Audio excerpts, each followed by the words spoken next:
rich land called Hindustan in the east, many European countries felt the need to find a direct sea route for trade. The Portuguese took the lead and were the first Europeans to arrive on Indian shores.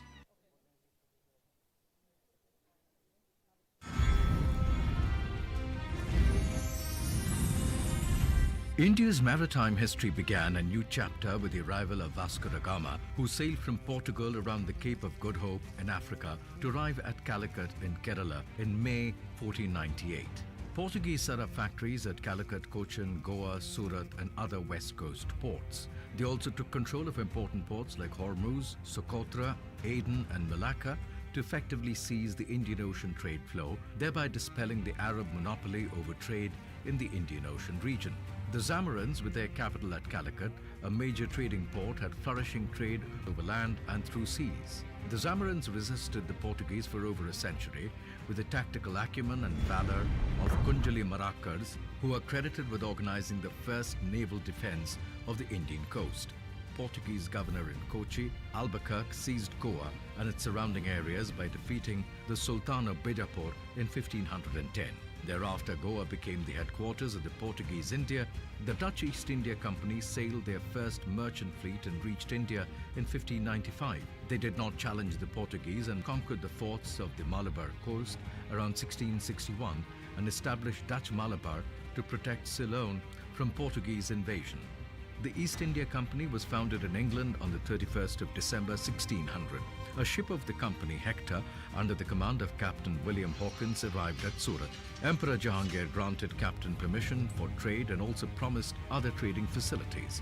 At that time, the Portuguese were the dominant European power in India, so they did not appreciate the British arriving in India and affecting their trade.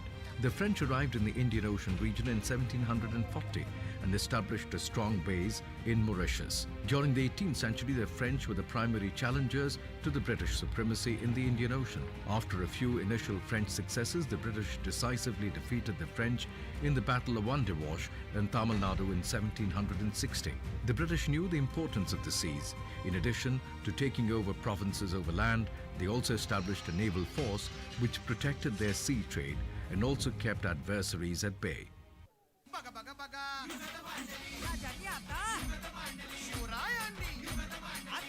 The Marathas gave the strongest resistance to the British from gaining control along the Indian coasts. The Marathas, who were under constant attacks from the Mughals, initially had no navy. Shivaji was the first to realize the importance of a strong navy. Fighting the African cities who had their base at Murud Janjira and observing the Portuguese naval power along the Konkan coast, Shivaji realized the importance of having an efficient system of ports and strong navy. He ensured sound defense of the forts by constructing them on hillocks overlooking the coast. The Maratha navy soon became stronger and established strongholds in the forts of Colaba, Sindhudurg, Vijayadurg and Ratnagiri. For more than 40 years, the Marathas held both the Portuguese and the British at bay single-handedly. Under Shivaji, the Maratha navy developed into a ferocious force with more than 500 ships. But after the death of Shivaji in 1680, the Maratha navy became weak. Kanoji Angre took over as the Sarkar, the admiral of the Maratha fleet in 1699. He recaptured all the forts that had been lost by the Maratha navy to the cities. After decisively defeating the cities, he turned his attention to the Portuguese. Kanoji began to attack and capture Portuguese merchant ships that refused to purchase his passports. The Portuguese retaliated but were outnumbered and defeated by the Marathas. Eventually, the Portuguese signed a peace treaty with the Marathas. Having settled the Portuguese front in his favor, Kanoji shifted his attention to the British. The British port in Mumbai was very close to Kanoji's Colaba fort. The British regarded him as a threat and pursued all his enemies to their side. The British governor Charles Boone and the legendary Sarkar Kanoji fought many battles over a decade and both suffered heavy losses. Finally, in 1724, the Sarkar Kanoji wrote to the British governor William Phillips proposing peace. Both refrained from indulging in any activity that threatened to break the truce. Kanoji thus remained undefeated at sea. A few years after Kanoji Angre's death, the British finally captured the Maratha stronghold, Fort Gheria, the Vijayadurg in 1756, and then on began the decline of the Maratha.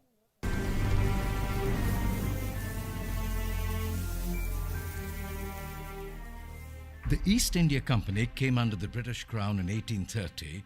The British knew the importance of the seas. In addition to taking over provinces over land, they also established a naval force which protected their sea trade and also kept adversaries at bay. Thus, a strong naval force also aided the British in ruling over India and acquired combatant status. The service was then named the Indian Navy, which was renamed as Her Majesty's Indian Navy in 1858. The Royal Indian Marine was constituted in 1892. During the First World War, RIM was assigned tasks such as marine survey, maintenance of lighthouses, and transportation of troops.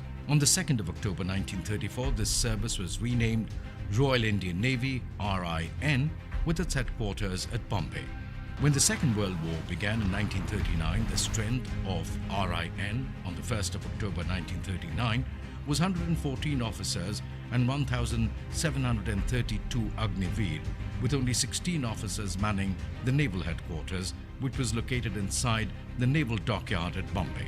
Since New Delhi was the focal point of command and control during the war, the naval headquarters was transferred from Bombay to New Delhi in March 1941. During the initial phase of the Second World War, Royal Indian Navy maintained a sea-going squadron of 6 escort vessels to cooperate with the Royal Navy and undertook the responsibility of local naval defense.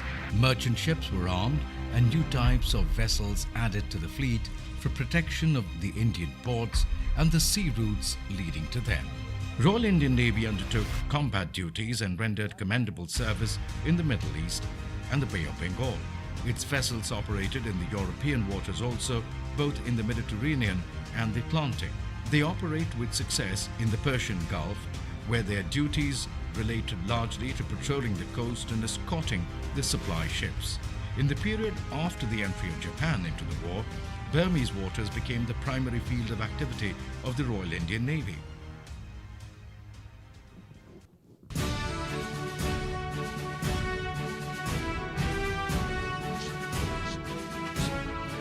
India being peninsular, its maritime linkages have historically involved trade, religion, and culture.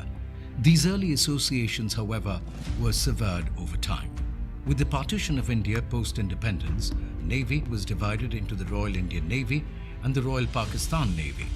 On the 22nd of April 1958, Vice Admiral R.D. Katari became the first Indian naval officer to take over as the Chief of the Naval Staff of Indian Navy. 2/3 of the Royal Indian Navy's asset remained with India and balance went to Pakistan Navy. Colours were presented to Indian Navy by the then President of India, Dr. Rajendra Prasad, on the 27th of May 1951. On the 21st of October 1944, Navy Day was celebrated for the first time. This met with considerable success and aroused enthusiasm. Seeing its success, similar functions were organised every year on a larger scale and later in the season when the weather was cooler. India's peninsular geography divides the Indian Ocean into eastern and western halves. This influences the country's policy approaches, strategic calculations, and naval positioning on both sides of the peninsula. Factually, the sea routes available to India from her ports, from Kandla to Kolkata, takes her easily to all parts of the world. The past decade has witnessed a greater policy emphasis on maritime matters, translating significantly into diplomatic outreach in the neighborhood and also in the wider Indian Ocean region. The belief and understanding that the country's locational advantage needs to be leveraged both in terms of developing maritime connections as well as augmentation of security networks is now perhaps rooted more firmly than ever before. Together with the Sagarmala initiative, the Maritime Amritkal Vision 2047 is the latest iteration of the government's maritime development roadmap. The document outlines a 10-year blueprint for refurbishing the maritime sector for augmenting efficiency and boosting growth. Going forward, the country's maritime approach looks poised to be cultivated and strengthened further.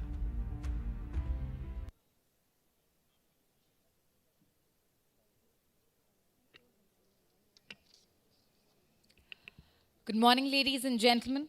Allow me to once again afford you a very warm welcome to the opening day of the 2025 edition of the Indo-Pacific Regional Dialogue. I trust everyone has enjoyed a good cup of tea or coffee and is now energized for what promises to be a day rich in ideas and conversation. May I request everyone present to kindly keep their phones on silent mode or switch them off. Thank you for being such a gracious and attentive audience. We will begin with the formal proceedings shortly. In the meantime, please enjoy a few snippets we've put together for your viewing pleasure.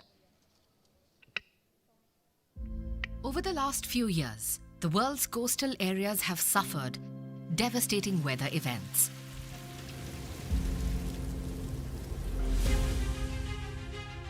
In 2019, when Cyclone Fani made landfall at the coast of Orissa in India, the state government swiftly evacuated 1.2 million people. While this action undoubtedly saved lives, the cyclone caused widespread damage to infrastructure, with power transmission and distribution systems suffering significant financial losses amounting to more than $1 billion. In the aftermath of the cyclone, CDRI partnered with the government of Orissa to conduct a comprehensive study of the state's power infrastructure. The aim of the partnership was to strengthen resilience in Orissa's power sector and to identify replicable lessons for other coastal areas across India and around the world.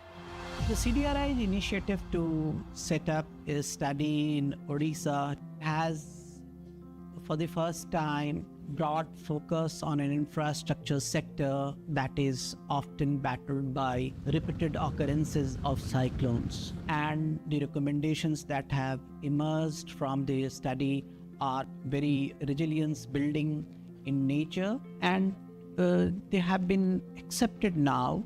And we are now at a stage where many other states and the countries can benefit from the study and its recommendations. It is a very distinct contribution of the CDRI for which it must be congratulated. The study highlighted the susceptibility of the power infrastructure, which left both the power supply and connected critical services such as healthcare, supporting communities in coastal areas vulnerable. Easily replicable methodologies for enhancing power sector resilience in coastal regions were developed through two stages of the study. Odisha has been at the forefront of disaster management in the country. In the last few years, we have changed our approach from disaster relief and restoration to disaster mitigation and long-term planning for infrastructure development, mapping of infrastructure, where the resilient elements have been inbuilt into the study. Recommendations from the study cover 6 broad areas and were shared at a high-level gathering on 19th June 2024 in Bhubaneswar, Orissa. CDRI has taken a lead role in assessing the disaster risks of the state by mapping the critical power infrastructure of the state and suggesting disaster resilience solution for such infrastructures and financial options for such solutions also. I congratulate the CDRI in its endeavor on behalf of the power utilities of the state, GRIDCO and the Energy Department. And I also see the recommendations of the study, the comprehensive study which has been conducted by CDRI will immensely help the state in creating a disaster resilient power infrastructure in the state. The recommendations are broadly divided in 3 parts: resilience in numbers, climate risk data, codes and standards; strategic resilience, risk-informed governance for the power sector; enhancing resilience, innovative financing solutions for adaptive preparedness. Members with similar geographies can adopt these methodologies and recommendations to enhance the resilience of both new and existing infrastructure. The path forward for disaster-resilient power infrastructure involves a comprehensive strategy that integrates use of advanced climate data, robust governance frameworks, collaborative development of emergency response and financial preparedness plans. I would like to extend my heartfelt thanks to all our partners and stakeholders who contributed to the successful completion of this study. Your contributions have been vital in creating a roadmap for building resilient power systems in coastal regions across the world. CDRI is committed to sharing these lessons and recommendations, particularly with our members with extensive coastal areas. Thank you.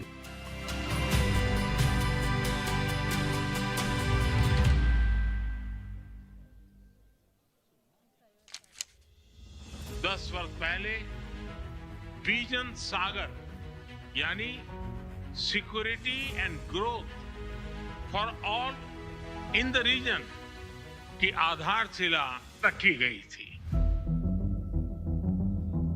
In 2015, India unveiled a vision, a bold dream for the Indian Ocean region, a promise of unity, strength, and shared prosperity. Today, that vision takes form with IOS Saga, One Ocean, One Mission. On 5th April 2025, history will be written as IOS Saga sets sail. Aboard this vessel, the Indian Navy welcomes warriors of the sea from 9 friendly nations. Together, they train, they unite, forging interoperability and cooperation for a safer, stronger tomorrow.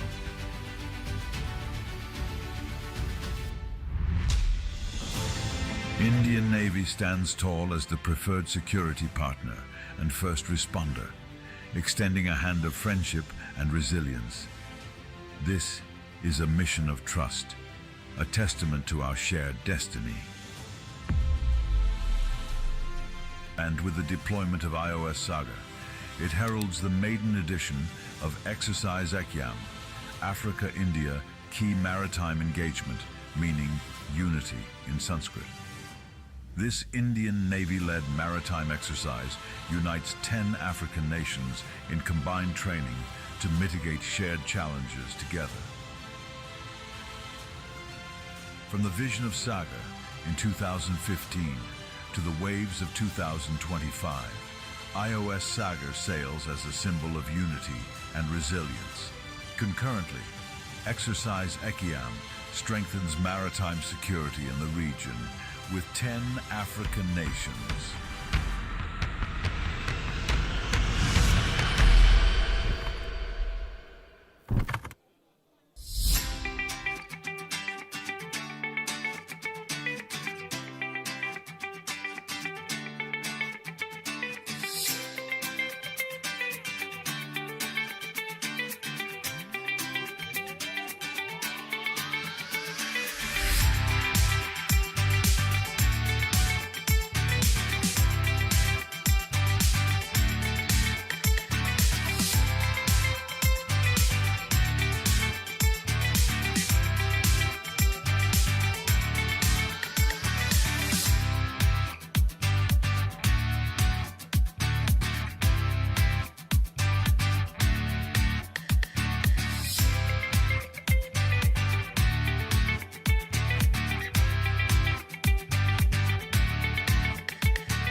Excellencies, ladies and gentlemen, I see quite a few new faces in the audience engaging in conversations.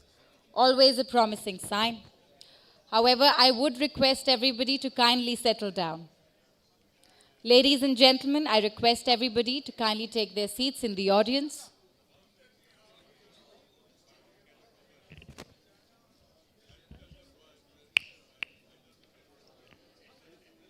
I request the members in the audience at the back to please come and join us in the middle, in the front rows, please.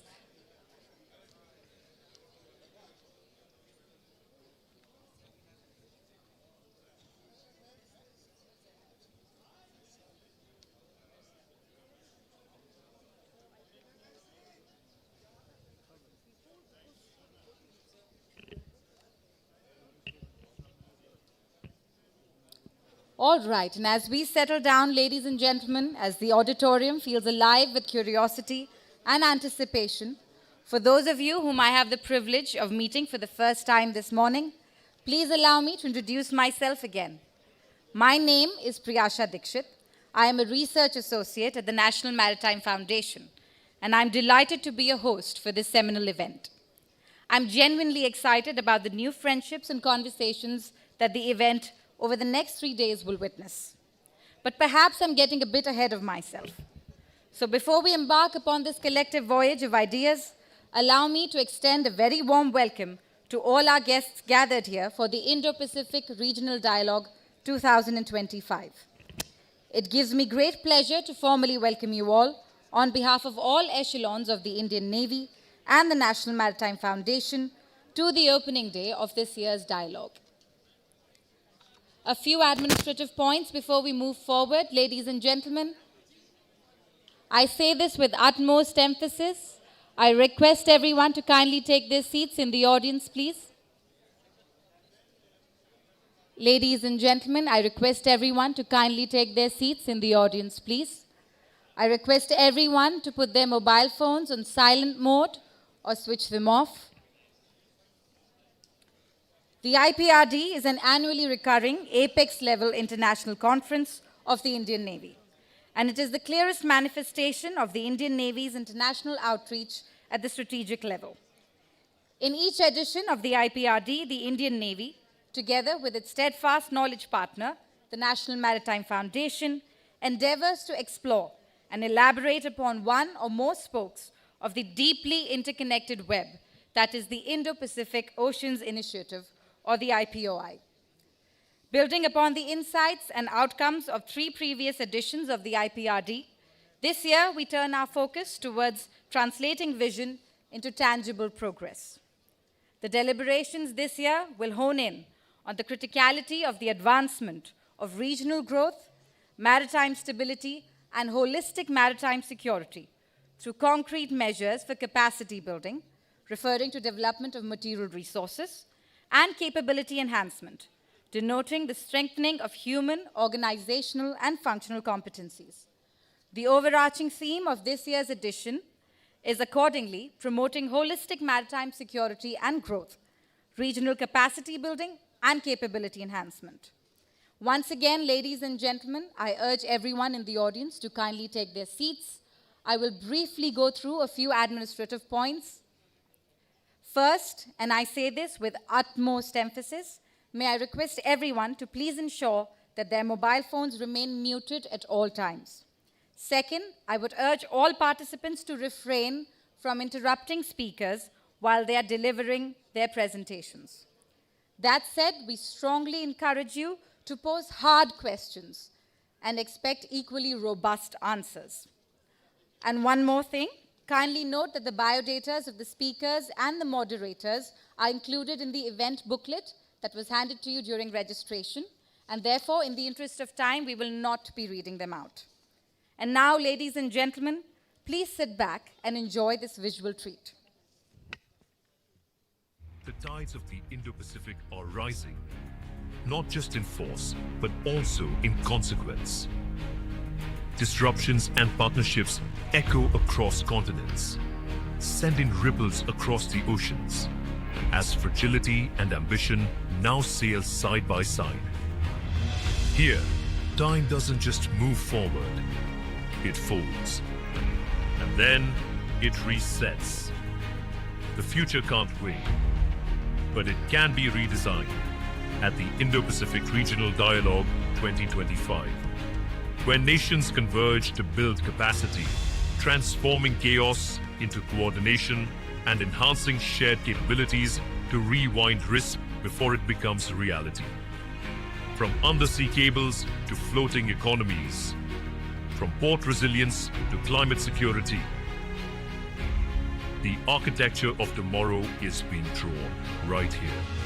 Join the brightest strategic minds from across the globe as they craft the future of the Indo-Pacific, ensuring the building of capacity and enhancement of capability across the region. At the Indo-Pacific Regional Dialogue 2025. You can have a drone, but that doesn't mean you have surveillance. You can have GPS, but that doesn't mean you can navigate contested waters. You can have a warship, but that doesn't mean you can secure a coastline. You can have AI, But that doesn't mean you can run a strategic dialogue, especially the Iprd. Capacity is what you have. Capability is what you can do with it in the real world, with real coordination, under real pressure. Neither is enough by itself, so we've already begun combining the two. Join the brightest strategic minds from across the globe as they come together to train, partner, and prepare at the Indo-Pacific Regional Dialogue 2025, where nations collaborate to map and secure the seabed and deliver aid across oceans based on mutual trust, diplomacy, cooperation, and readiness. Where we combine power, purpose, and preparedness by building capacity and enhancing capability for the entire region.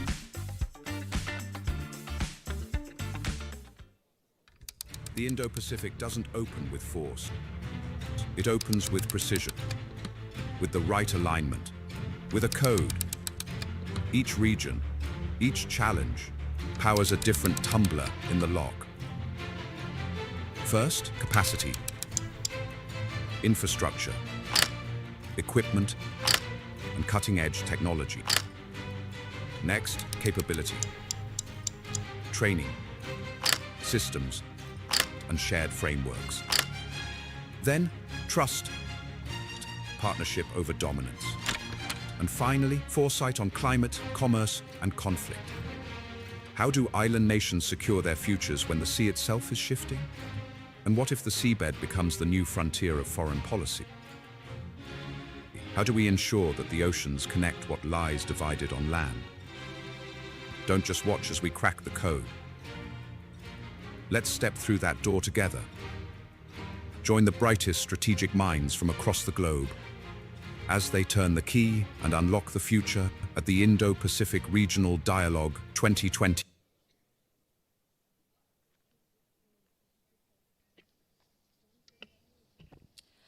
Good morning, ladies and gentlemen.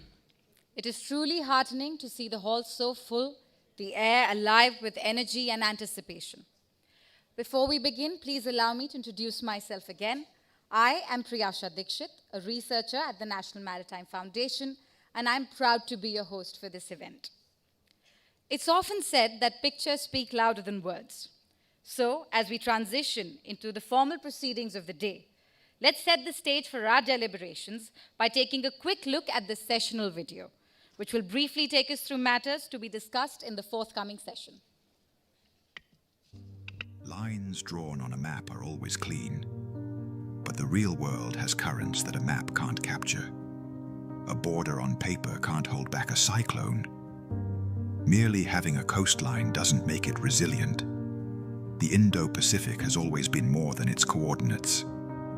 It is lived in, nurtured, and thriving. Here, capacity builds the grid, but capability gives it scale.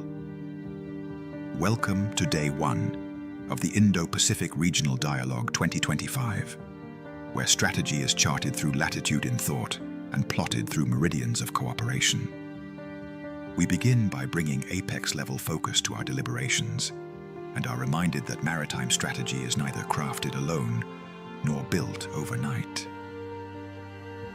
It is cultivated through collaboration, shaped by trust, and strengthened through the will to build, share, and grow together. As this vision sets the tone, the dialogue opens with a question that transcends geography. How can nations ensure maritime security when the seas themselves are shifting? As oceans become both highway and hazard, maritime security now depends as much on climate foresight as on naval force. It calls for cooperative endeavor where technology, training, and trust travel together. For a map defined not by ownership, but by alignment, where infrastructure, information, and intent all share the same legend. How can we build capacity to create strength and enhance capability to ensure that this strength endures? Across the Indo-Pacific, 4 regions share one tide: climate change. In Japan, where tectonic plates and tempests constantly redraw the shoreline, the armed forces learn to scale their response to the storm, balancing defense readiness with disaster relief. On this map, adaptation becomes its own axis. Indonesia's islands hold lessons satellites can't ever hope to communicate. When every reef and channel becomes a coordinate of community, local knowledge becomes a living contour, proof that capability is as much human as it is technical. For South Africa, regional networks like AIMS 2050 become the new grid lines, tracing how shared drills and data can turn scattered efforts into a continent-wide projection of stability. And in Bangladesh's low-lying deltas, where every monsoon redraws the boundaries, preparedness becomes a daily act of cartography, mapping shelters, routes, and response systems anew each year. Where resilience is measured not in defenses, but in recovery from the daily onslaught of climate change.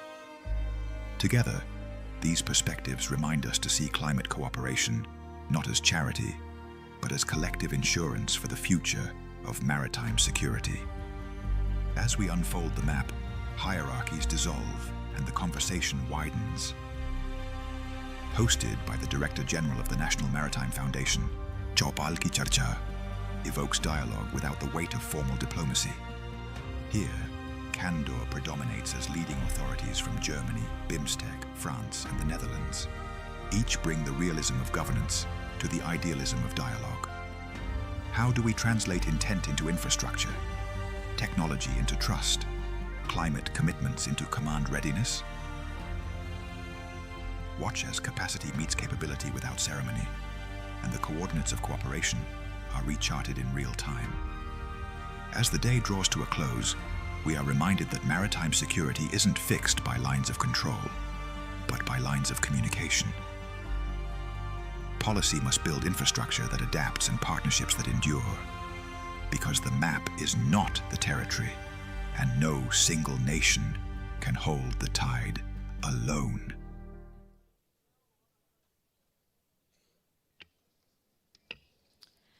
And with that, ladies and gentlemen, we now formally begin the proceedings for the Indo-Pacific Regional Dialogue 2025. We now step into the inaugural session. It is my privilege to invite the Director General of the National Maritime Foundation, Vice Admiral Pradeep Chauhan, AVSM and BAR VSM, to set the stage for IPRD 2025 by sharing an overview of what lies ahead in the sessions to come.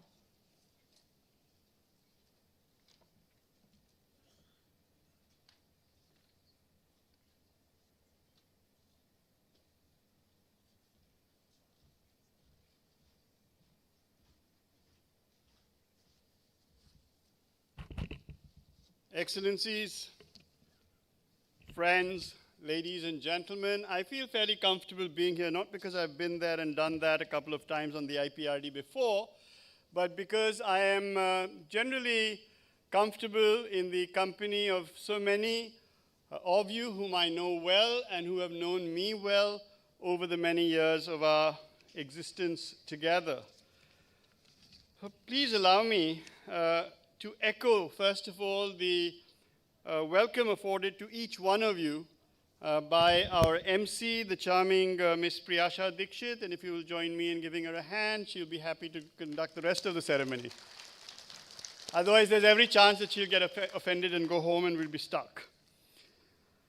Let me begin by reiterating that the Indo-Pacific Regional Dialogue is the generic name given to a series of apex-level conferences organized annually by the Indian Navy in seamless coordination with the Navy's knowledge partner, the National Maritime Foundation. Now, we have in our midst today a very large number of very senior officers of not only the Navy, but the Army and the Air Force. We have a fair representation of the top minds of the Indo-Pacific. And to one and all, please allow me to bid you fair welcome. All of us present in this somewhat splendid auditorium, including the ones at the back whom I hope can hear me, We recognize full well that the contemporary maritime dynamic of this vast and predominantly maritime expanse known as the Indo-Pacific is currently dominated by the games, the moves, the counter moves of a number of powers. Some of these are ascending powers. Some of them are declining powers, struggling to arrest diminishing demographic statistics, if not reverse it. Others are both nation states and collectives that are engaged in attempting to ensure a status quoist situation prevailing within the Indo-Pacific. And yet others are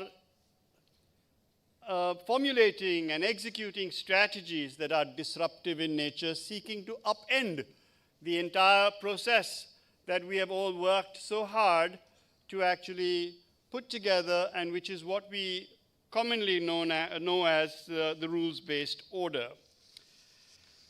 This rules-based order is a series of behavioral norms. Some of these are legally binding, some of these are legally non-binding, some of these are merely agreements amongst gentlemen and ladies.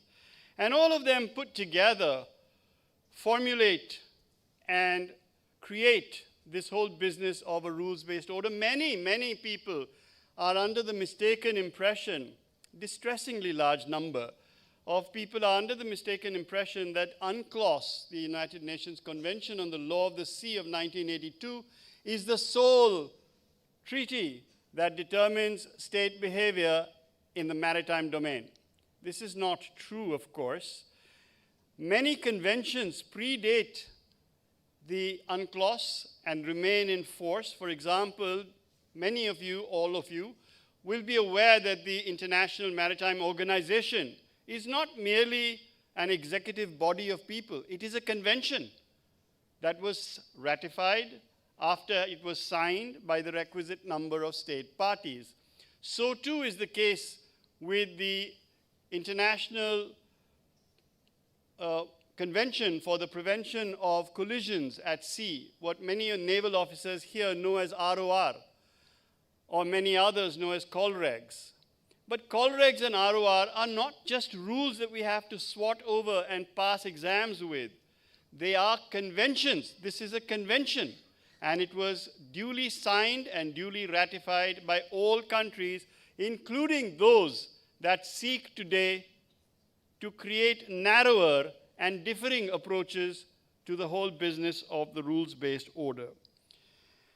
So insofar as India is concerned, the contemporary spatial extent of the Indo-Pacific, which we are here to discuss, expansively covers the stretch from the eastern seaboard of Africa, encompassing West Asia in its totality, moving right across the whole of the Indian Ocean, which I would recommend that we call the western segment of the Indo-Pacific, and then stretching in to what we must call the eastern segment of the Indo-Pacific, namely the Pacific Ocean, and then expanding itself both north and south to encompass East Asia and the countries of Northeast Asia, Japan, both the Koreas, China, and of course Pacific Russia, which I'm happy to inform you, having just returned recently from a trip to Moscow, is veering around to more and more of its people utilizing the term Indo-Pacific, recognizing that as the future, immediate future of Russia tends to veer towards China, the centrality that Vladivostok enjoys will keep rising. And therefore, one of the things that we must think about in the next 3 days is, even when we do not appreciate or endorse anything that Russia is doing in terms of its adventures or misadventures in the Ukraine, which is the Russia that we should talk to? Is it Moscow or is it Vladivostok? Whom should we be speaking to? And these are areas and issues that we hope to be able to cover in the 3 days that we have available to us.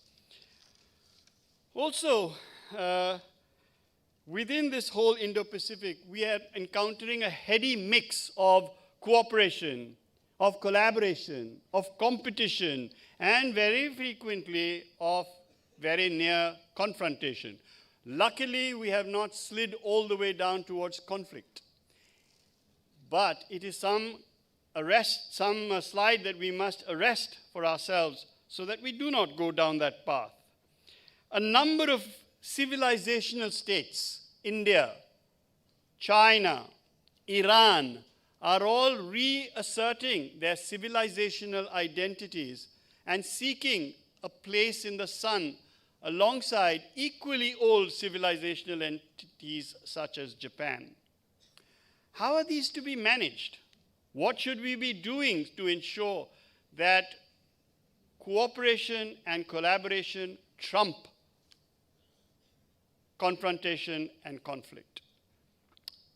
How should we go about this? What should we go back and tell our governments? This is what we need to do. What is that this?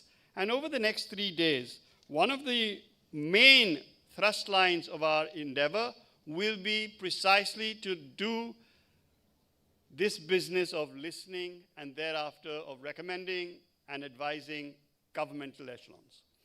All of us in this Iprd are engaged in policy shaping, hopefully policy making, and policy is always made and shaped by government, although the triggers for policy may well come from the lay public and society at large. So over the 3 days that we have with us, we began by asserting the fact that we are agile. We are the maritime practitioners of a maritime space, and agility and versatility are the cornerstones of our character. Let me try and bring that down to today. If I can ask for the revised program to be put up on the screen behind me, you will see that we were hoping to have the program running exactly as you were given only a few days ago. But ministerial confabulations are often mysterious ones as well. And so if the cabinet has suddenly decided to meet, we are forced to adapt. And so the adaptation that I seek to present before you is currently on your screen. So after this, we will have shifted upwards professional session 1, and then we will interject a tea break, because last year one of the feedbacks I got was that it's very difficult for everybody to sit through 3 hours with their legs crossed, increasingly tightly. And so we need to provide people a chance to have, if not an ingestion of tea, then at least a bio break. And then that will be followed by lunch, which we hope you will enjoy, but not to the extent that you fall asleep in the afternoon session, because we will have a special address by the Chief of the Naval Staff himself. Following that will be the Chaupal Ki Charcha. And then we have saved the pièce de la résistance for the end, because Dr. Christian Buger, who is a professor of international and global renown, and for whom the lineup for seeking his presence extends between New Delhi and Timbuktu, is actually here with us today and has agreed to talk to us as a special address on a subject entirely of his choice, and it will be as surprising to me as it will be to you in a delightful manner. So that's how the day will run.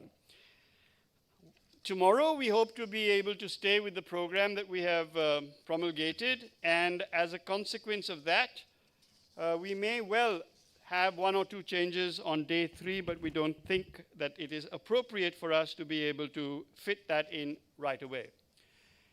One of the things that I do want to say is that it is very hard to get quite so luminescent a galaxy of speakers as we have managed in the Indo-Pacific Regional Dialogue 2025. You have their names and you have their biodatas. We have a set of panels, as you have already seen. And my request to all our moderators will be don't waste time introducing your speakers. Name them and then get straight into the subject, because each subject is meaty enough to be able to absorb the attention and the available time that has been allotted. My last point, in terms of an overview, the beauty of the Iprd lies in the numbers of people that it can attract. And the Iprd is positioned as the maritime supplement within India of the Raisina dialogue. So the Raisina dialogue has its place, and yet we need to find an organizational structure in each of our countries which will enable our 38,000 helicopter view plane to land without crash and burn. And in the maritime domain, this is it. This is that structure. So the numbers involved at the NMF, at the Iprd by the NMF is critical. For that reason, we have taken special pains to invite as many members of India's academia, both those in the faculty and even more so those who are students, to come and listen to the manner in which India will seek to contribute to the upliftment of the Indo-Pacific region as a whole. When we talk about this Indo-Pacific region as a whole, many people say, how much is it? And we say, well, you know, from the east coast of the African continent all the way to the west coast of the Americas, and from the southern coastline of the Eurasian continent all the way down to Antarctica. So guys say, excuse me, Admiral, that's a huge expanse. Do you have any resources?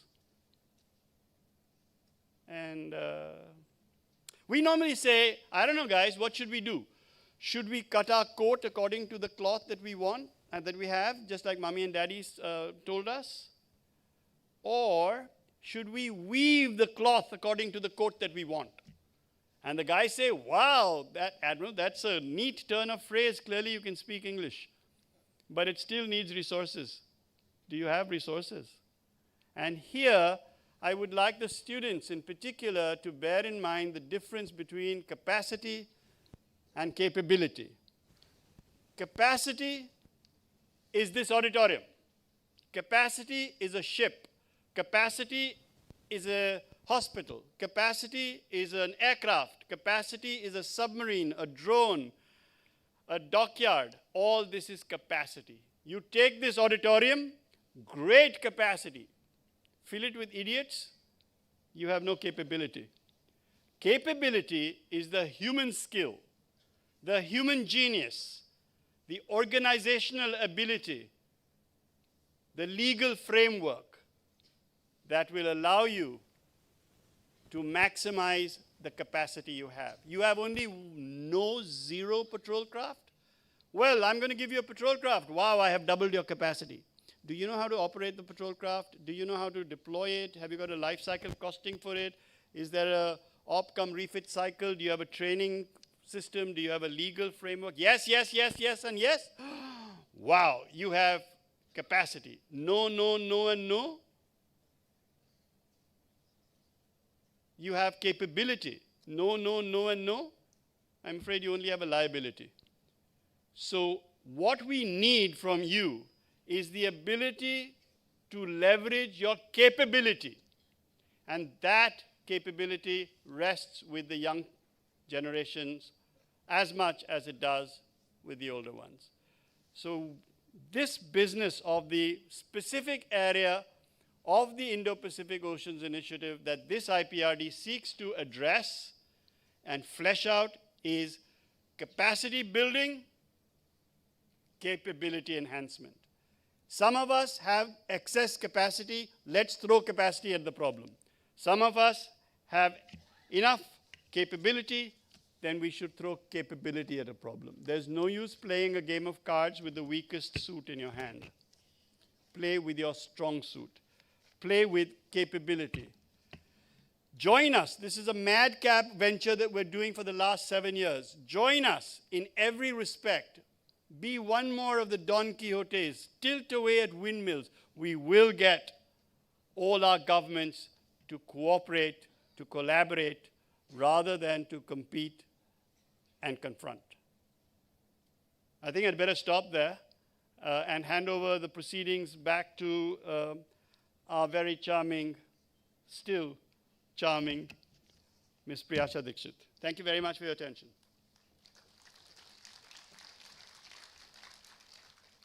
Thank you very much, sir.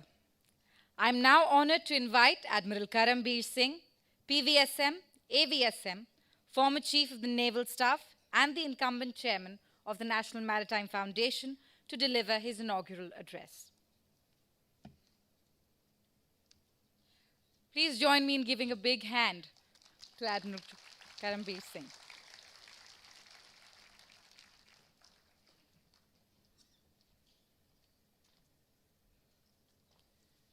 Thank you so much, Priyasha.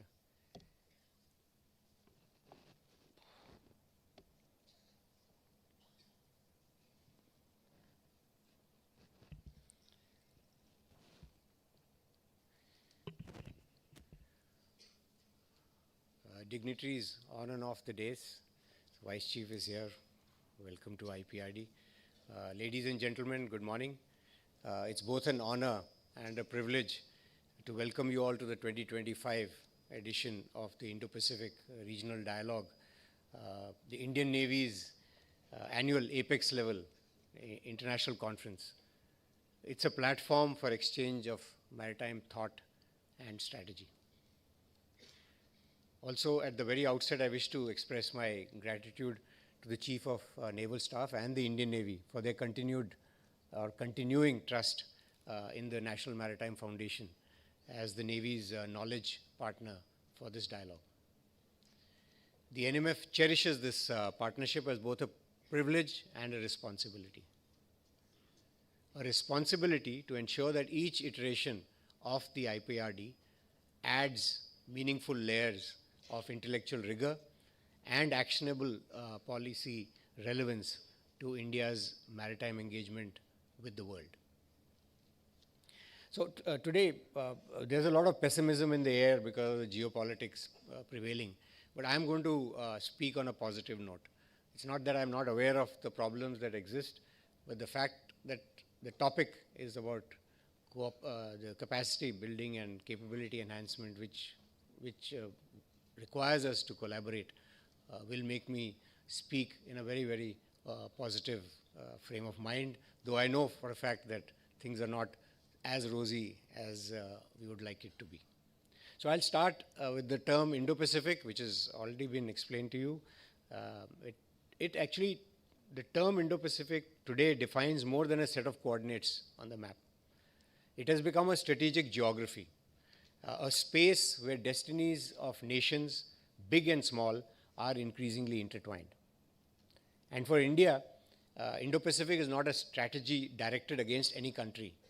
It is instead a vision of shared peace, prosperity, and collaborative security, stretching, as you know, from all the geographical coordinates have already been explained to you. And of course, it's a well-known fact that this region carries almost 2/3 of global trade, contributes over 60% of the world's GDP, and is home to nearly 2/3 of humanity. Its seas, therefore, are the arteries of the global economy. When the Indo-Pacific prospers, the world prospers. Yet, like we all know, the same region is also marked by geopolitical turbulence, rivalries between major powers, contested claims, coercive practices, and the militarization of disputed waters has made the maritime environment increasingly complex.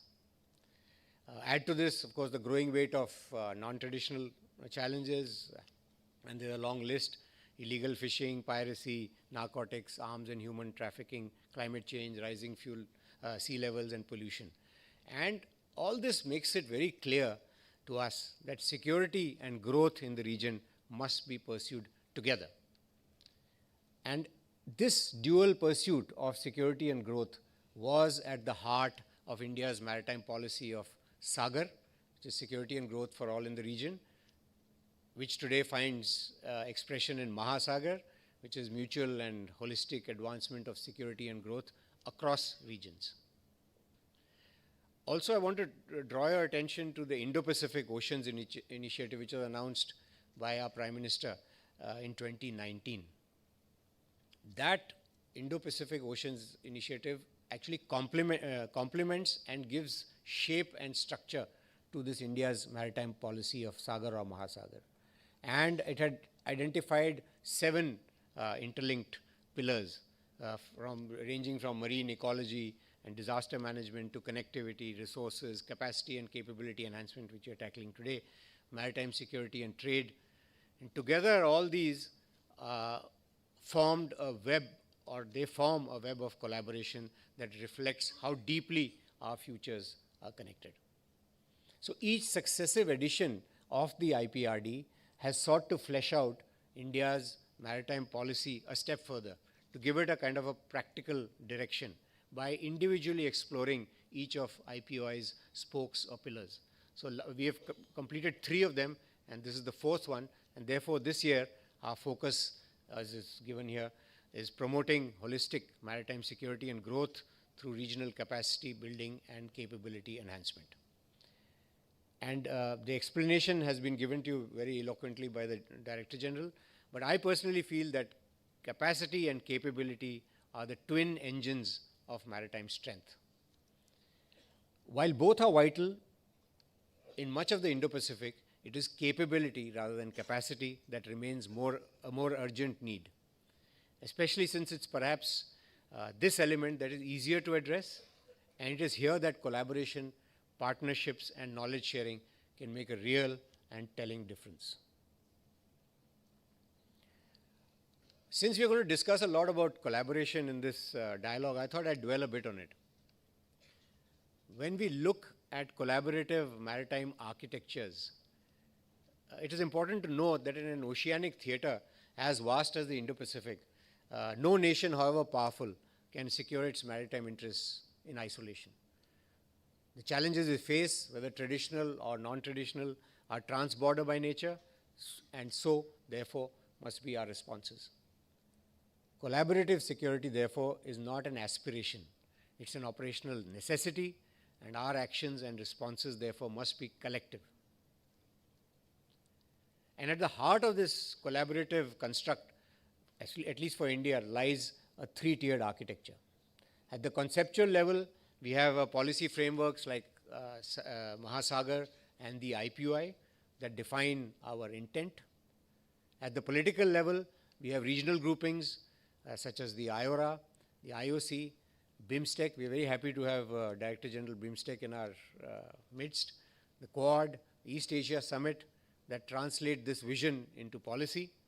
And at the executive level, we have operational frameworks like the IONS, Indian Ocean Naval Symposium, and the Western Pacific Naval Symposium that bring these seagoing agencies together.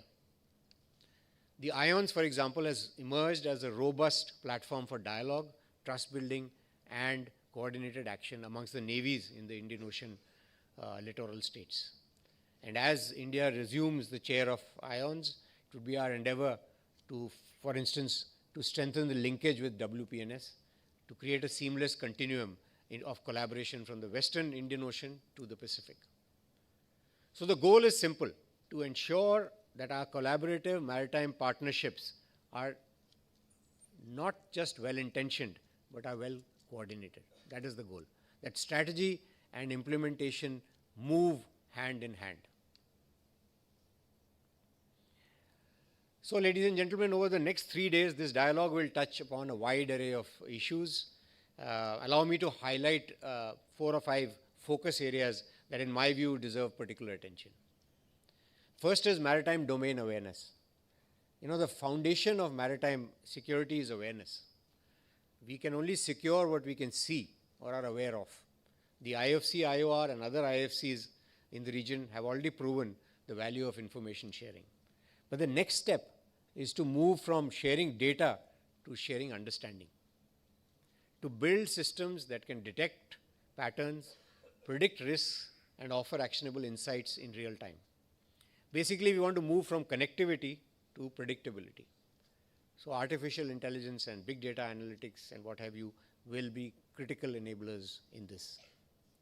Next focus area that I want to draw your attention to is the blue economy and the marine sustainability. Economic growth and maritime security are inseparable.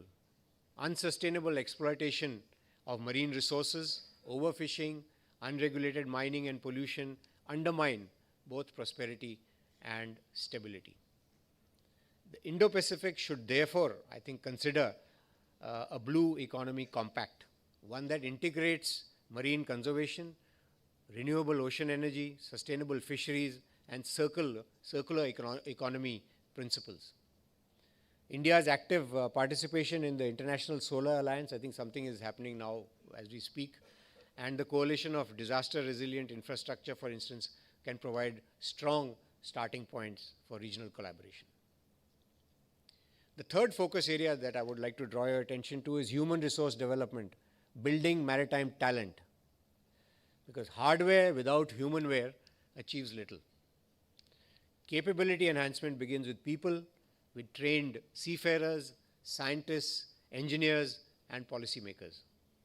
So joint training, simulation exercises, and fellowships could build professional linkages that underpin real interoperability. And we could explore, again, regional maritime skills compact, the soon-to-be established Regional Maritime Security Centre of Excellence, a collaborative endeavour between King's College London and NMF, I think is a step in this direction of improving humanware, as we've discussed. The fourth focus area that I would like you to draw your attention to is maritime infrastructure and supply chain resilience. We are aware of what the pandemic taught us about global supply chains. We need redundancy, diversification, and modern infrastructure. So capacity building, when we talk of, must literally mean building capacity. Ports, shipyards, logistics corridors, and coastal infrastructure that are resilient, secure, and sustainable.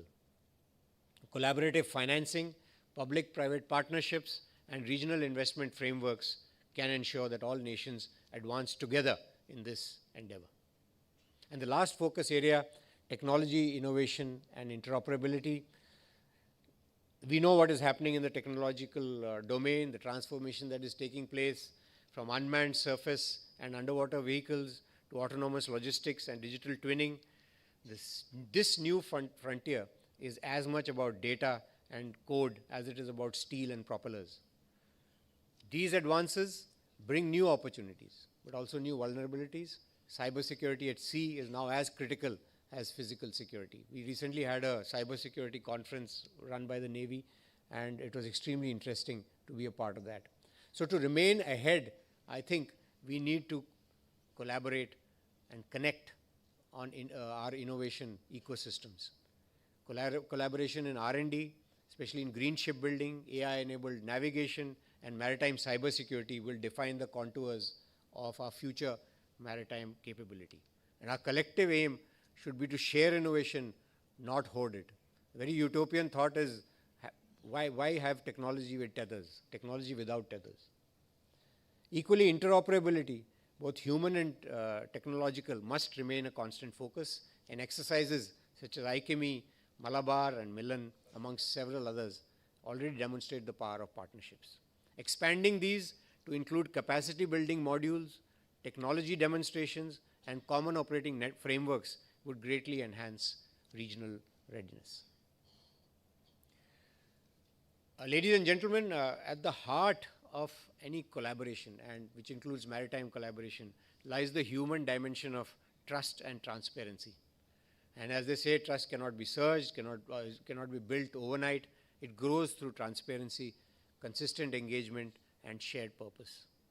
And it is this trust that will help us build something which we call the collective maritime competence in this region. Each nation or grouping in the Indo-Pacific region brings certain unique capabilities to the table, whether it is expertise, intelligence, technology, geographical location, assets, etc. We need to harness these unique competencies collaboratively to tackle common challenges together through building collective maritime competence in the region. In conclusion, I wish to say that as we look forward into the future, the Indo-Pacific region faces both peril and promise. The peril lies in fragmentation, in allowing mistrust, coercion, or environmental degradation to define our maritime destiny. The promise lies in integration, in building truly collaborative order rooted in mutual respect, inclusivity and sustainability. And let us therefore visualize an Indo-Pacific where maritime boundaries are respected, but maritime partnerships transcend them. Growth is an Indo-Pacific where growth is not pursued at the cost of ecology, but through the stewardship of the ocean's commons. An Indo-Pacific where the smallest island state has as much voice in maritime governance as the largest continental power. And I think the Iprd is a step in that direction, a confluence of minds and a crucible of ideas. And I'm confident that the insights and recommendations emerging from this dialogue will help refine regional architectures, shape national strategies, and most importantly, inspire collective maritime action. And before I conclude, I wish to acknowledge with deep appreciation the distinguished speakers and panelists and participants who have traveled from across the globe to be with us today. Thank you so much. Your presence underlines a shared conviction that maritime peace and prosperity are global public goods worth safeguarding together. So let this conference reaffirm our collective belief that the Indo-Pacific must remain free, open, inclusive, and secure for generations to come. Thank you. Jai Hind.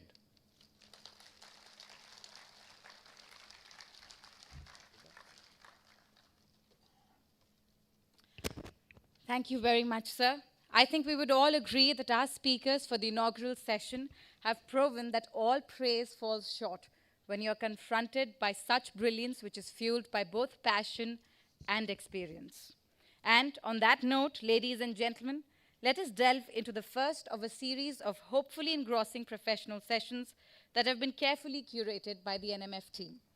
It is with an abiding sense of honor that I now invite the moderator and our eminent speakers for this session, Mr. Hideshi Tokuchi, First Admiral Salim, and Mr. Badiruজ্জামান Bodhi, to please come up on stage. Dr. Iqbal Singh Sevia, Director at the Institute of South Asian Studies, National University of Singapore, will be moderating this professional session. Our fourth speaker, Mr. David Willema, will be joining us online. Ladies and gentlemen, please join me in giving a big hand to our moderators and our speakers.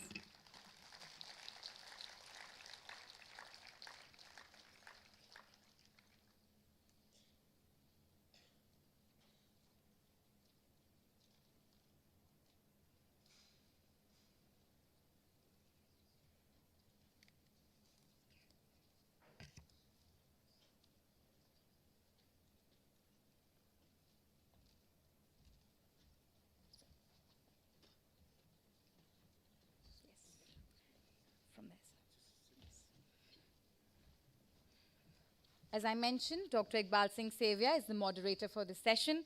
So without further ado, sir, I hand over the proceedings to you.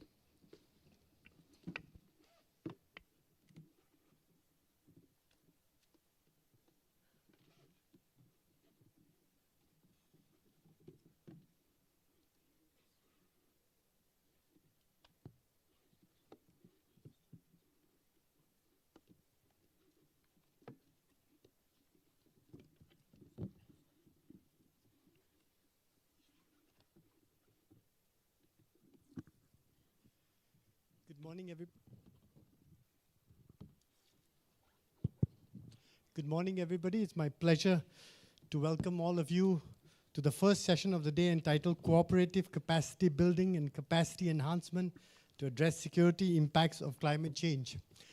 I'm delighted to be here, and I'm looking forward to the conversations, but I must start by saying that much of what I wanted to say has already actually been said by Admiral Singh and Vice Admiral Chauhan, and they said it much more eloquently and intelligently than I could have said it. So as I was sitting there, I thought that I should try and do something different. So I scribbled together some notes that that came to mind about as they were speaking about the themes that we are going to be addressing in this IPRD. So I beg your pardon if I'm existing in a scattered space, because I'm taking up the challenge thrown by Admiral Chauhan that we should throw our ideas out there. We should think things through. So let me start by a thinker that's influencing the world today, President Trump. President Donald Trump famously said that climate change is a con job. Thankfully, most of the world recognizes that the challenge posed by climate change is real and serious and needs to be engaged with. And I'm delighted that actually the first session of this iteration of the IPRD starts with this question. But the question I think we need to engage with throughout this session and following sessions is not just pat ourselves on the back saying that we recognize that climate change is a real issue and it's a real challenge to the world, but question if recognition of the seriousness of the issue has translated into the development of sufficient mechanisms for cooperation, coordination, capacity building, and even, dare I say, rule making. And that's why this panel, I think, is particularly timely. Because throughout the panel, the speakers will be assessing the security impacts of climate change, discussing the mechanisms and modalities and forms of cooperation that need to be developed and enhanced. And the speakers all are from countries that, if I can use the expression, have a skin in the game when it comes to the issue of engaging, dealing with, and grappling with the impact of climate change. But they also come from countries that can play a leading role in solving these problems as well. So I look forward to hearing that, and I don't want to preempt anything that they'll be saying, but perhaps as a moderator, I should throw up some of my scattered sort of framing points, if I may title them as that. Now, the first point is fairly obvious, and I beg your pardon for stating something that everybody is already familiar with, but I think it's important to reiterate the fact nonetheless. And that is that climate change blurs the line between traditional and non-traditional security. And I should say not just security, but the conceptions of security itself. Now, we are familiar, we are increasingly familiar, I should say, with the fact that climate change can lead to political instability. There's some really good work that's been done on the impact of climate change on the refugee crisis and how this can have implications on political scenarios. But if we take one step back to something that that's really focused our attention about a decade ago in the maritime domain, and that was the issue of piracy on the coast of Somalia. And if we just look at that, right, and look at what were the causes of that, the genesis of the piracy attacks was actually in the fact that local fishermen found that their sustainable forms of fishing were challenged by the emergence of foreign fishing vessels. Those were the first sort of attacks that happened on ships. Now they mutated into something else, and I think that mutation is very important, and it highlights how an impact on forms of traditional forms or sustainable forms of economic development or the blue economy can have far-reaching implications on traditional security domains as well.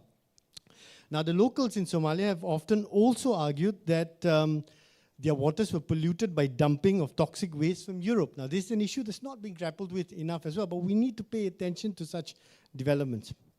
Now, the second broad point that I want to highlight in terms of framing and how we think about this, this panel is that there has been a recognition of the link between climate change and security in national security strategies put out by various countries. If I just talk about ASEAN, for instance, right? Malaysia's 2020 Defense White Paper talks about the dangers of climate change and its implications that it can have on security. Japan's 2021 Defense White Paper explicitly describes climate change as a national security issue. I could go on and on, but I wouldn't. But to just give you two more examples, the ADMM plus joint statement, or the ASEAN Defense Ministers meeting plus joint statement of 2024, is revealing in how it describes climate change. And I'll quote here. According, the statement states that the whole of government and holistic approach at the national, regional, and international levels, as well as the sharing of expertise and joint efforts in demanding climate resilient and eco-friendly infrastructures, is necessary to tackle the issue of climate change. Now, there's a lot to grapple with that, but the fact that it's recognized as a national security issue, and it calls for international collaboration. Now, how does it foresee this international cooperation? According to the ADMM plus statement, expert working groups is one way in which this can be done. But the other focus is on cooperations in the domain of HADR. Likewise, ASEAN's Indo-Pacific Outlook notes that the climate change is the area requiring such cooperation as well. BIMSTEC's charter is another example of where climate change is referred to as a threat to peace and stability in the Bay of Bengal, and it calls for closer collaboration between members of BIMSTEC. Now, we know that the recognition is there, and again, I go back to the question about what about moving beyond the recognition, right? Now, we know that certain countries have taken important steps in coordinating military cooperation and data sharing when it comes to climate change. Take, for instance, the case of Singapore. Now, I am from Singapore, so I'll just talk a little bit about Singapore. Singapore has a regional HADR coordination center, or the RHCC, which is established in Changi. Actually, I actually lived very close to it, so I'm delighted to talk a little bit about it. The RHCC in Singapore coordinates regional responses to disasters in the Indo-Pacific. And just to state some of its aims, right? It aims to deliver aid, coordinate military and civil partnerships. Also, it conducts training exercises to improve collective disaster response capabilities. It fosters sharing of information among militaries and seeks to coordinate multilateral cooperations. It also focuses on capacity building through enhanced civil-military coordination. And I'm delighted to say that India is a partner in Singapore's RHCC as well. Now, this is the domain of data sharing, information sharing. But again, it focuses on HADR primarily. Right? And this is the point I want to come back to, because there are two things we need to grapple with here. Can forums like ADMM, ADMM+, BIMSTEC, IORA, etc. emerge as sufficient climate security providers? Do they have the financial capabilities to this? Do they have the buy-in from the major players, etc.? IORA is one forum in which such issues could be taken up, but we also know that IORA is restrained by the fact that it doesn't want to engage with bilateral disputes. So how do we overcome this? We know that the US has not rectified UNCLOS, for instance. So can UNCLOS be something that we can build on or bet on? We know that countries like China, on the other hand, are embedding themselves within UNCLOS and trying to shape rulemaking. Now, the other point, apart from which institutions can play this role, the other point I want to highlight here is that the focus on international cooperation with regards to climate change has largely been on developing robust regional HADR networks. And again, I want to throw up the question, is this sufficient? Is it only about cooperating to deal with disasters rather than actually doing something prior to disasters? Now, I know it's very easy for me to say that, but I think that's what we need to talk about today as well. What sort of cooperation can we have in non-disaster situations? And this is where rule-making becomes particularly important. But before I end with the note of rule-making, I'd just like to highlight that if we look ahead, this is my last contextual point that I'd like to highlight before I open the session, is that if we look ahead, there are a host of new climate-related challenges that will particularly play out in the maritime domain that we are not even grappling with as yet, and we are going to have to grapple with. And these issues can lead to geopolitical tensions. One is deep-sea mining. We know that deep-sea mining is something that numerous countries are interested in, and this will have to have some sort of international collaboration to regulate, to monitor, etc. The ISA, as it exists at the moment, there are questions about its ability to do that.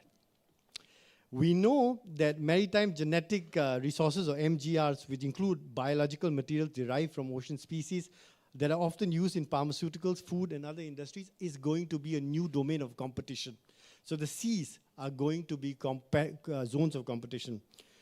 There are also going to be new domains like underwater data centers that are in the pipeline, etc., are being thought about. But underwater sea cables is another issue. We are heavily reliant on data that flows through underwater sea cables. Now, you may ask, why am I mentioning underwater sea cables, right? Underwater sea cables get affected by atmospheric changes in the sea, the acidity levels, etc., for instance, the amount of silt in water. This impacts the cable system. So all of these things will need some level of regulation, monitoring, and implementation to mitigate the sort of impact that climate change will have. And ironically, attempts to enable green transition domestically can actually lead to competition in the maritime domain as well. Think about wind farms, for instance, now. Where are the wind farms going to be placed increasingly? They're going to be placed in the oceans. So the oceans become terrains of competition, ironically, because of the attempt to create green energy. So these are some of the broader issues. And I want to come back to the point I mentioned earlier, that if we are going to think beyond just HADR, we have to pay attention to the domain of rulemaking. Now, this is a very touchy domain, particularly given that the rules-based order that we have been used to is in flux. There are a number of questions about it. I mentioned UNCLOS, I mentioned ISA earlier, but we also know that, that a number of states are not abiding by this agreements, or also interpreting these agreements in a way that UNCLOS doesn't really have its teeth. So this is something that we need to think about, but I'd just like to end by something else, right? We think about rules that will be regulating issues that we'll be dealing with in the future. A number of these rules are set from a different time. I'll give you one example. Come back to underwater sea cables. The regulation of underwater sea cables under UNCLOS is actually based on an 1884 treaty, which is the Convention for the Protection of Submarine Cables. This was designed to regulate and protect telegraph cables. Now, we need new rules, and I think this is something that we're going to have to grapple with today, but also in the future. Now, with that, I'd like to end my opening comments, and I'd like to invite my fellow speakers. And I'm just going to pull up the new, the latest program. So I'll go by order of speakers. And I'll start by inviting Mr. Hideshi Tokuchi, who's the president of the Research Institute for Peace and Security in Tokyo, Japan. So Mr. Hideshi Tokuchi, the floor is all yours.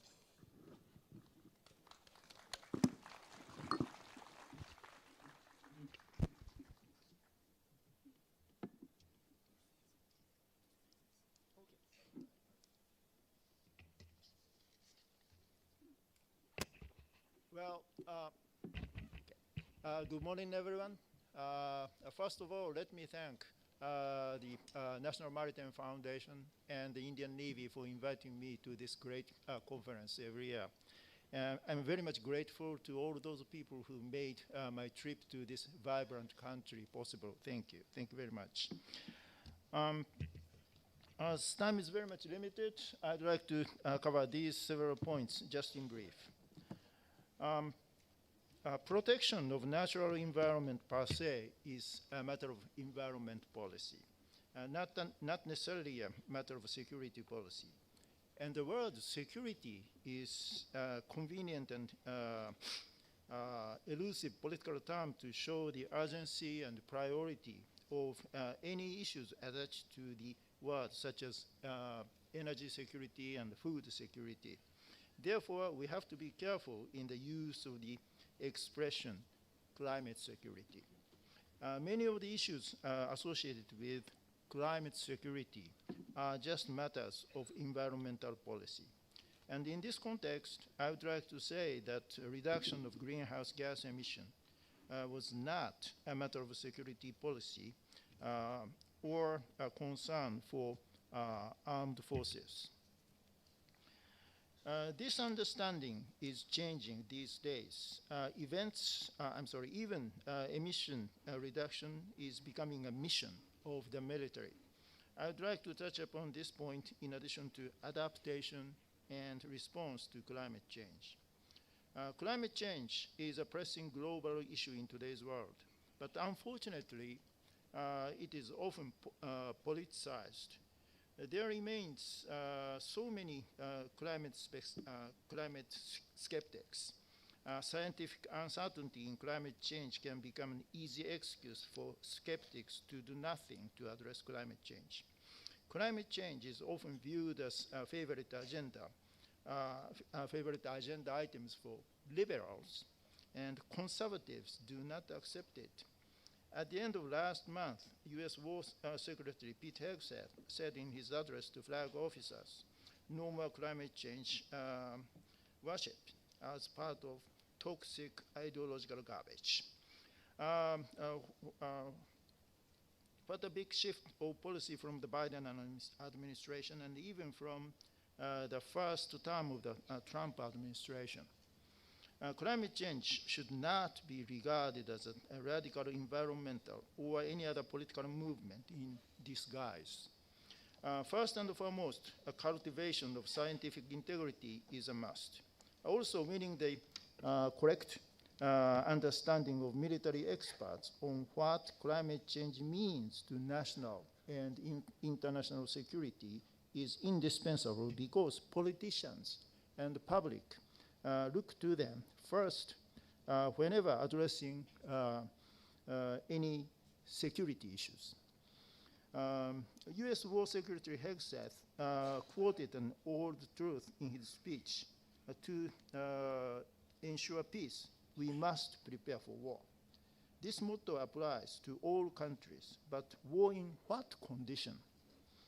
Surely in extreme heat waves, melting ice, and sea level rise, and mega typhoons. These extreme weather events affect the environment in which troops operate and affect their operations. The military has to adapt and respond to them. Reduction of greenhouse emission is not a mission of armed forces, but if most of civilian vehicles become driven with renewable energy, then military use of fossil fuel vehicles will be extremely costly and not sustainable. Also, if use of renewable energy, particularly solar power, makes logistics footprints, particularly transportation of fuels, lighter, and it will lead to operational and cost efficiency. All these things should be covered under the big umbrella of climate change, climate security. Climate change is a global issue in this connected world which no one country can cope with alone. Therefore, international partnership is indispensable. With these in mind, I'd like to touch upon the following 3 points, just in brief. First, cooperation in adaptation. Second, cooperation in response. And then cooperation in reduction. And also I'd like to discuss this non-traditional security issue somewhat in geopolitical context in the end. First, cooperation in adaptation to climate change. Climate change affects troops' health condition, military installations, and the performance of equipment in unprecedented way. Many for cooperation include military medicine. Actually, the most recent joint declaration on security cooperation between India and Japan has a clause about cooperation in military medicine. Of course, it is facilitated by the COVID-19, but it may include, tropical medicine cooperation due to climate change. Also, it may include training assistance on military operations in extreme heat, research and development of clothing, facilities, equipment fit for such extreme condition. Expertise in these areas should be shared among security partners to enhance their capabilities and to avoid unnecessary risks. Military medical cooperation became an area for security cooperation in the COVID-19 pandemic days, as I already said. The channels of communication for the cooperation and accumulation of expertise will help enhance military, medical, and health cooperation related to climate change. Second, international cooperation in response to climate change. Weather conditions affect military operations. For example, the US forces conducted rain-making operations during the Vietnam War from 1968 to 1972 in an attempt to slow the movement of North Vietnamese troops and supplies through the Ho Chi Minh route. Reportedly, the cloud seeding program increased local rainfalls up to 30%. If extreme weather events continue due to climate change, historically accumulated meteorological data will not be useful for weather forecast in future. Scientific cooperation for weather forecast is a must, even for military operational purpose. Climate change is not only a human security issue, but also a serious national security issue. Impact of climate change is wide-ranging, including water and food supply, sea level rise, and subsequent loss of territory. It may easily cause regional conflict over food, water, natural resources, and dwelling place, and destabilizes international security environment. It also causes large natural disasters such as super typhoons, and armed forces will have to be engaged in HADR missions more frequently, while great power rivalry is intensified and armed forces are more occupied with traditional challenges. Global warming also melts Arctic ice, which potentially opens new trading routes in international waters in the Arctic Ocean. And distance between East Asia and Europe through the Suez Canal is 21,000 kilometers, while the passage through the Northern Sea route is around 14,000 kilometers, two-thirds of the southern route, saving the cost and time. It might be attractive to Chinese because China depends on the Suez Canal passage for the shipping of 80% or 80% of its fuel imports. The Arctic is also highlighted as a vast reservoir of oil, gas, and minerals. It is very ironic that climate change would bring new opportunities for prosperity and more fossil fuels to us. Of course, it is highly debatable whether the Northern Sea route is promising or not. And actually, the other day, Admiral Chauhan told me it is not promising, and I fully agree with him. But experts point out, for example, risks to safe navigation due to hazards such as moving ice flows and storms that will continue to be present even as overall sea ice declines, and also lack of robust presence of search and rescue and disaster response provisions. We could not be optimistic about the use of the Arctic, but as the world is paying more attention, much more attention to that northern area, and we will see more human activities over there, HADR and search and rescue. Search and rescue missions in the Arctic will be in the scope of international security cooperation. And third, international cooperation for the reduction of greenhouse emission by the military. Military forces are large organizations with a lot of equipment which emit large amount of greenhouse gas. Military leaders do not compromise military readiness to reduce greenhouse gas emission. Those who invade other countries in violation of international norm are not expected to preserve natural environment in particular.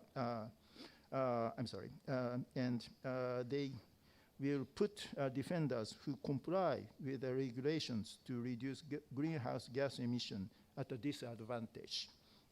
However, fuel economy is a readiness issue, making the military more efficient in the battlefield. And according to former US Navy Secretary Ray Mabus, reducing resilience on fuel is the best decision for building a lethal and agile military, whether concerned about climate change or not. The solar power generator is also beneficial because it doesn't make any smell, noise, and have no problem about fuel to refill it. Not only operational energy consumption, but also installation energy consumption are critical to warfighting because operations of drones and unmanned vehicles are performed from remote computers. So energy needed for the battlefield and that for military bases must be managed together.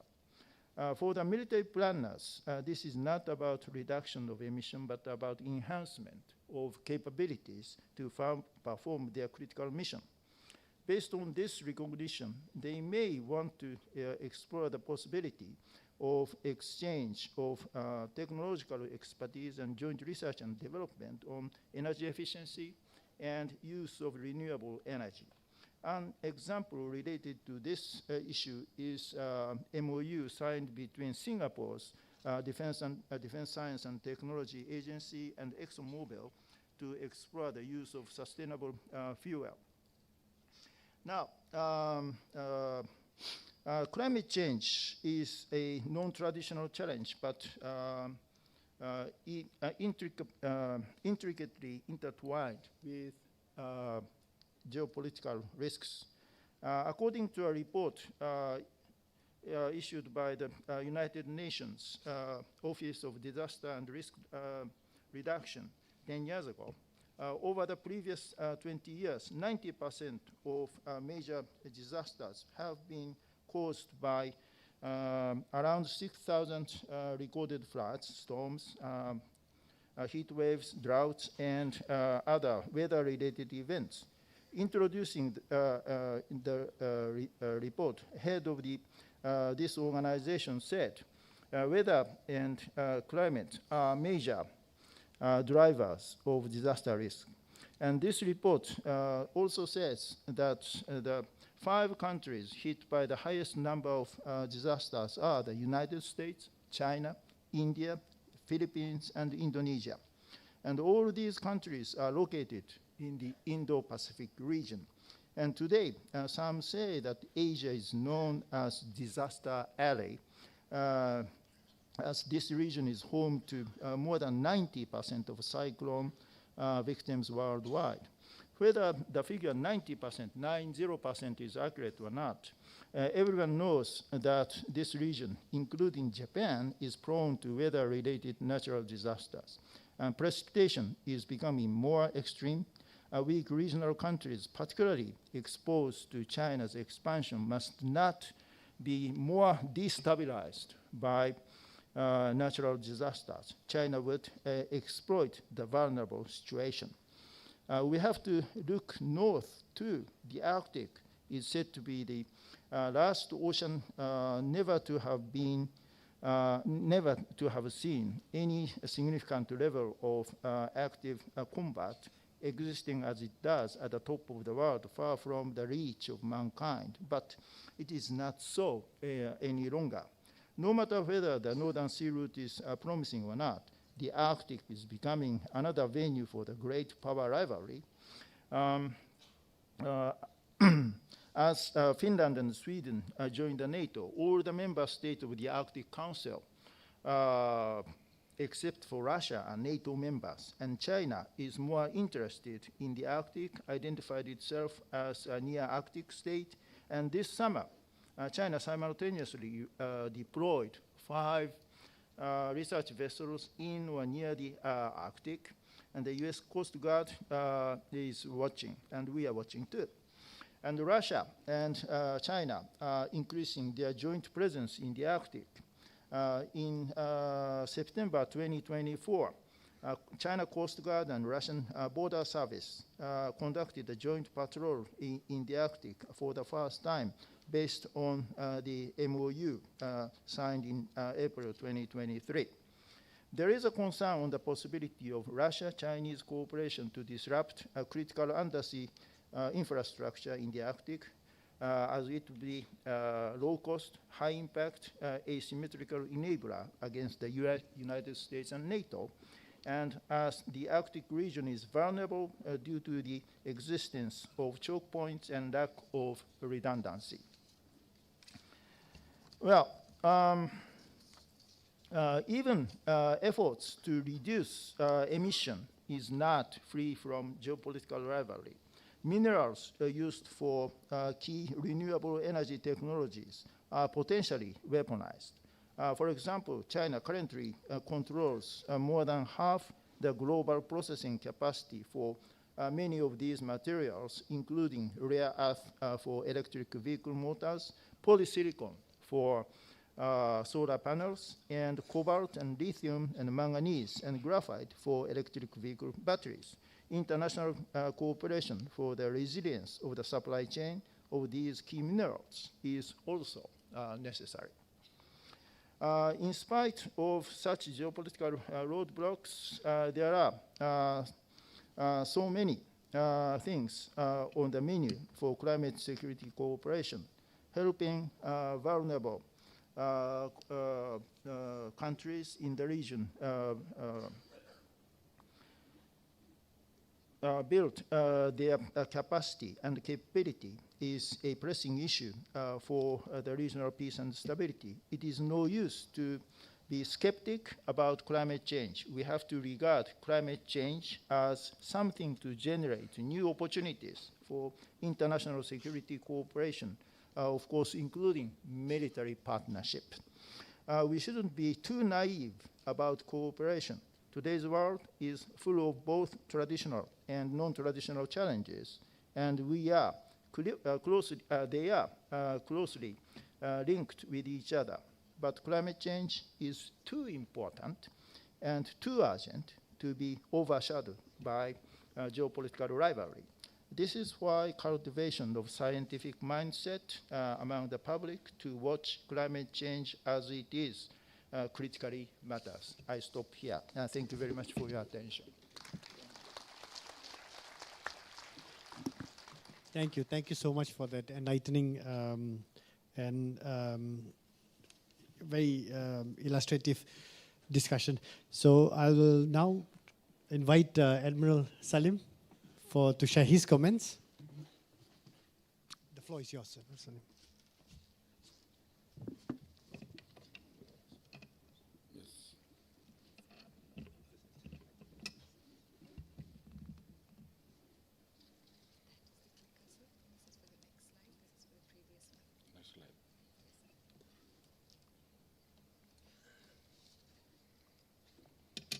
Admiral Karambit Singh, Vice Admiral Production, and Dr. Iqbal, all speakers. Good morning. The challenges we face today in the maritime domain are fundamentally different from those our predecessors encountered. Climate change has emerged as the defining security challenge of our generation, fundamentally altering the operational environment in which naval forces must operate, and our response to use these challenges will determine not only regional stability but the prosperity of billions who depend on the secure maritime trade route. The Indo-Pacific region stands at the epicenter of this challenge. As the world's most economically vital maritime region, any disruption to our sea lane carries global consequences. Indonesia, positioned at the head of these critical waterways, bear both unique vulnerabilities and exceptional responsibilities in addressing this emerging threat through cooperative engagement with regional partners.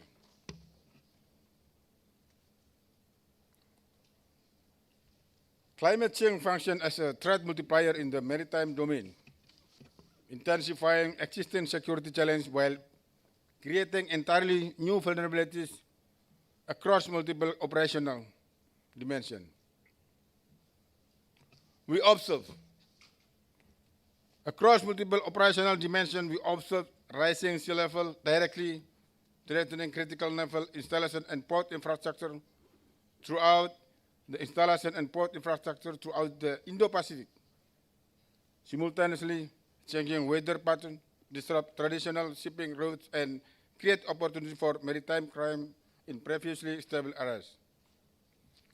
The Indonesian archipelago exemplifies these multifaceted challenges.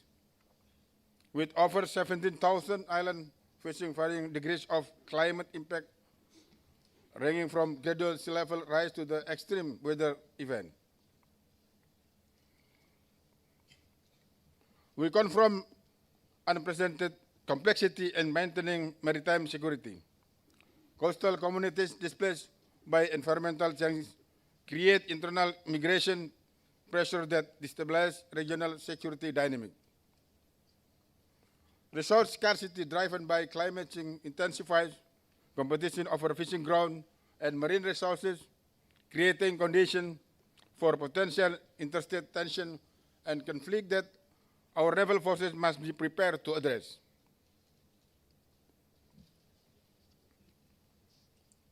The climate security nexus creates a new operational environment where traditional distinction between state and non-state threats become increasingly blurred and interconnected. Weakened coastal states may lose effective control over territorial waters, creating ungoverned maritime space, and that become exploitable by transnational criminal organizations, terrorist groups, and aggressive state actors seeking to expand their influence through opportunistic intervention. Climate-induced displacement generated humanitarian crises that strain national resources while simultaneously creating opportunities for destabilizing intervention by hostile state actors who exploit vulnerability for strategic advantage. Non-state groups systematically exploit resource scarcity and social disruption to recruit supporters and establish operational bases in climatically vulnerable regions. This convergence requires naval forces to prepare for complex scenarios involving multiple threat types operating simultaneously across traditional operational boundaries, demanding new approaches to maritime security cooperation. Effective climate maritime security cooperation requires a robust international framework operating at the strategic level to provide sustained coordination and policy development capabilities. For example, the ASEAN Defense Minister Meeting Plus framework provides an established platform for expanding climate security dialogue among Indo-Pacific maritime states.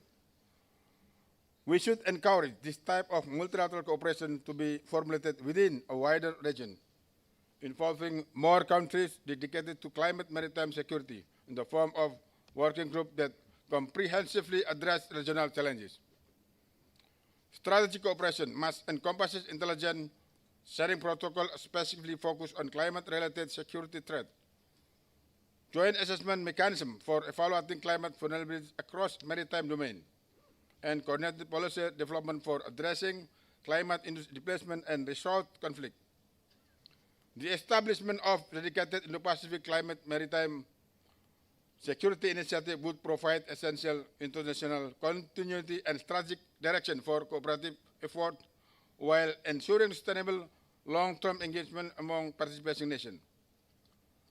This initiative represents not merely in addition to existing framework, but fundamentally evolution in how we approach collective maritime security.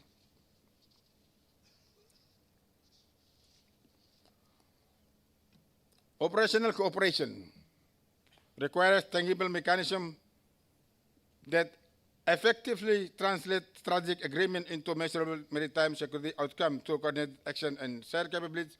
Joint patrol operation in climate vulnerable maritime zone provide immediate security coverage while building essential comprehensive interoperability between participating navies, creating sustainable framework for ongoing cooperation that extend beyond individual crisis responses.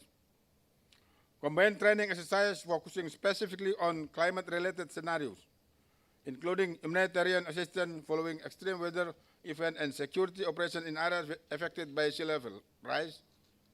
Develop critical operational capabilities while fostering professional relationships among naval personnel. Information sharing system designed specifically for climate maritime security threat enable real-time coordination between naval forces by integrating meteorological data, threat intelligence, and operational status information to provide comprehensive situational awareness for decision-making process. This mechanism awareness transforms cooperative intention into operational reality.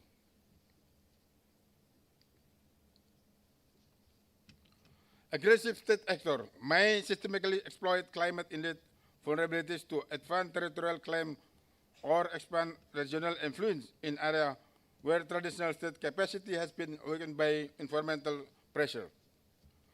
Cooperative response must anticipate and effectively counter such opportunistic behavior through coordinated deterrent strategies that combine diplomatic engagement with visible naval presence in strategically important maritime areas.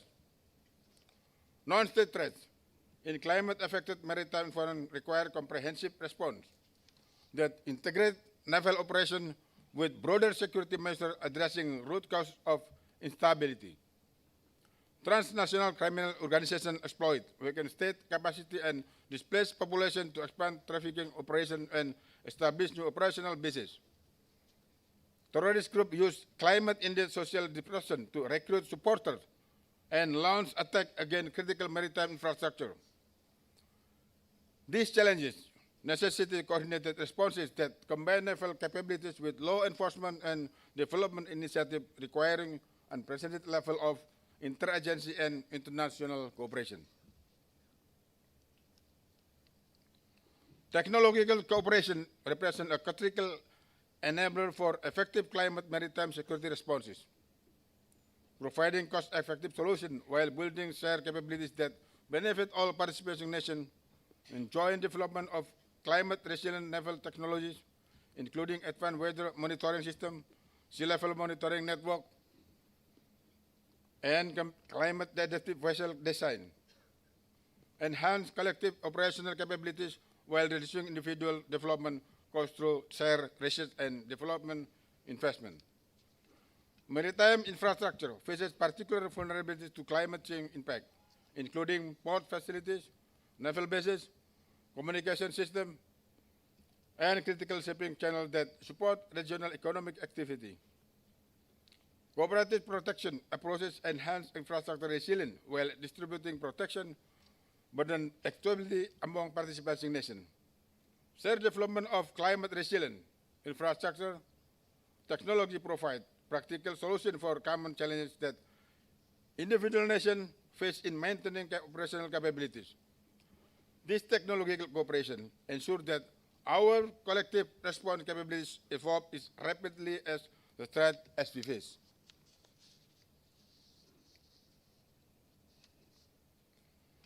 Effective implementation requires a systematic approach with clearly defined timelines and measurable objectives, enabling participating nations to track progress and adjust strategies as needed. Immediate priorities include establishing formal dialogue mechanism among Indo-Pacific maritime states and climate maritime security issues, conducting comprehensive joint assessment of climate-related maritime threats throughout the region, and developing standardized protocol for information exchange regarding emerging climate security threats. Medium-term objective encompasses joint training exercise focused specifically on climate-related maritime security scenarios, the collaborative development of technological solutions for climate-affected maritime cooperation, and the establishment of combined response capabilities to address climate-induced maritime security crisis. Successful implementation will enhance regional stability while building collective resilience against future climate challenges, providing enhanced early warning capabilities, improved coordination mechanism, and share burden arrangement that maintain comprehensive security coverage while reducing individual health costs. Climate change presents an intermediate and accelerating threat to maritime security throughout the Indo-Pacific region that requires urgent and sustained cooperative responses from all maritime nations.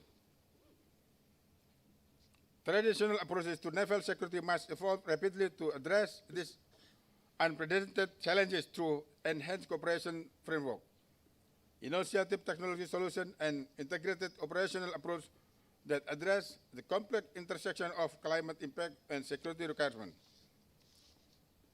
Indonesia, as the major maritime power and positioned at the center of critical Indo-Pacific sea lane, possesses both the strategic capability and international responsibility to lead cooperative effort addressing climate maritime security challenges through sustained engagement with regional partners. The window for effective preventive action remains open but continues to narrow as climate impact accelerated across the region.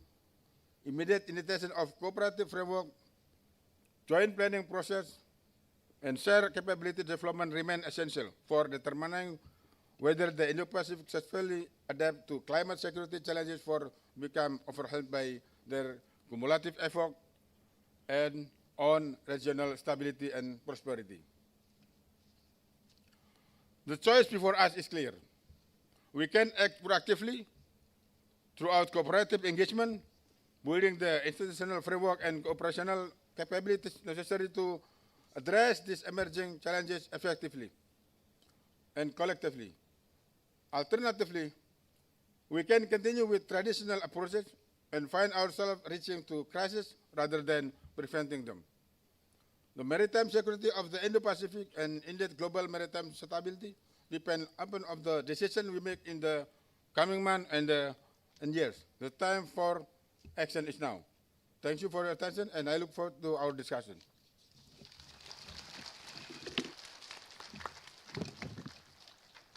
Thank you very much, Admiral Salim.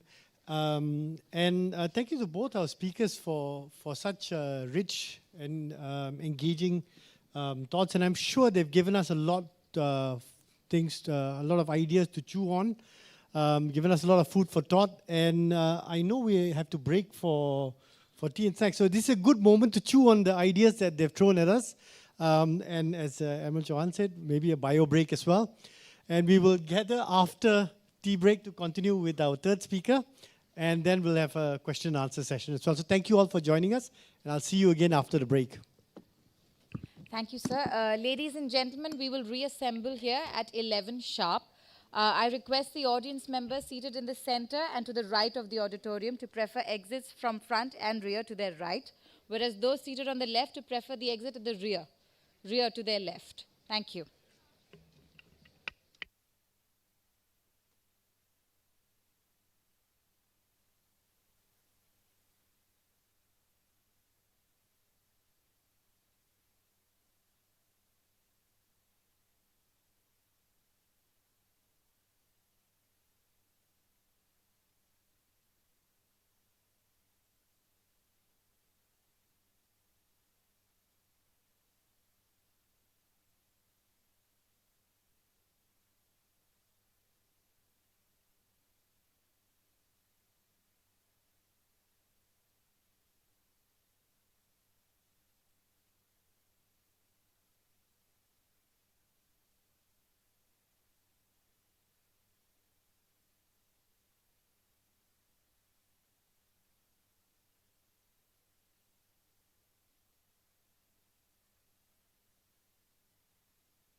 It is said that you don't stumble upon your heritage. It's there, just waiting to be explored and shared. That is what Lothal shows us, one of the UNESCO World Heritage Sites in Gujarat. Lothal में बनने वाला maritime museum शायद आप में से बहुत कम लोगों को मालूम होगा। लोथल में दुनिया में नाम कमा सके ऐसा मैरीटाइम म्यूजियम बन रहा है। जैसे स्टैच्यू ऑफ यूनिटी उससे एक पहचान बनाई है, ये लोथल का मैरीटाइम म्यूजियम भी बनाएगा, क्योंकि हमारे लिए गर्व की बात है दुनिया का सबसे पुराना बंदरगाह लोथल ये हमारी गुजरात की धरती पर है, ये हमारे भावनगर के किनारे पर है। During 3700 BCE, Lothal was a thriving trading port. Archaeologists believe the city was a part of a major river system on the ancient trade route from Sindh to Saurashtra in Gujarat. To acknowledge the importance of this heritage city and ancient Indian maritime trade, Ministry of Port Shipping and Waterways has planned to develop National Maritime Heritage Complex near Lothal for an estimated amount of rupees 3,500 crore. Major components of the NMHC project includes a maritime museum, Lothal Town, 5D Dome Auditorium, Lighthouse Museum, Bagicha Complex, Nature Conservation Park, Coastal States Pavilion and Theme Park. An anticipated daily footfall of up to 25,000 people. Government of Gujarat allotted 375 acres of land for the complex. 100% earthwork for the project has been completed. Boundary fending of 3,200 meters for NMHC Phase 1A has been completed. 1,200 tree saplings have been planted. Piling work is in progress. Concept design of 6 galleries are ready, including the Naval Gallery, and other galleries are under preparation. Out of 25-kilometer water pipeline, 16-kilometer water pipeline work has been completed.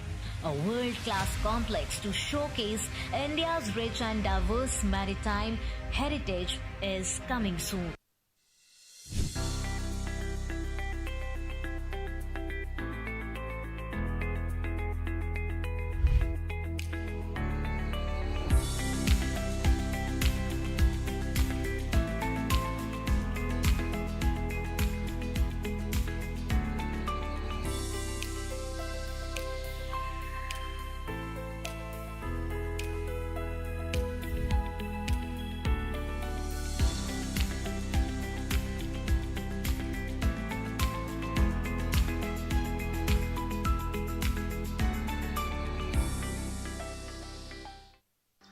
The mangrove forests of Thana Creek are a mix of various mangrove species, with each having distinct flowers, fruits, and leaves and roots.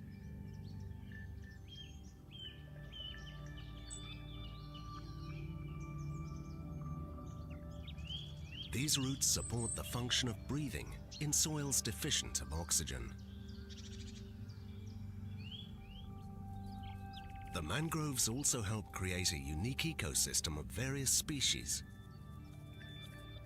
ranging from tiny crabs to tall flamingos.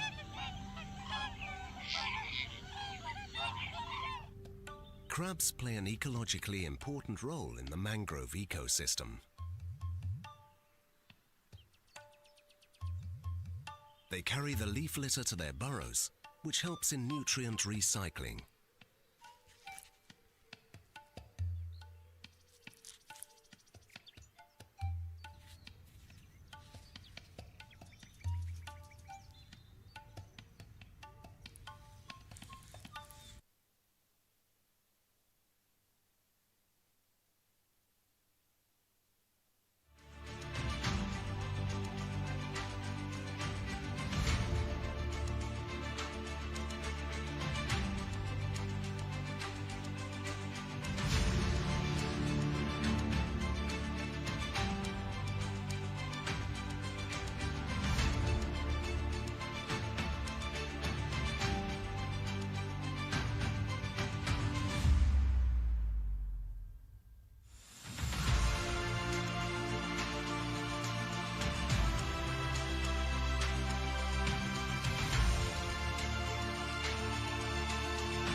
Growth को number 1 की position पे लाता है in the area of green and decarbonisation का जो effort चल रहा है उसमें we have taken the first step.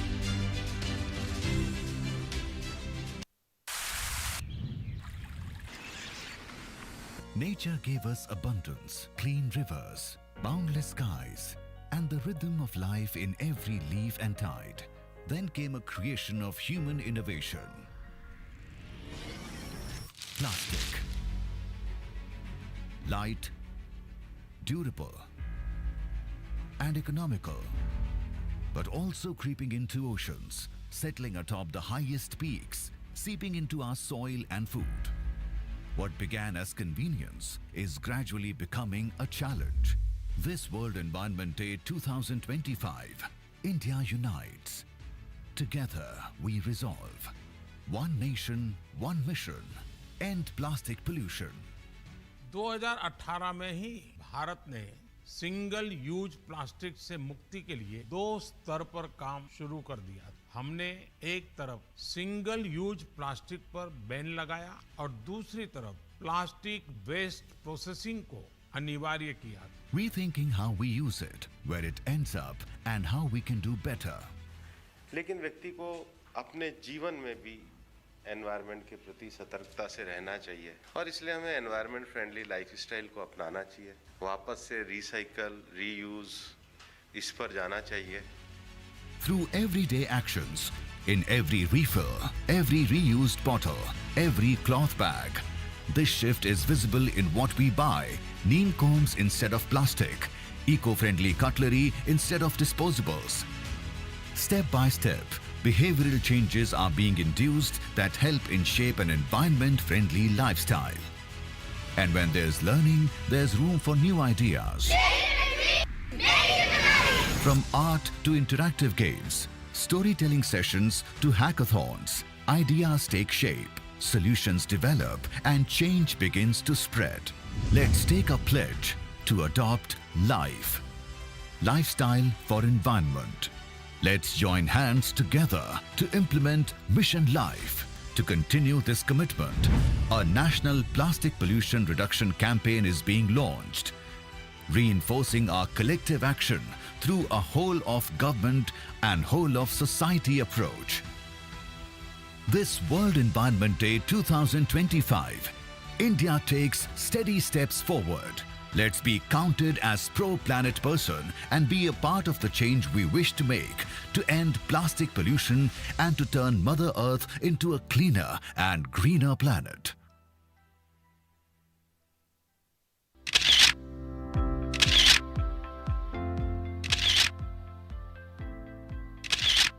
The nearest transshipment ports for India's east coast ports are Colombo, Klang, Tanjong and Singapore.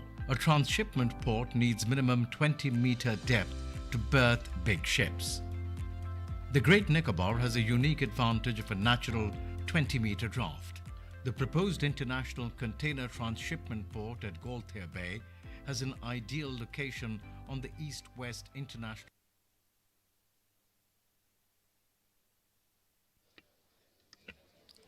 Welcome back, ladies and gentlemen. I request everybody to kindly settle down.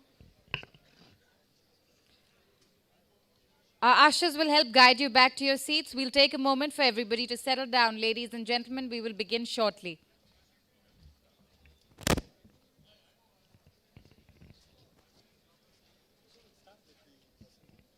In a minute, sir.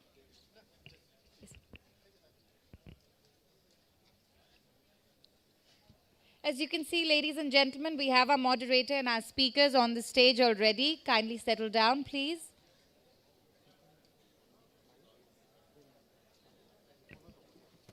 I request the NMF ushering team to guide all our participants back to their seats in the audience.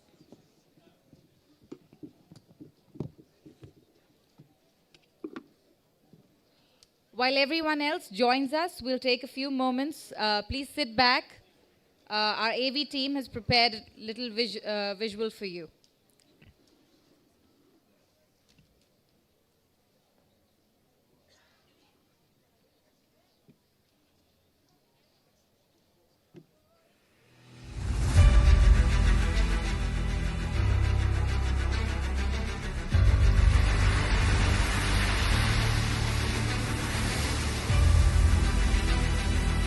Somewhere in the Bay of Bengal, our latest warship is on her final checks.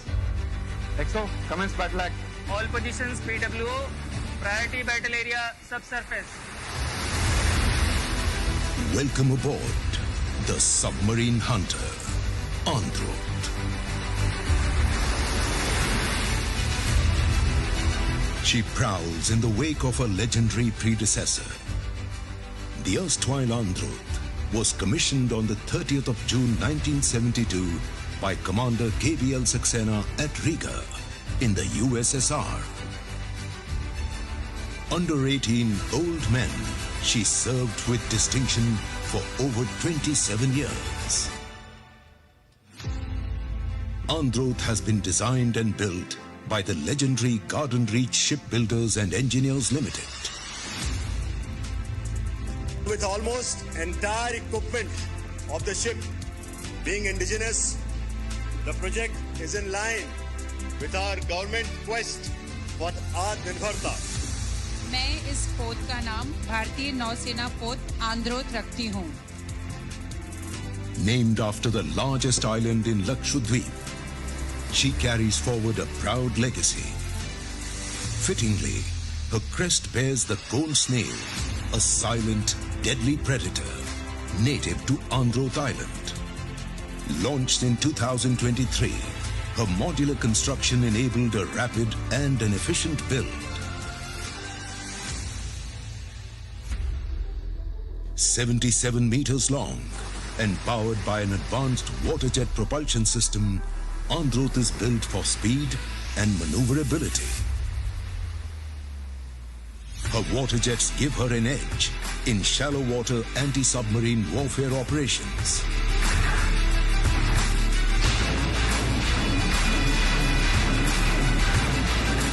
Ensuring the kill are an indigenous rocket launcher and torpedo tubes.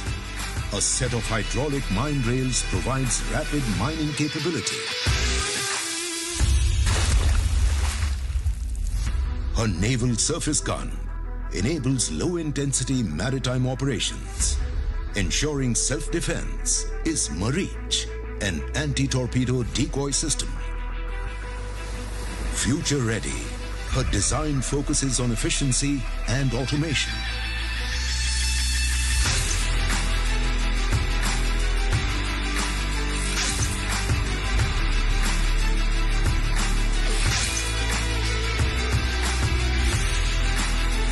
Defining Androth are her crew, the Depth Dominators.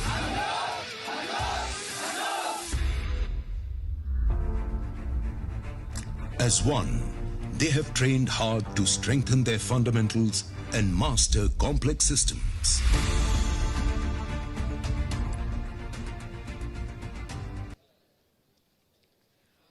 Ladies and gentlemen, I see that most of us are back. I hope we're all refreshed, have had a good cup of tea or coffee. I now hand over the proceedings back to Dr. Xavier to resume the first professional session. Thank you. Welcome back. I hope everybody is rejuvenated, restocked, and all geared up to continue the discussion we were having before the break. So without further ado, I'd like to invite Mr. Badruzzaman Bodhi, who is a research officer at the Bangladesh Institute of Maritime Research and Development in Dhaka. So, Badruzzaman, please.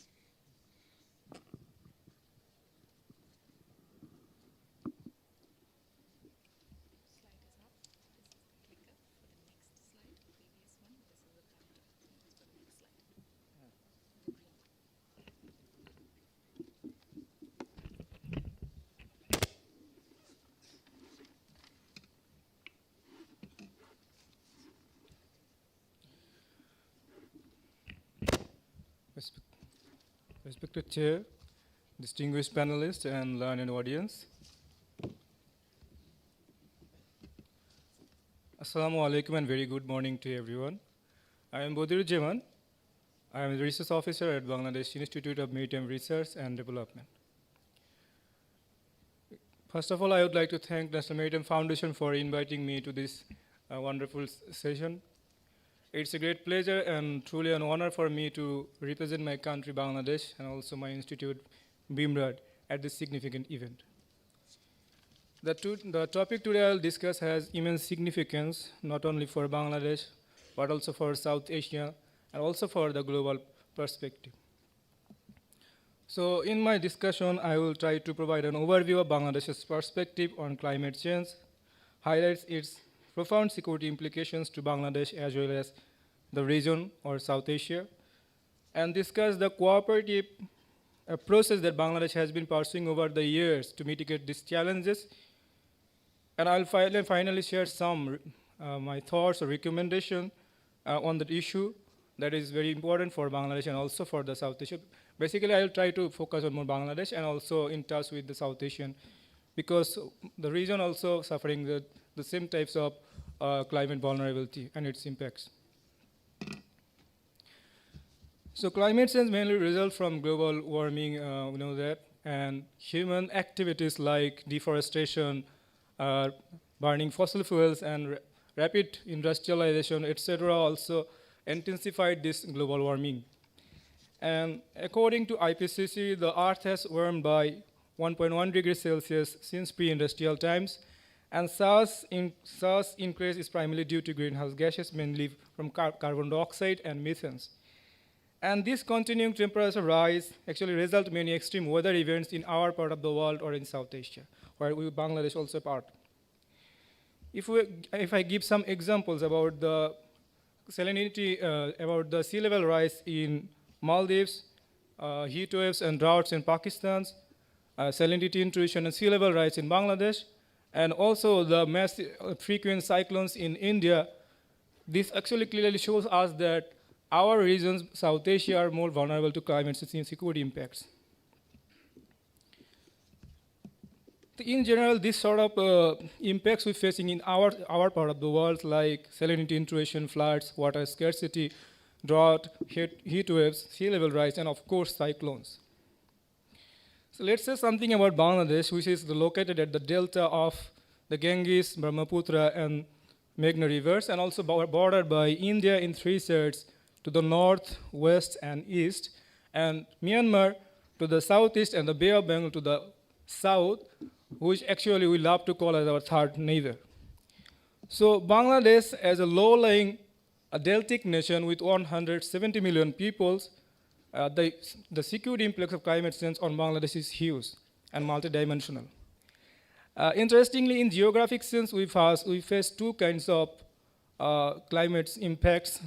Like in our north, we mainly find that water scarcity, arsenic contaminations, flash floods, etc., which directly affects our agriculture and also the public health. In the southern region or coastal region, actually the impacts are more severe there, and there salinity intrusion and the sea level rise and salinity intrusion and its mix up with the fresh water devastated the huge amount of agricultural lands and undermining livelihoods and increasing public health for millions and increased health risks, particularly the coastal women. So if I consider the sea level rise in Bangladesh, many national and international organizations show their great concern about the sea level rise in Bangladesh and projected that around 0.5 to 1.5 meters of water level could be increased by the end of the 21st century.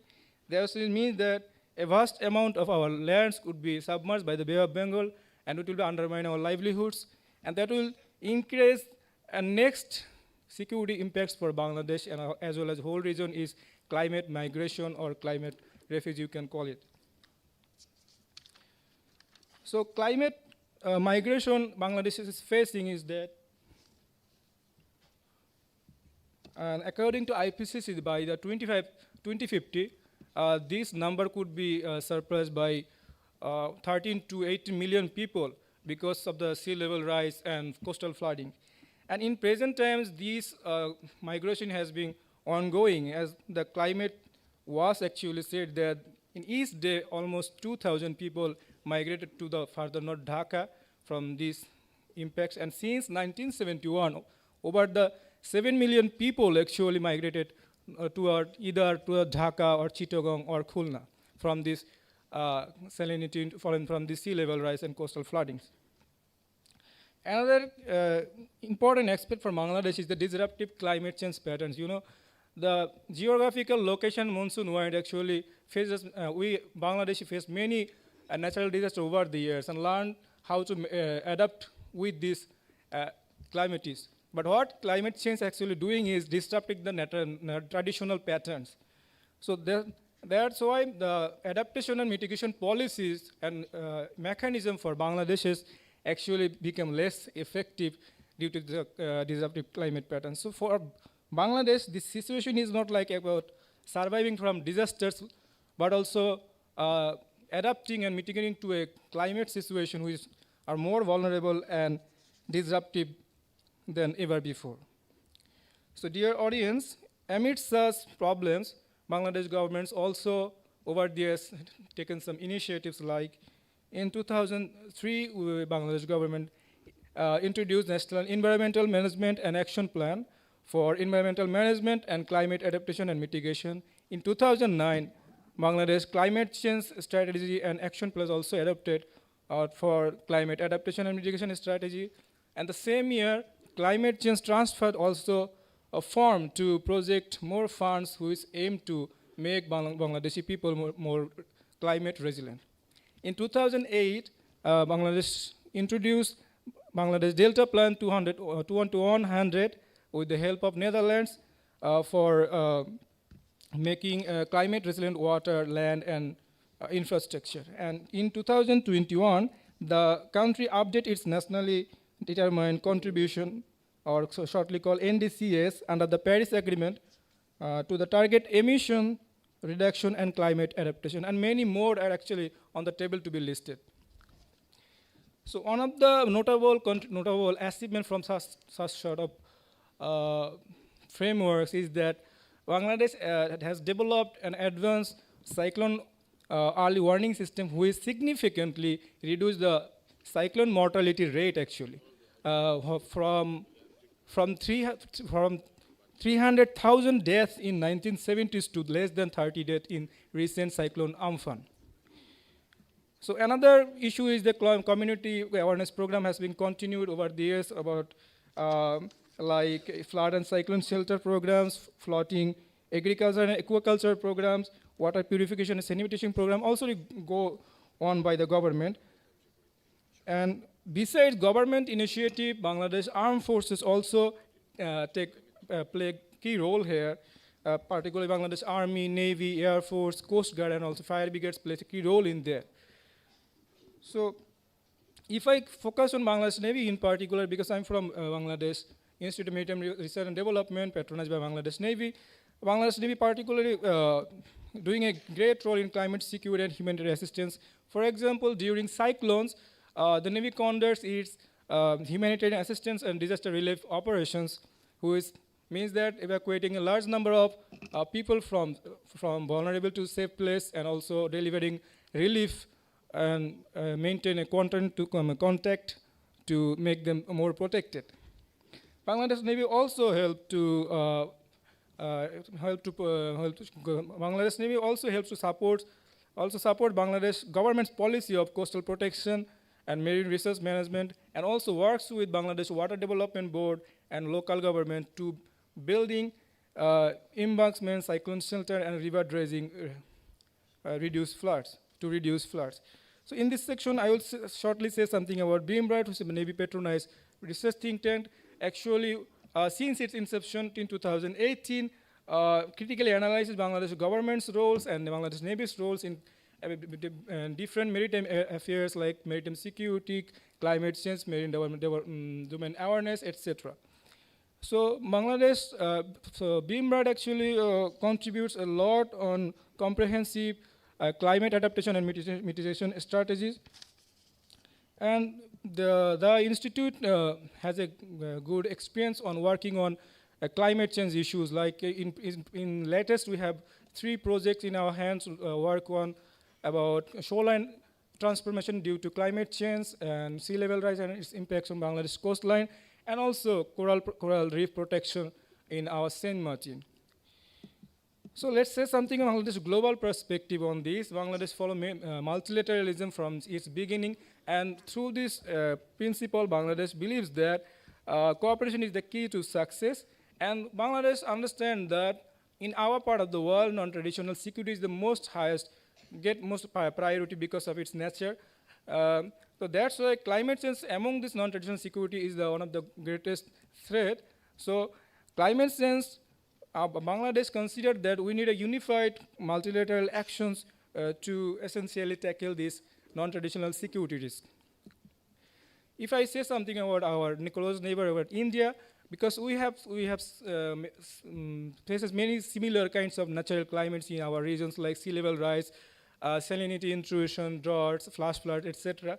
So both of the country from over the years has actually in contact with mitigating such a climate-induced impacts actually. If I give some examples, like in 2021, both countries signed an MOU on disaster preparedness, and from the very beginning, joint research by adopting joint research commission, both countries shared the data to prepare on flash flood or other issues. And recently, both countries on focusing on joint flood management and Sundarban ecosystem restoration to strengthen coastal resilience in both sides of the country. So, but the problem is that both countries has an issue to focus on is the transnational or river water sharing issue. Because why it is important? Because both countries almost share 55 transboundary transboundary rivers, and the management of this river water is essential and affects millions of lives and important biodiversity of both sides of the borders. And these rivers has a key role to play in the regional climate change induced issues. The problem faced when the upstream dams actually in India actually impede even the natural followers water in the downstream Bangladesh. It actually leads salinity intrusion that reduce agricultural productivity and ecological degradation. So therefore, Bangladesh believes that we had a close neighbor country and we had a lot of similarity and about experience about climate change. And so regarding transboundary water issue, we need a comprehensive, integrated, and cooperative water management policy that actually focus climate change security aspect, the priority and equitable water sharing on that progress. If I say something about the global perspective, I have to say something about China, because China has an extensive experience on their own side about comprehensive water management, and Bangladesh actually focused on that.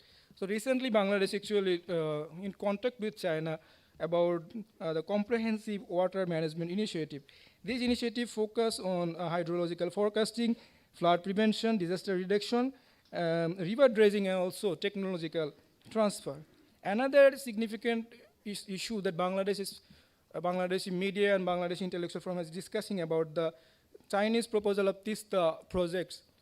And many experts in Bangladesh believes that since India is a close neighbor both for Bangladesh and for India, has a major stake in there. And since India has proposed similar kinds of initiative before with our previous government, then inclusion of this project for India would be better for the project implementation and for regional collaboration and regional coastal resilience.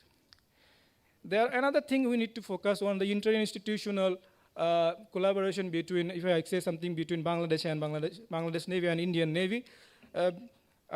Because Bangladesh believes that like Bangladesh Navy, Indian Navy also supports cooperative approaches in maritime security, environmental protection, and climate resilience. There are joint exercises like Bongosagar and Coordinated Patrol Corporate aim to improve search and rescue operations and operational readiness in the Bay of Bengal and beyond. They also work on to protect Sundarban mangroves and also fight for IUU fishing in the Bay of Bengal. While East Navies act as a fast responder in their coastal area, so the collaboration between them could be a very effective way to strengthen regional disaster preparedness and early response capabilities for ensuring the safety of coastal communities in South Asia amid such problems.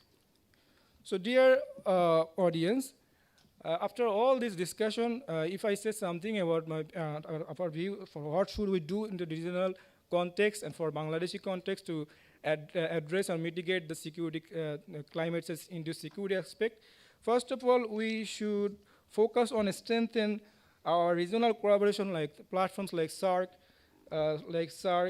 IORA, and BIMSTEC, so that the country can work collectively on climate change, security mitigation, and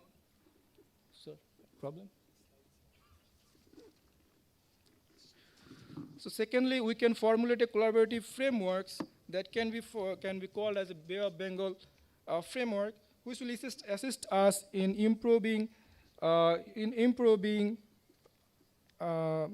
warning systems. Sorry, can I?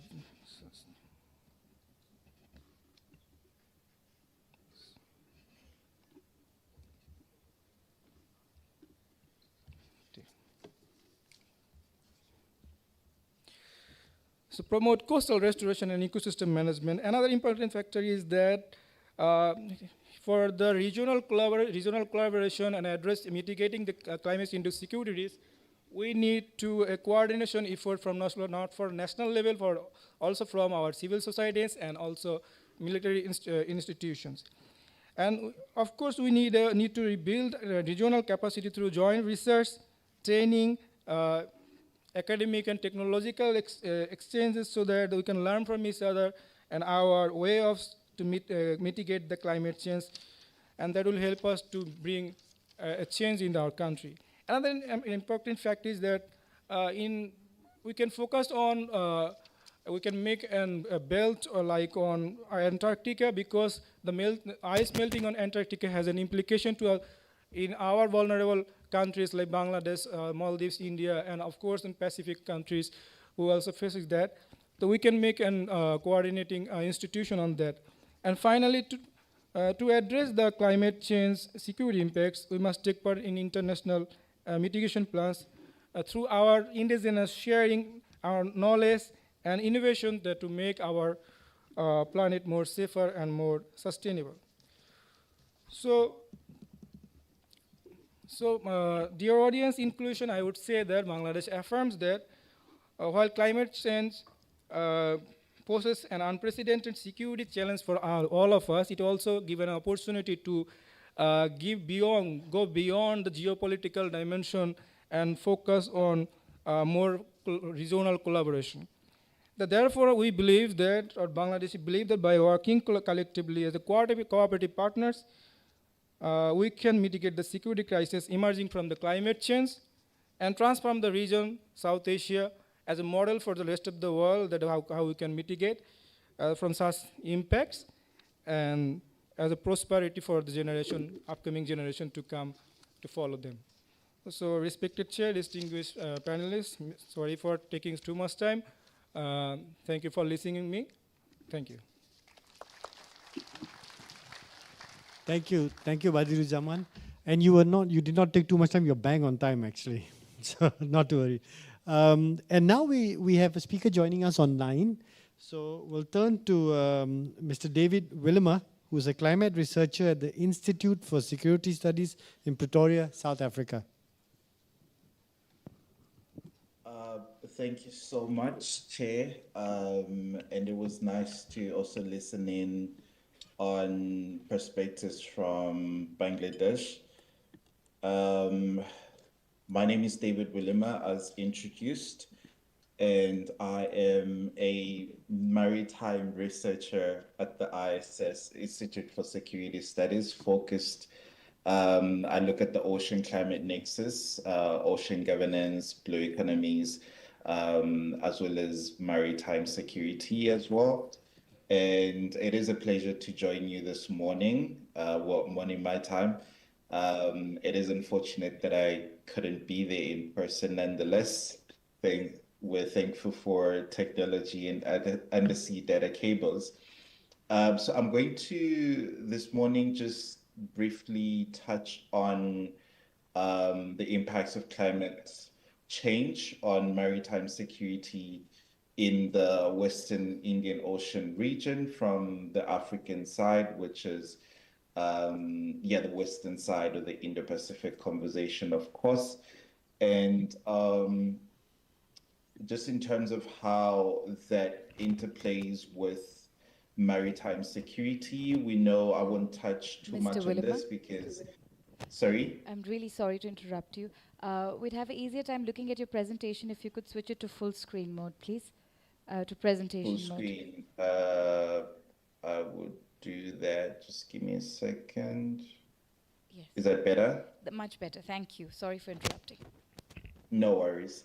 All right, so I was saying I won't spend too much time on this because we've got ladies and gentlemen that really live this life on the evolution of maritime security and it being married to this state-centric approach, traditional approach to what security means, right? And the protection of national interests and sovereignty in that space. And so from there, the concepts of sea power come through and the protection of maritime trade, safe shipping, sea lines of communications tied together with international law and freedom of the seas and things like that. And so, and I understand Prof. Berger is with us this few days, and he will do a much better job at speaking to this really useful and impactful maritime security complex that he created that looks at different aspects of maritime security at the intersection, where we look at both the marine environment, national security, resilience, blue economies, and in that, climate change, right? And so that sort of sets the context for how we define maritime security in terms of who are the different actors, the rules that are at play, and the responses that require to be enacted, right? And so the same can be argued about climate change, right?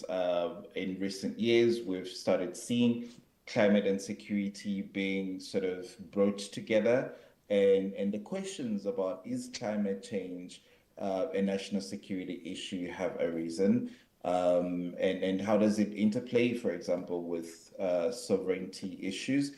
And this is particularly important this year as we saw through the leadership of Pacific Island states and young people in particular, the first ever ICJ advisory opinion on climate change, which also included issues about statehood, where if an island state, for example, loses its territorial mass, it still maintains its statehood status.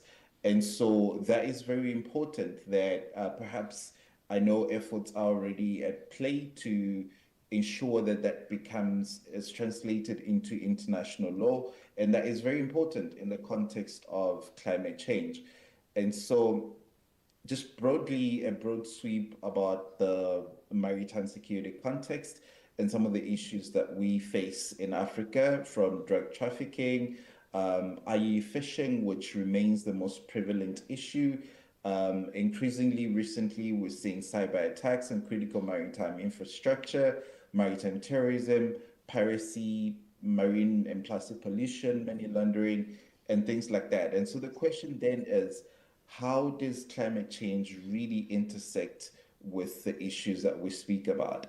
And just by way of introduction, right, when we speak of the Indo-Pacific, it is often, and props to the organizers for this, for including the African perspective in this conversation, because as the map that you're seeing on the screen now shows, much of the conversation about the Indo-Pacific really excludes Africa. If you look at your left side there, most of the maps are drawn this way, that they really do exclude the African part of this conversation. And so it is very important that we sort of include, not sort of, we really include Africa in this conversation.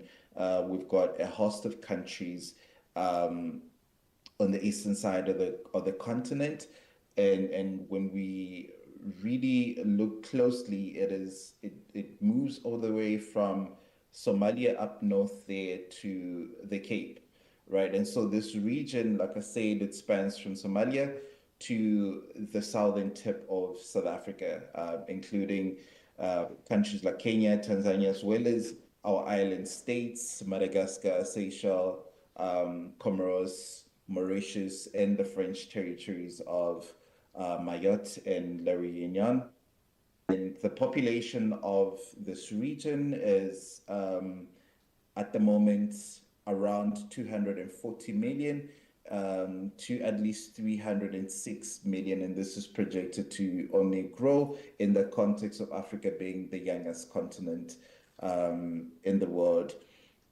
And the total ocean asset base of this region is about $333.8 billion, according to some recent estimates. And fisheries remains the most powerful or dominant economic activity in the region, with prevalent threats related to IE fishing and piracy. We've seen, particularly in the context, and I'll get to this a bit more later, in the context of the Red Sea crisis, quite recently in the last few years, that sort of created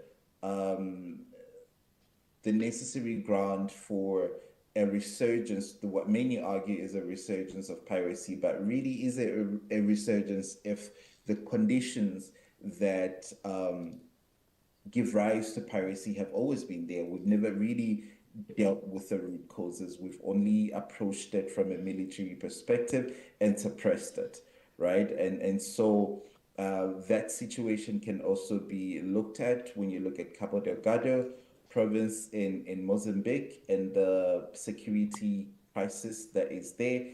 And so when you look at the maritime security challenges, I did this little nice Venn diagram that shows us, pie chart rather, that shows us the distribution of maritime security challenges, with piracy standing at 25%, trafficking at 15%, maritime terrorism at 10%, other crimes at 10%, and we see IE fishing is indeed quite prevalent at 40%.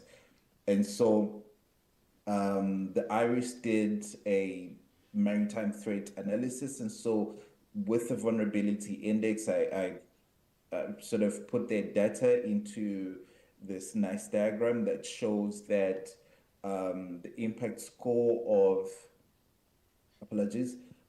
the maritime threats. You really can't see the bottom parts, but it shows the risk that we spoke about there, with the highest being IE fishing at 95 on a vulnerability index as the highest.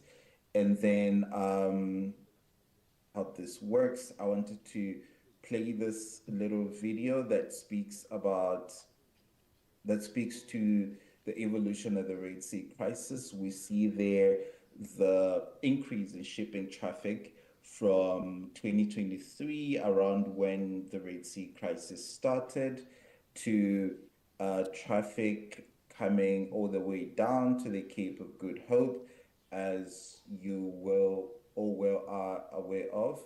And while this has been looked at very well from a security perspective, we've not really paid much attention to the price that the oceans have to pay for this increase in shipping traffic. We know this area along the east flank of Africa has very rough waters, so ships have to burn through fuel quite a lot, and that has in the past, it's been quite prevalent for oil spills and things like that, where people in Mauritius are still recovering from the impacts and effects of the Waukesha spillage. And so the risks then for the region have been quite enormous. And we as a region were not ready for that amount of shipping traffic increase. And in a manner speaking, it was a missed opportunity economically to really benefit from the increase in shipping traffic that was passing through the area, right? And at the same time, when you give climate considerations, for example, estimates show that for every container ship that was, instead of going through that route, was passing through the region, it led to 2,000 more metric tons more emissions to go around the Cape of Good Hope, right? And per year, that sees us get to 8.8 million metric tons of CO2 coming through that area. And so the climate considerations of that crisis have been quite enormous, and we saw some spillage also in the Red Sea that we are unable rather to quantify the real impact of it. And so beyond that as well, the area is very prone to sea level rise and coastal flooding and cyclones. And we see here President Macron in December in Mayotte when a cyclone hit and there was a humanitarian crisis in a manner of speaking. And then you can begin to see how climate change really impacts national security. And more, it's also coming into the political arena. We just see this in Seychelles with the election now, where one of the sticking points was the topic on the controversial hotel deal that was granted to a Qatari business, and in that we saw, as they say in island states like Seychelles, all the candidates will campaign to save the ocean, but a lot of them would be fishing for votes, excuse the pun, and that became a really huge sticking point that some analysts argue really led to, beyond other issues, that really led to the unseating of the incumbent and the bringing back of the old party. And so we see climate change then coming into the political arena as well. And this is that famous photo of Tuvalu's minister at COP21 making a point about sea level rise and how the island is slowly but surely sinking. And so this then, in the context of the ICJ advisory opinion from this year, becomes even more prevalent. We will see more of this as an issue, but it is good that more light is being shed on sovereignty issues as well in the context of climate change, right? And so some of the issues then as well is that most of Africa's coastal cities and island states, especially the coastal cities that are that have big populations, are in low-lying areas that are susceptible to, and this is also true in the Gulf of Guinea, right? So if you look at Africa's largest cities like Lagos, Abidjan, Dar es Salaam, Cape Town, Luanda, all of these, Alexandria, all of these that hold large populations. And when you look at the population and migration projections for Africa, a lot of these cities and cities that follow are one, coastal, two, low-lying, and most of them will hold populations of more than 5 million people by 2030. And so that translates to about 116 million Africans living in low-lying coastal areas by 2030. that is a huge number that will put pressures, enormous pressure on coastal cities and resources. And in the context of sea level rise and flooding and inundation and things like that, that will pose huge security issues. And most of our cities, when you look at Cabo Delgado, that have security issues are also coastal areas, right? And so when you look at Somalia with piracy, for example, all these are coastal issues that we really need to look at, that we've for a very long time only looked at them from a security lens. But how can we, for example, look to the blue economy as a solution, right, that can contribute to food security, that can contribute to job creation, as well as the restoration of our decreasing coastal resources. And in that context, we see that the region, the Western Ocean, Indian Ocean region, for example, the number of mangroves have decreased tremendously over the last few decades, and at the brink or risk of extinction in the next 50 years if we continue with a business as usual approach.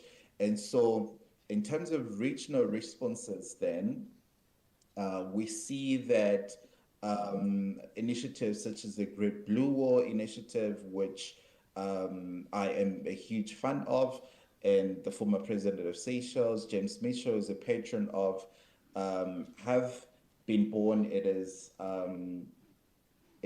implemented by the International Union for the Conservation of Nature.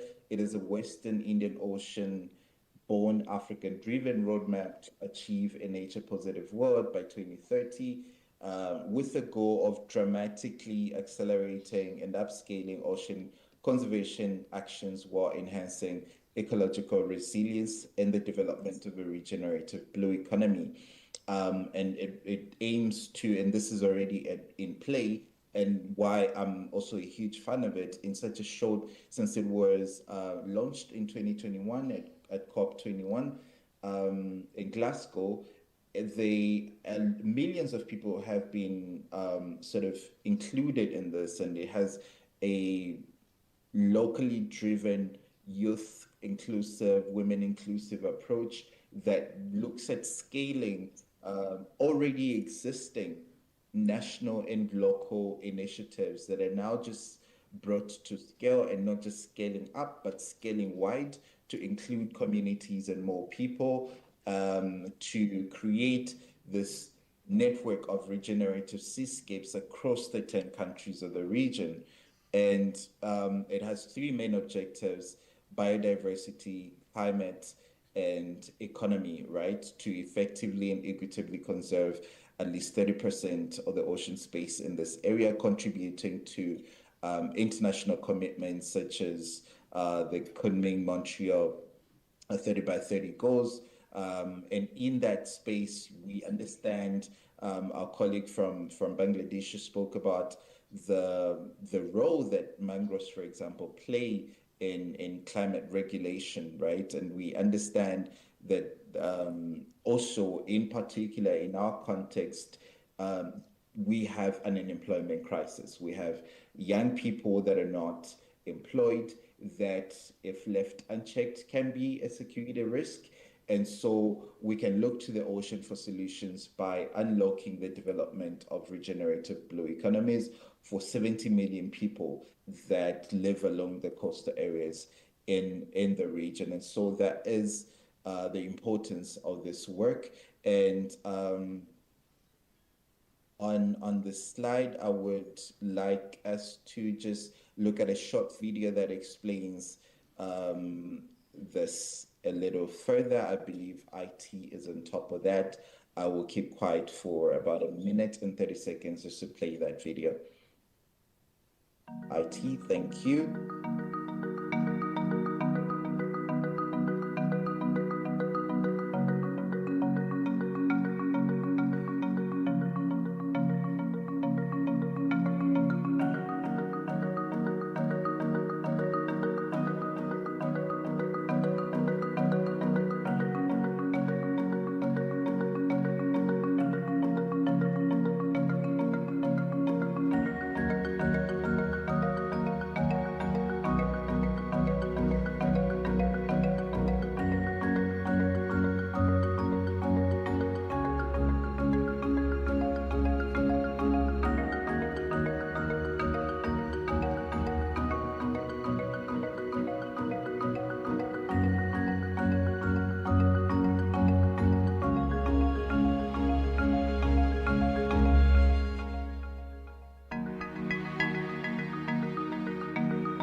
geopolitics of the region as well, from both security and economic perspectives. When you look at the port infrastructure, a proliferation of Chinese-built ports, for example, the UAE as well, has come in quite strongly.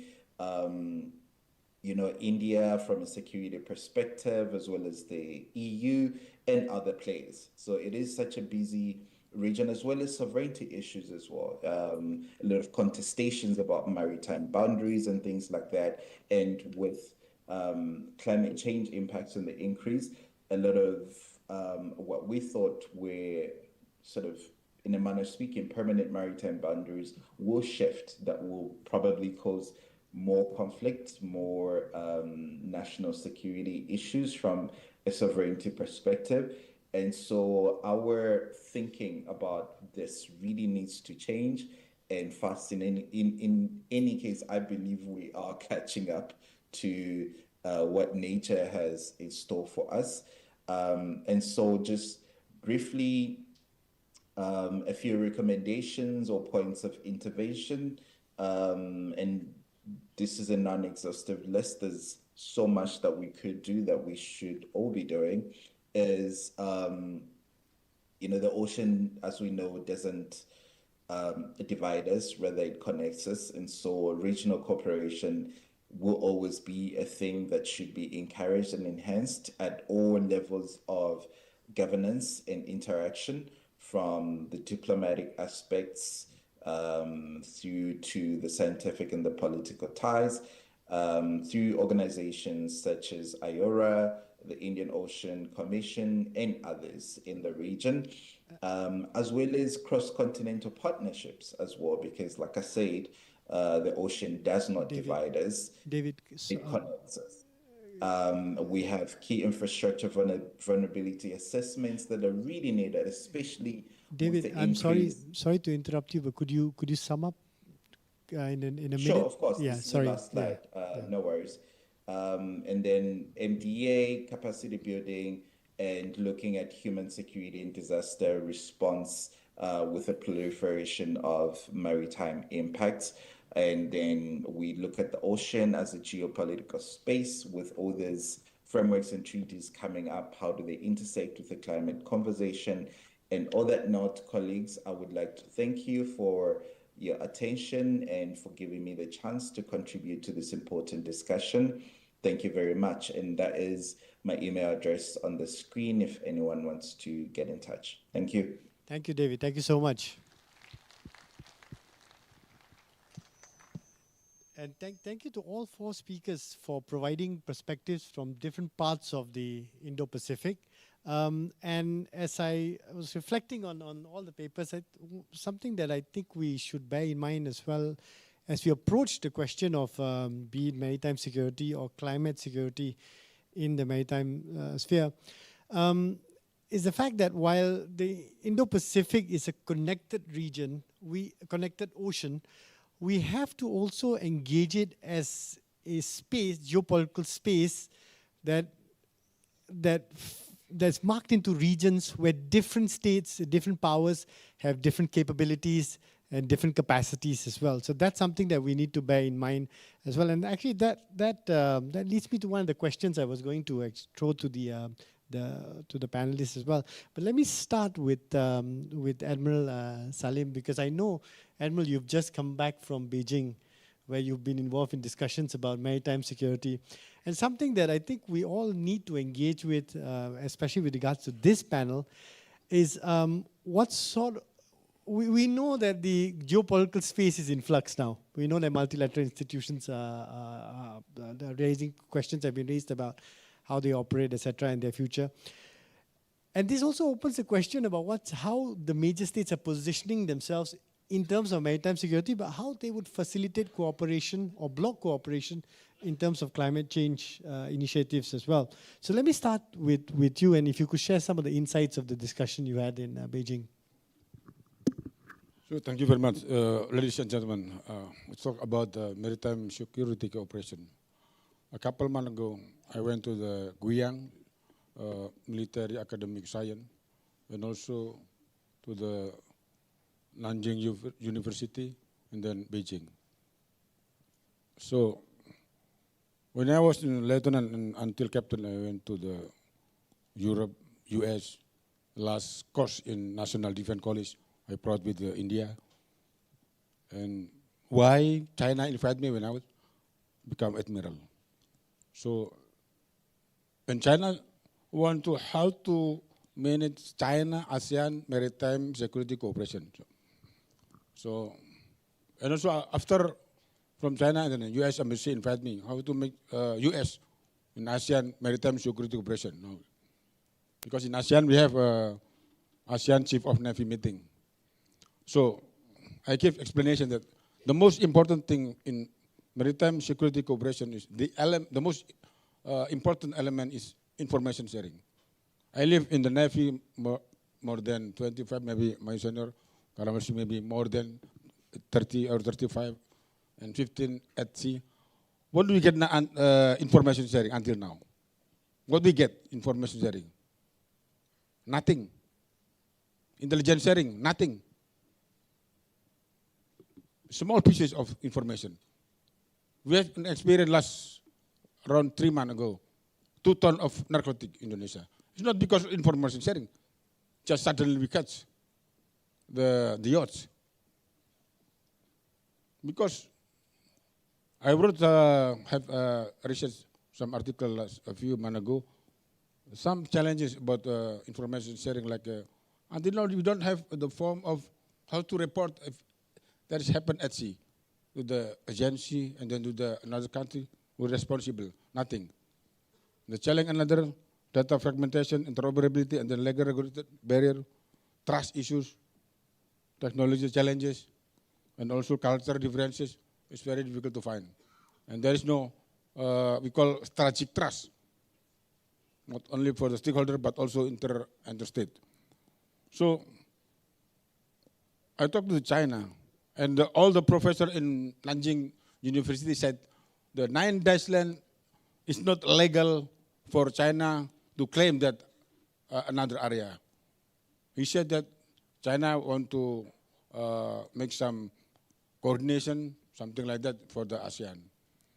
So, and I asked, why you not make some like China Chief of Navy meeting with the ASEAN, China Chief of Navy meeting with ASEAN, and US Chief of Navy meeting with ASEAN. We don't have until now. I don't know, maybe in the future. And the most important thing, if you want to make some good cooperation, maritime cooperation in our region, in ASEAN, first in maritime security, you make China ASEAN Maritime Security Cooperation Training Center. If you not take this chance, US will take this. Trust me. So if India makes some want to close with ASEAN, try to make something like India ASEAN Maritime Security Cooperation Training Center or India ASEAN Maritime Interdiction Training Center. Built in Bali or in Goa, nice place. That is better. So all people will come to the place for the, even in ASEAN we don't have something, some state they don't know, they don't have about land, maybe they can learn about international law and maritime resources and everything. In terms of climate change, maybe also we can get to the Indo-Pacific. Indo-Pacific Maritime Security Training Center, Indo-Pacific Humanitarian Assistance and Disaster Relief Training Center, put in Goa or in Bali, and all the Indo-Pacific state. Because I learned from the Indonesian Navy, last February, I am the head of Committee International Maritime Security Cooperation, International Maritime Security Symposium.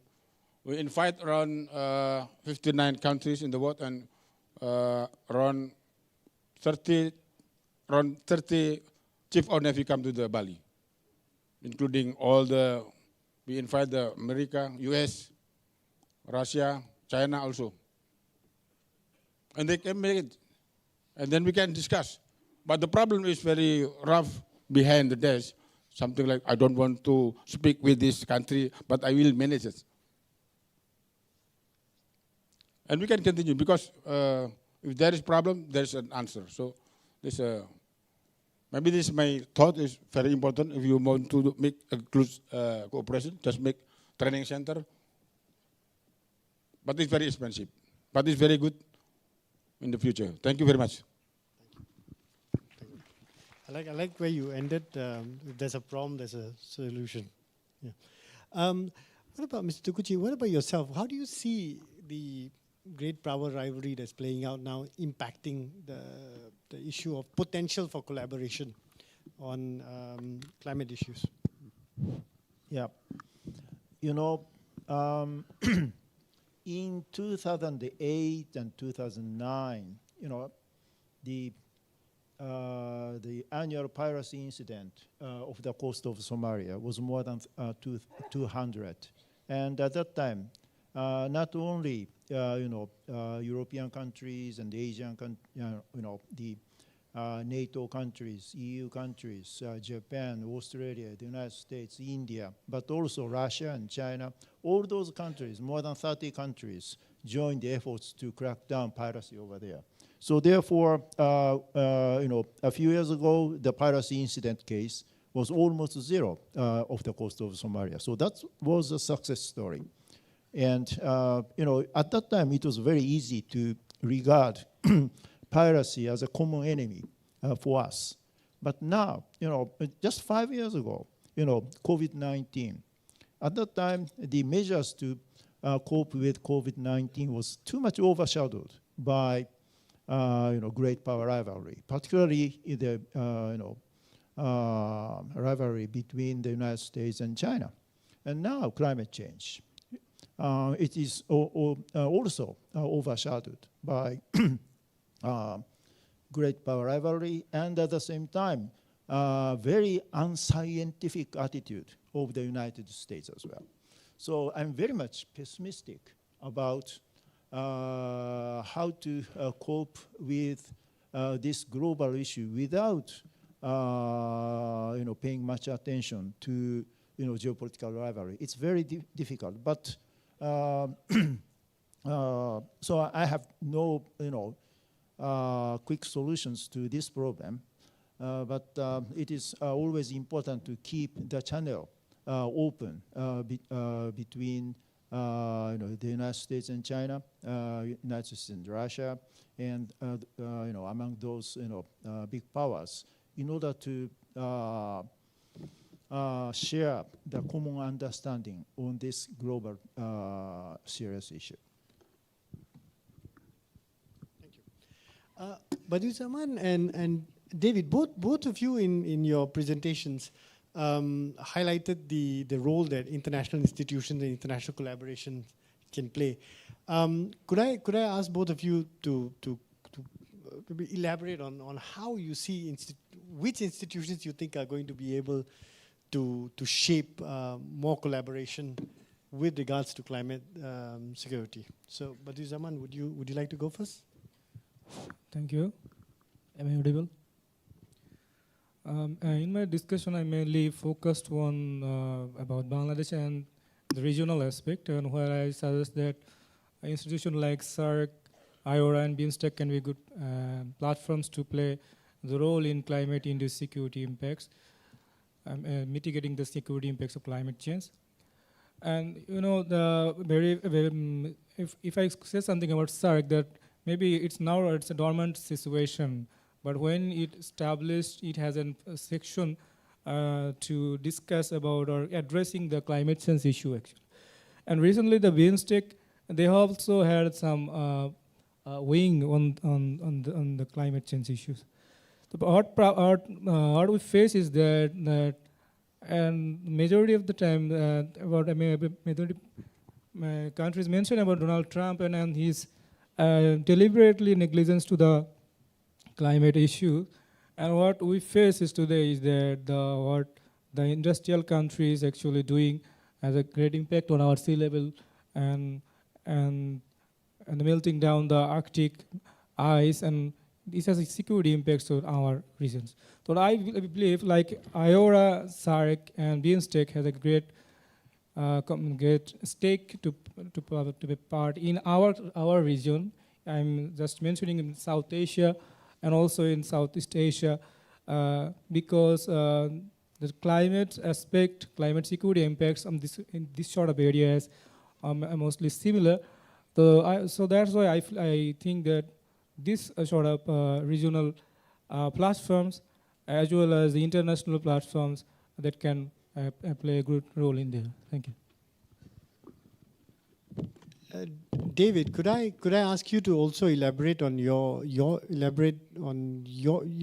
share your thoughts, I should say, on the role that multilateral or minilateral institutions can play? I mean, you mentioned some of them in your talk, and so I'd like to hear about their limitations, but also how they can develop their own capacities. Thanks.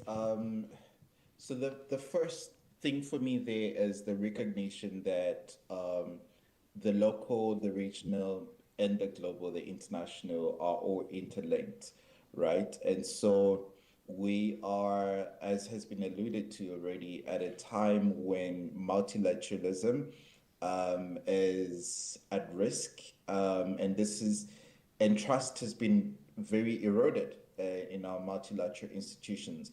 But we cannot have a world without rules, right? And we are guided by the UN Convention of the Law of the Sea on many of these issues. And so when you have an instance where, as we have seen this year, the US withdrawal from the Paris Agreement, when you have states, powerful states, wanting to do things unilaterally that goes against the grain of the multilateral framework, then it is up to this. It shows that then there's a vacuum in leadership in the world that other countries and regional fora should step into, right? So while it is very unfortunate and negative where we are, we've also seen the US executive order of wanting to expedite, for example,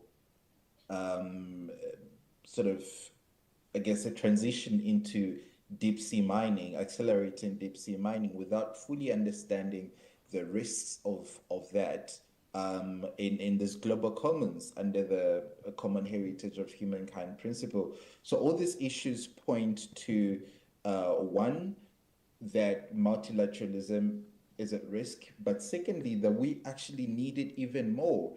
And so it is up to other players, other states, other regional multilateral arrangements such as, IORA, as well as others that have issue-specific mandates such as the International Maritime Organization, the International Seabed Authority, and others to really rise in this moment and speak up to protect this multilateral frameworks that have guided the world in this regard, and that's how I see it in terms of the gaps.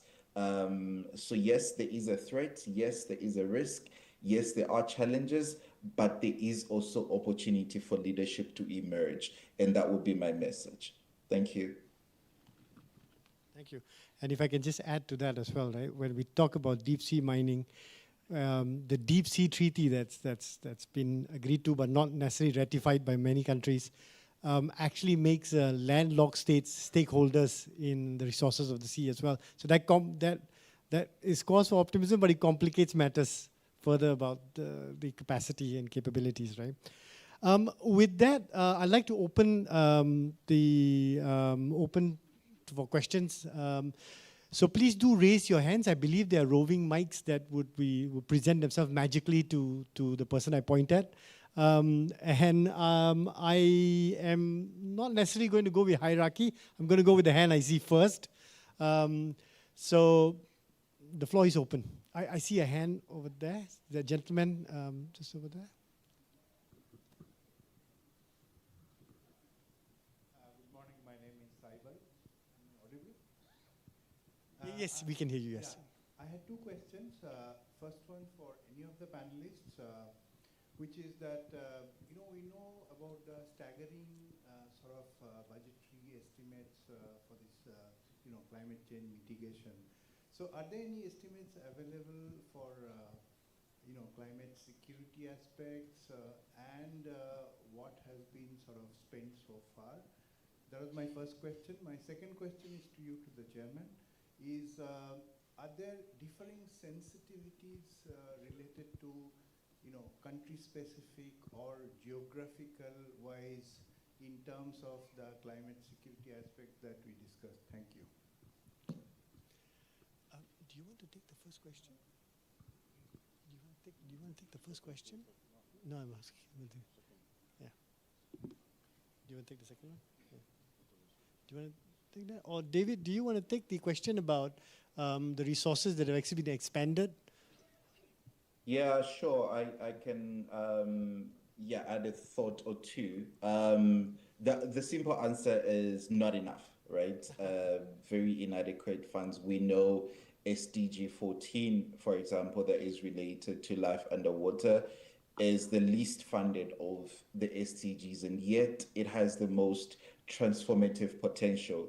And so in that regard, we have a long way to go. But beyond that, even in climate conversations, only 1% of climate finance is designated to ocean aspects of the climate conversation.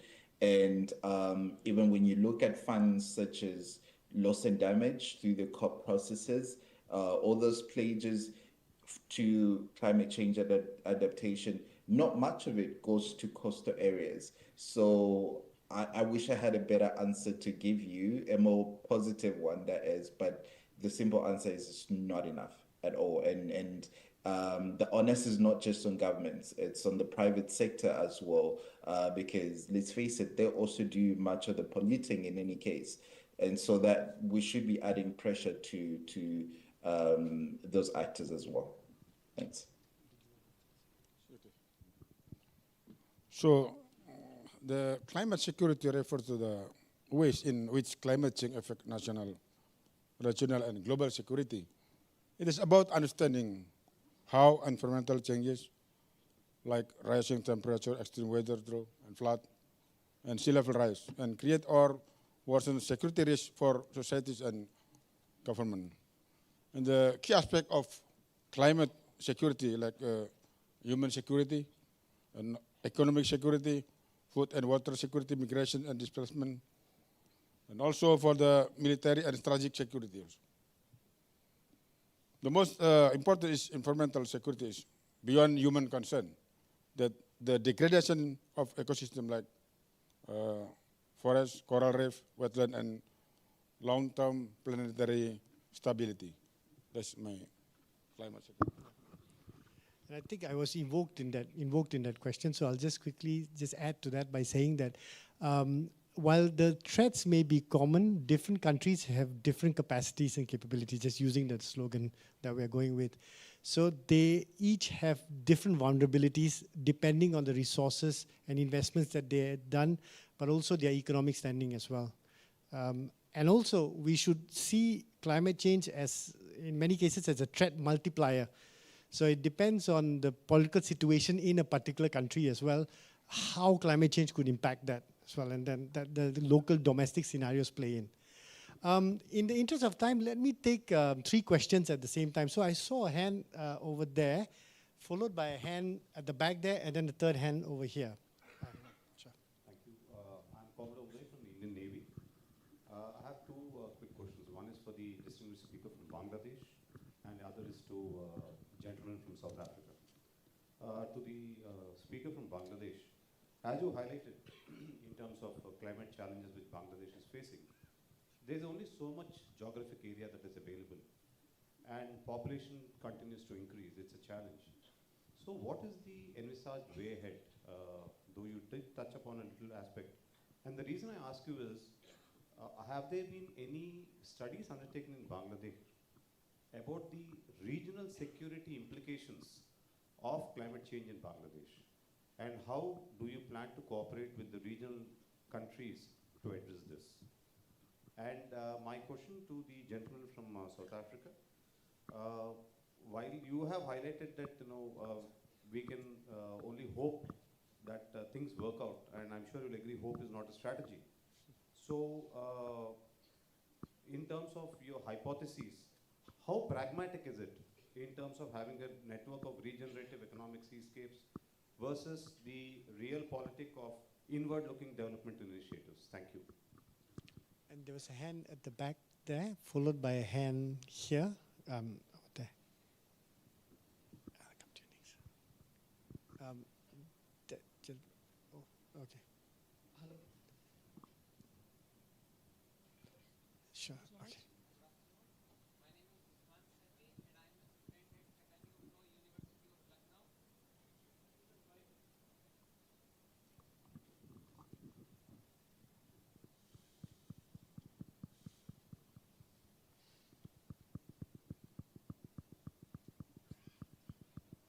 Good afternoon.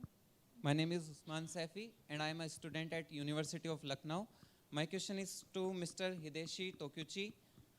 Many Indo-Pacific navies and maritime agencies now highlight Green Fleet Initiative and climate resilience in their strategies. How can we differentiate between genuine decarbonization effort and greenwashing, especially when such claims are used to enhance international standing or secure climate-related fundings? Then there was Sir, my name is Jishan Ali, and a MA student from Jamia Millia Islamia. My question is to Dr. Iqbal, sir. I'm just trying to take your opinion on why does the civil societies are failing to compel or force their governments to ratify treaties on climate change securities, especially in developed countries like USA, where civil society is very much aware that these are the Western countries which are responsible for the climate change, which is creating a lot of problems in all the regions of the world, not only in the Asia, Africa, or South America, but all over the world. So I'm just trying to take your opinion, sir. Thank you. Can I just squeeze? There was a hand that's been up for a very long time over there. So I'll just like to take the last question from there, and then the gentleman right in front there.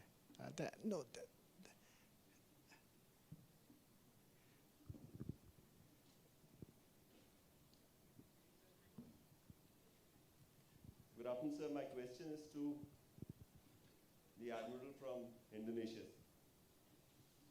Selamat siang. You mentioned about some Indo-ASEAN security organization to meet every year in Bali and Goa, interestingly, to address climate change issues. My question is that we already have the ASEAN Regional Forum, which has been vastly underutilized. Why can't we use the ARF as a forum to address climate change issues as well? It has 27 members, including India and America. Okay, I think I really have to call the stop to the hands now, because we are coming up to the time where I have to call a close to the session. Everybody has a question, so I'll give everybody 2 minutes to reply. Sure. Okay, can I start with you? Thank you for question. If I directly answering the regional comprehensive security impact related security impacts regarding climate change, there is no comprehensive regional initiative taken from Bangladesh as a in online. Then no, we don't take as a regional security, regional comprehensive security perspective. But we are trying actually. In my discussion, I'll say in my recommendation that we need a regional comprehensive framework, like we can call it the Bay of Bengal framework, where in my discussion I also focus on as Bangladesh as well as the South Asian, because we are more connected in this concept of climate change impact actually. So that's why I recommend some framework like Bay of Bengal framework, where we can connect with each other through information sharing and our indigenous expertise. And also, how can we, other regional actors, so how can we actually cope up with this?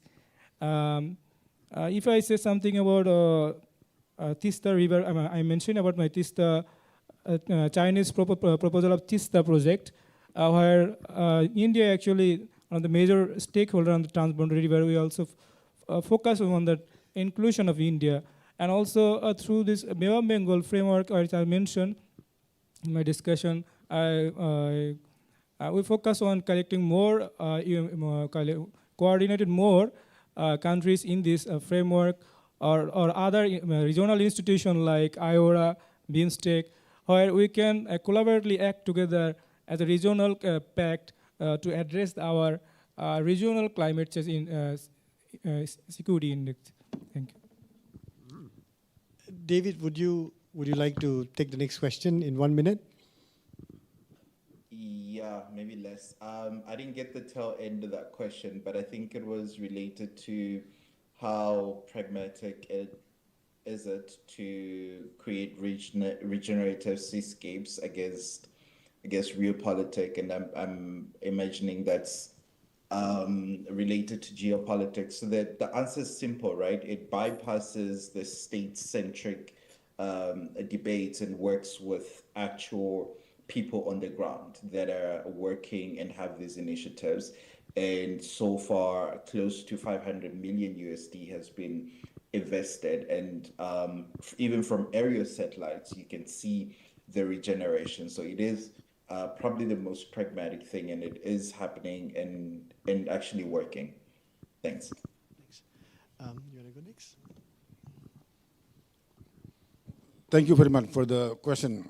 Why I suggested the Goa or Bali and for the Maritime Security Training Center. I suggest just like this. I got an experience when I was in National Defense College. I have a foreign tour to the Greek. Over there is a NATO Maritime Interdiction Training Center in Crete. So I learned the situation and what is the advantage of this cooperation. First is it can enhance skill development and also standardized procedure, interagency coordination or interstate coordination if we build in our region, and then knowledge sharing, and then capacity building, crisis response, preparedness, networking opportunities, and last is very important also research and development. This if we build our training center for the maritime security. Thank you. Well, I'm not so sure whether I'll be able to answer that very difficult question, but let me put it this way. There are two types of countries in today's world, maritime countries and continental powers. The continental powers' view of the sea is very different from the maritime powers' view of the sea, I think. The continental powers such as China would like to see just extension of land. But for maritime countries, the sea is commons. So it is very, very important for us to promote the understanding that the sea is global commons for all of us, not only for maritime powers, but also for continental powers as well. As many people already say, 90% of the traded goods go through the sea, and 99% of the telecommunication data go through underwater cable. And also the health of the sea is very important to even for China as well. Because China is much dependent on fish catch in order to obtain food protein. So therefore, this kind of notion, the notion that the sea is a common asset for us, that notion should be promoted. So education is always important. When I was invited to moderate the session, I didn't realize I'll be asked questions as well. I just take 20 seconds to answer the question. I think the question was asking, you were asking me about civil society. Now, there are two ways to look at the question. One is that, is there a vibrant civil society in the US and Europe? I think you asked about US and Europe, right? The answer to that is very easy. Yes, there is. the political results that we are grappling with that happen in the America and the statements being made by the political leadership should not be taken as representative of the vast America. There are political reasons for what happened and very legitimate or critical reasons for what happened. But there is a vibrant civil society. Whether that civil society is able to shape the political opinion is a different question. So I can answer the first part. The second part is a very long discussion, which I'm happy to have over lunch. So I have to call an abrupt end to the session because we are holding you back from your food, and that's very important. So thank you all for joining us, and please join me to thank all the speakers who've spent the past few hours. Thank you, sir. I request everyone on stage to remain seated for a few moments longer. With the first professional session now formally concluded, ladies and gentlemen, it is my pleasure to announce the release of one of the newest volumes in the NMF's Maritime Perspective series. Entitled Maritime Perspectives, Enhancing Maritime Consciousness, it has been edited by Vice Admiral Pradeep Chauhan, DG NMF, and Ms. Shruti Lakshmi Bhatt, researcher at the NMF. I would also like to invite the Deputy Chief of the Naval Staff, Vice Admiral Tarun Sopti, UYSM, AVSM, VSM, onto the stage for the ceremony. This volume, ladies and gentlemen, is a reflective voyage through the currents of India's evolving maritime consciousness, one that urges us to move beyond our landlocked vision and embrace the seas. Please join me in giving the Admiral a big hand, ladies and gentlemen.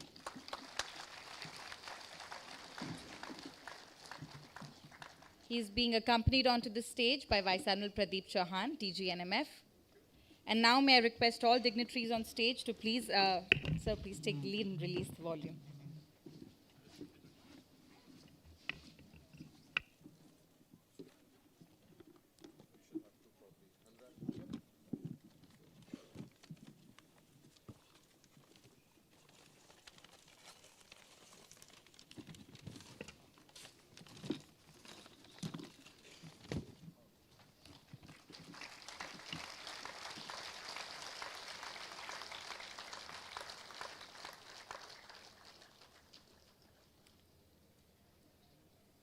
Thank you, everyone. May I also request Admiral Sopti to kindly present a token of our appreciation to each of our guests on stage.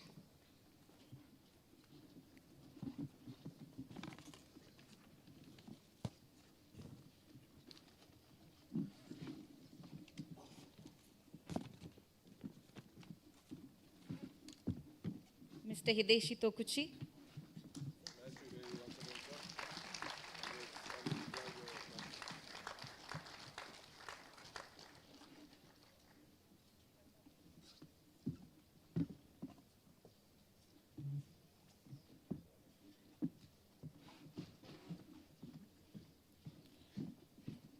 Dr. Iqbal Singh Sevia.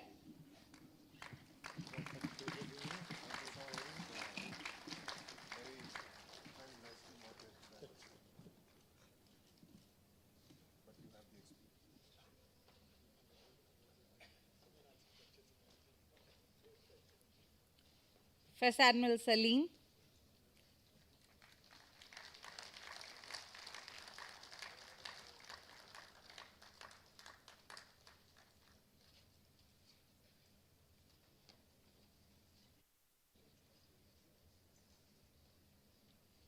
And Mr. Badiruজ্জামান Bodhi.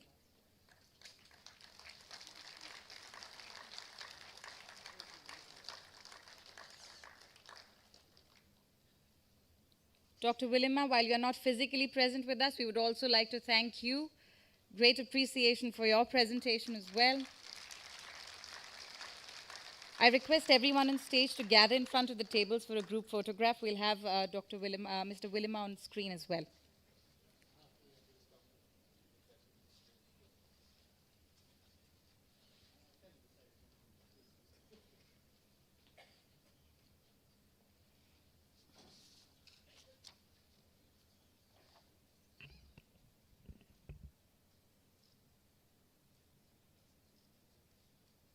And with that, ladies and gentlemen, we have concluded the first professional session.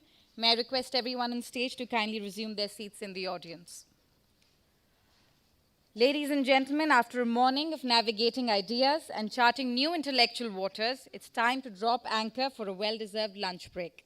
Due to security protocols in place for the forthcoming session, I request everyone to reassemble in the auditorium by 13:20, 1:20 sharp.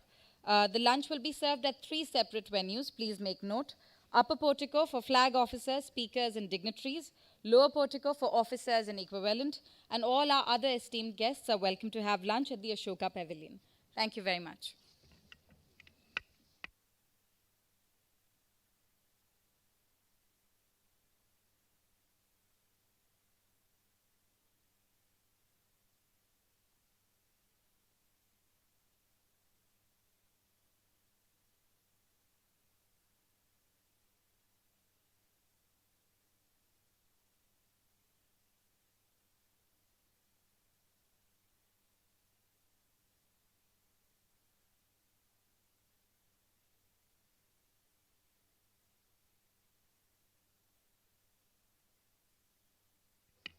Once again, ladies and gentlemen, I would like to stress, please reassemble in the auditorium by 1:20.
to enhance livelihood opportunities for local communities. India proposed the inclusion of 3 cities, Indore and Bhopal in Madhya Pradesh and Udaipur in Rajasthan, for the voluntary wetland city accreditation under the Ramsar Convention. The accreditation will promote the conservation and wise use of urban and peri-urban wetlands and provide sustainable socio-economic benefits for the local communities. The Ministry, in collaboration with Central Institute of Educational Technology, CIET, NCERT, jointly developed a series of educational videos to sensitize primary, middle, and senior level school students to the importance of wetland conservation and management. On the eve of World Wetlands Day 2024, India added 5 more wetlands to its existing list of 75 Ramsar sites, taking the tally to 80 Ramsar sites, demonstrating the commitment to the conservation and wise use of wetlands.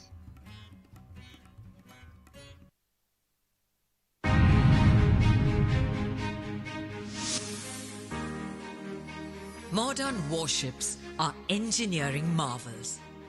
Their indigenous design and construction embody both technological prowess and strategic intent.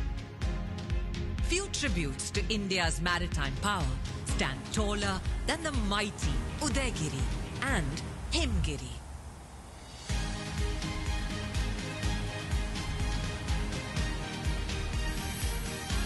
Both warships follow in the proud wake of legends.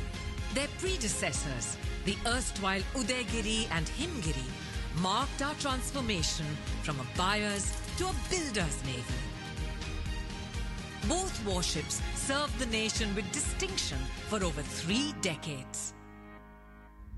The new F-34 and F-35 are future-ready multi-mission stealth platforms designed to deal with both conventional and unconventional threats across our vast areas of interest. Integrated construction with extensive pre-outfitting has enhanced efficiency and enabled a shorter build period for both ships. Each also carries a unique distinction. Udaygiri, crafted at Mazagon Dock Shipbuilders Limited, is the 100th warship designed by the Navy's Warship Design Bureau. Himgiri, built by Garden Reach Shipbuilders and Engineers Limited, is the first stealth frigate constructed on the East Coast. Together, they will not only add firepower to the fleet, but also ignite the economy, with a significant plowback driving equitable growth and reinforcing self-reliance.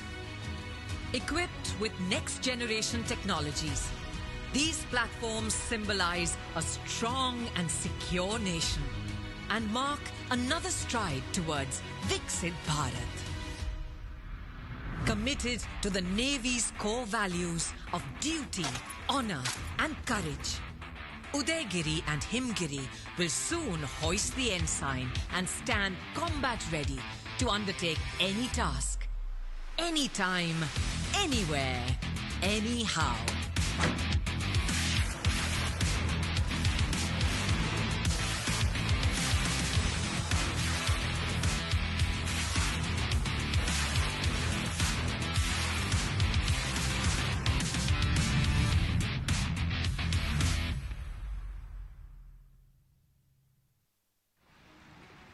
India's fight for freedom is often remembered through marches, movements, and martyrdom on land. But there was another frontier, vast, turbulent, and crucial, the sea. From ancient harbors to colonial ports, India's coastline has been witness to both prosperity and plunder. Long before the challenge to the British Raj, India boasted of fiery naval commanders like Lachit Borphukan and Kanhoji Angre, who inflicted heavy losses on foreign invaders in medieval times. Then came the British, whose grip on India was about political, social, and economic control. The seeds sown during the First War of Independence of 1857 were beginning to bear fruit by the early 20th century as patriotic fervor quickly gripped the nation. In 1906, a bold challenge rose from the southern shores. V.O. Chidambaram Pillai, the fiery patriot from Tamil Nadu, launched the Swadeshi steam navigation company, a direct blow to the British shipping monopoly. He dared to sail Indian ships under the Indian flag, and for that, he paid the price with imprisonment and ruin. But his defiance echoed across the nation. The sea had once again become a stage for resistance. For centuries, India's riches, cotton, spices, indigo and tea, sailed away in foreign ships. Ports like Bombay, Calcutta and Madras turned into colonial gateways of exploitation. But in their shadows, seeds of freedom took root. It was through the sea that mutiny and revolution spread. From Canada to Singapore, the Indian diaspora carried the flame of nationalism. The Ghadar Party, born overseas, dreamt of a free India and smuggled home arms to spark revolt among Indian troops. Although unsuccessful, the tide of rebellion could not be turned. The Komagatu Maru incident, where innocent Indians were shot dead, galvanized the nation as Indians took the colonial challenge head-on. Political prisoners were shipped to Kalapani. Many like Veer Savarkar lived on to narrate tales of torture. But soon, Netaji Subhash Chandra Bose's valiant Indian National Army's fight for freedom began. The tune of Qadam Qadam Badhaye Ja was slowly sweeping the nation.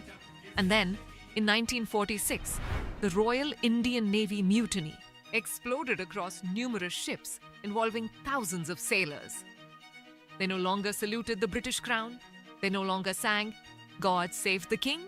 From Bombay to Karachi, India's sailors rose, refusing orders, demanding justice, shook the empire's very foundations.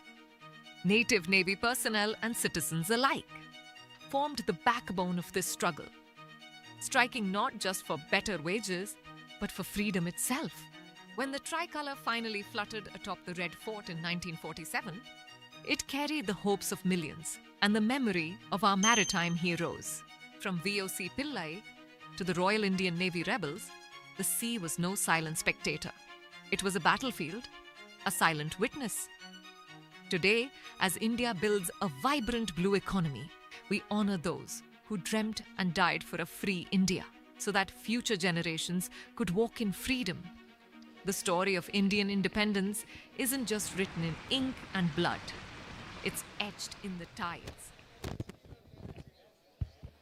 Ladies and gentlemen, I request everybody to kindly settle down. We are awaiting the arrival of the Chief of the Naval Staff. Due to security protocols in place, the doors will be shut.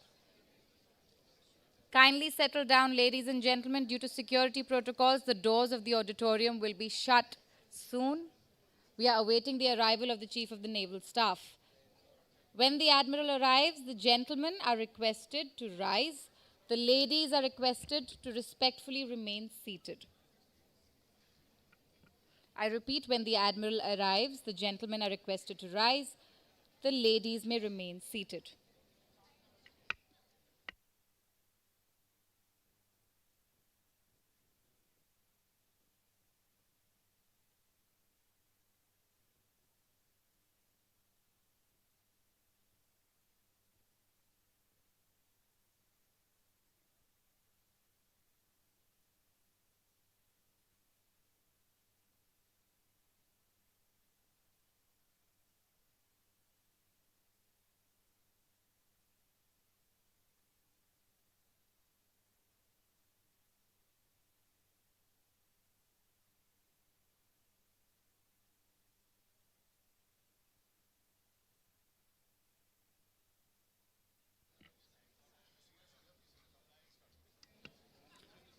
Ladies and gentlemen, the Chief of the Naval Staff is about to enter the venue. Please settle down. Ladies and gentlemen, kindly settle down. We will be joined by our Chief Guest shortly.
Ladies and gentlemen, kindly settle down.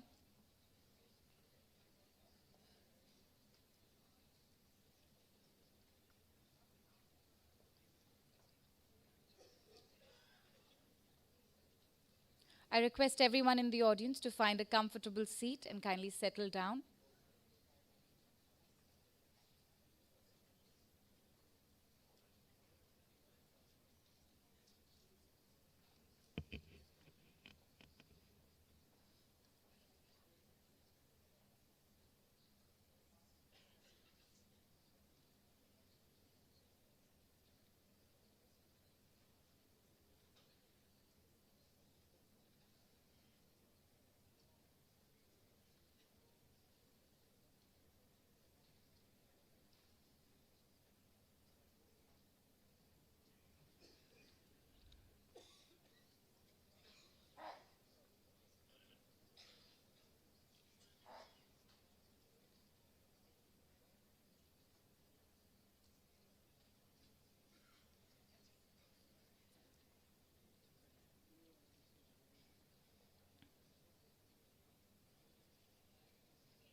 Ladies and gentlemen, please welcome the Chief of the Naval Staff, Admiral Dinesh K. Tripathi, PVSM, AVSM, NM, as he joins us on stage along with Admiral Karambir Singh, Chairman NMF, and Vice Admiral Pradeep Chauhan, TGNMF.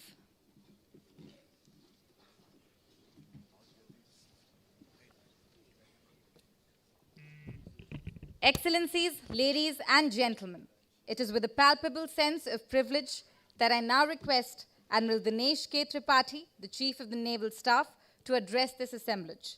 Ladies and gentlemen, please join me in extending a warm welcome to the Admiral.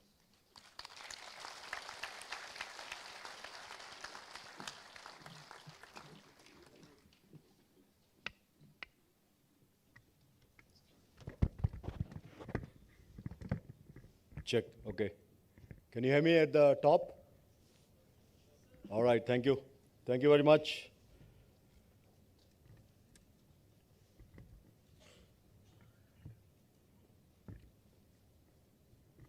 His Excellency Dr. Philip Ackerman, German Ambassador to India and Bhutan.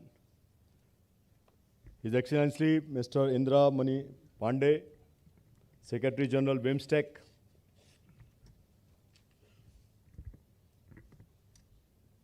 Excellency Sri Sanjeev Ranjan, Secretary General IORA. Admiral Karambir Singh, Chairman National Maritime Foundation. Principal Staff Officers from Naval Headquarters, Flag Officers, General Officers, Air Officers, large number of veterans, senior veterans, friends from media, distinguished audience, people who have traveled the seas, over the seas, and have taken pains to come and take part in this edition of Iprd. Ladies and gentlemen, a very good afternoon to all of you. It is indeed my privilege to welcome you all to this edition of Indo-Pacific Regional Dialogue, Iprd 2025. It is a vital expression of our strategic outreach. It is equally heartening to have over 30 delegates from friendly countries. Thank you very much for coming up. This diverse participation reflects a shared belief and collective conviction that the Indo-Pacific's future must be shaped together through dialogue, cooperation, and mutual trust. Ladies and gentlemen, across centuries, the seas have been humanity's oldest highways, carrying not just commerce and culture, but curiosity and courage. From shaping the fortunes of nations to scripting the future of humanity, the seas have always been the truest measure of our shared destiny. Reflecting this sentiment, our Honorable Prime Minister, Shri Narendra Modi, had stated last year, and I quote, "Oceans are a shared heritage for nations and societies, as well as the lifeline for international trade. Today, the security and prosperity of nations are intimately connected to oceans," unquote. This statement reaffirms the timeless truth that the prosperity of nations and peace upon the seas are inseparable. However, in the turbulent era of fluid alignments and fused challenges, maritime security can no longer be viewed through the narrow prism of threat containment. Rather, it needs to be understood as what Professor Reichmann called as a dynexic challenge that is both dynamic and complex. Let me highlight three currents that define this dynamicity. First, commercial disruption. Global seaborne trade is showing signs of strain due to conflicts, coercion, or catastrophe. According to a recent report, global seaborne trade growth is projected to stall to 0.5% in 2025, a sharp drop from 2.2% in 2024. Such contraction does not merely indicate slowed commerce, it signals strategic fragility. The Red Sea crisis has demonstrated how a single maritime choke point can ripple across global freight indices, insurance premiums, and food prices. Second, transnational turbulence. The seas are witnessing a surge in activities that blur the lines between competition, crime, and conflict.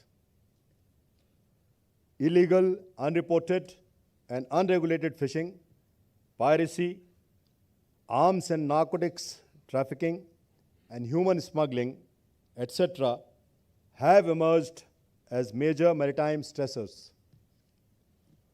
According to the United Nations Food and Agriculture Organization, IUU fishing activities are responsible for the loss of 11 to 26 million tons of fish every year, which is estimated to have been valued between 10 to 23 billion US dollars. At the same time, smuggling networks are increasingly exploiting ungoverned maritime spaces and weak enforcement regimes to move narcotics, arms, and other commodities for financing terror networks and fueling instability ashore. Rising sea levels, extreme weather, and marine pollution have added new dimension to transnational maritime challenges, threatening both lives and livestock, especially for small island developing states. The maritime domain thus mirrors the wider disorder of our times, demanding collective solutions that transcend jurisdictional and cartographic silos. Third, technological acceleration. Disruptive technologies have dissolved the traditional barriers of scale and sophistication. Artificial intelligence, autonomous systems, and commercial satellites are now reshaping maritime awareness and response strategies. Yet, technological acceleration also brings vulnerability to cyber intrusions, signal spoofing, and persistent surveillance.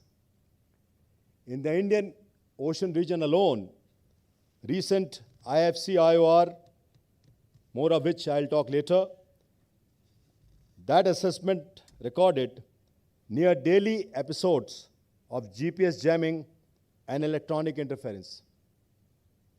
Together, these currents make the maritime domain dynamic, reminding us that maritime security and maritime growth are not two parallel tracks, but twin propellers that drive our collective voyage towards peace and prosperity.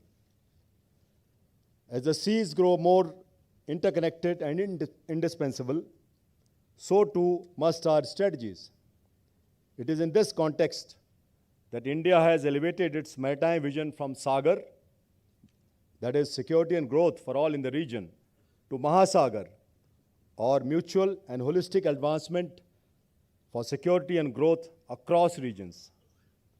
This evolution from sea, that is Sagar, to ocean, that is Mahasagar, signifies both expansion of scope and depth of purpose. As the principal manifestation of India's maritime power, the Indian Navy remains at the forefront of operationalizing our maritime vision. Towards that, we have been spearheading multiple endeavors in concert with our friends and partners in the region. This year's Iprd is accordingly conceived under the umbrella of Vision Mahasagar and is aptly themed to capture the trinity of holistic maritime security, regional capacity building, and capability enhancement. These are essential levers to navigate maritime dynamicity. In a way, this trinity is also crucial to sustain other pillars of the Indo-Pacific Oceans Initiative, or IPOI. As we deliberate on these during these dialogues, I would like to highlight Indian Navy's perspective on each of these enduring pillars. First, holistic maritime security. The maritime commons today face pressures that are no longer isolated or episodic, but complex, compounded, and continuous. To navigate this environment, maritime security must be viewed not as a linear construct, but as an interconnected web, spanning domains, disciplines, and dimensions. A truly holistic approach must therefore integrate deterrence, governance, law enforcement, environmental stewardship, and humanitarian response into a single continuum of purpose. At the same time, the concept of holistic maritime security also recognizes that challenges at sea are often local in character. Therefore, our responses too must be context sensitive, where one size may not fit all. The wider Indo-Pacific, therefore, demands regional and sub-regional approaches that respect local realities while reinforcing shared objectives. Holistic security must reconcile inclusivity and individuality, enabling every nation, large or small, to contribute according to its capacity while drawing strength from collective purpose. The Indian Navy is guided in this by this approach, which is exemplified in endeavors like the Maiden Africa-India Key Maritime Engagement, or AKIM, exercise conducted with 9 African nations in April of this year. At the same time, the Navy's Information Fusion Center, Indian Ocean Region, IFC-IOR, which is located at Gurugram, has emerged as a shared information hub in the region.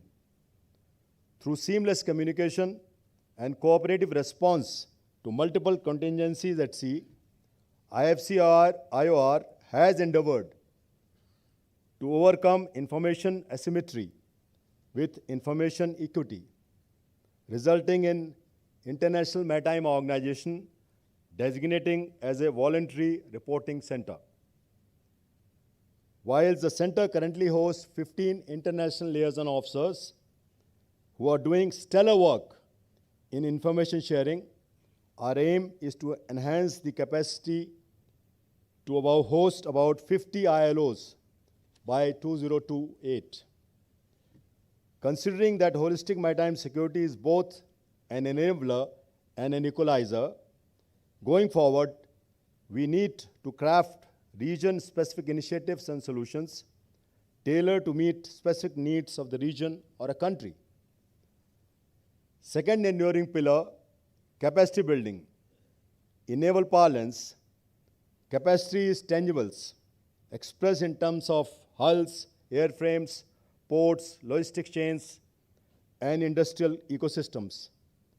It represents a nation's ability to remain present and persistent at sea. But viewed regionally, capacity must be distributed and complementary, where strengths are pooled and shortfalls mitigated through cooperation. Here, the successful mating of Indian Navy's Deep Submergence Rescue Vessel, or DSRV, with foreign submarines during the recently concluded exercise Pacific Reach demonstrated how individual assets can augment collective assurance across the region. Another critical aspect of capacity building is interoperable communication and information sharing architecture. It is in this spirit that the Indian Navy has designed the Nishar Mitra terminals for sharing intelligence and information, which could be gainfully utilized for seamless communication between friends and partners. India's own experience underscores the capacity building cannot be an insular enterprise. It thrives on partnerships through joint design, co-production, maintenance collaboration, and mutual support in crisis response. Under Mahasagar, India's defense industrial transformation seeks to extend such cooperation beyond our shores, enabling friends and partners to strengthen their maritime presence and indigenous design, affordable technologies, and sustainable support systems. True capacity, after all, is not what a nation accumulates, but what a region aggregates. Third pillar is capability enhancement. Capability resides not merely in assets, but in how they are employed through doctrine, training, interoperability, and resilience. The most sophisticated platform is only as effective as the concepts that animate it and the people who command it. Enhancing capability, therefore, demands a shift from platform-centric to purpose-centric thinking. It calls for doctrines that anticipate hybrid threats, training that fosters initiative and adaptability, and interoperability that allows navies to operate as one in moments that matter. The successful month-long deployment of an Indian naval ship as Indian Ocean Ship Saga to Southwest IOR with a mixed crew of about 44 personnel from 9 Indian Ocean region countries in April and May of this year is a pioneering endeavor in this direction. Indo-Pacific regional dialogue involving maritime stakeholders across the region, including naval and coast guard commanders, policymakers, thinkers, and scholars, offers us an ideal forum to convert such collective ideas into collaborative actions. As we deliberate over the next 2 days, I am confident that this dialogue will create new convergences and stimulate ideas and solutions to our shared problems. After all, as Voltaire exhorted, no problem can withstand the assault of sustained thinking. I wish the event every success in charting new pathways of thought, collaboration, and action. May Iprd 2025 help us sail beyond the turbulence of the present into the tranquility of a secure and sustainable maritime future. Thank you very much, ladies and gentlemen. I wish you all the best. Have a great Iprd 2025. Thank you.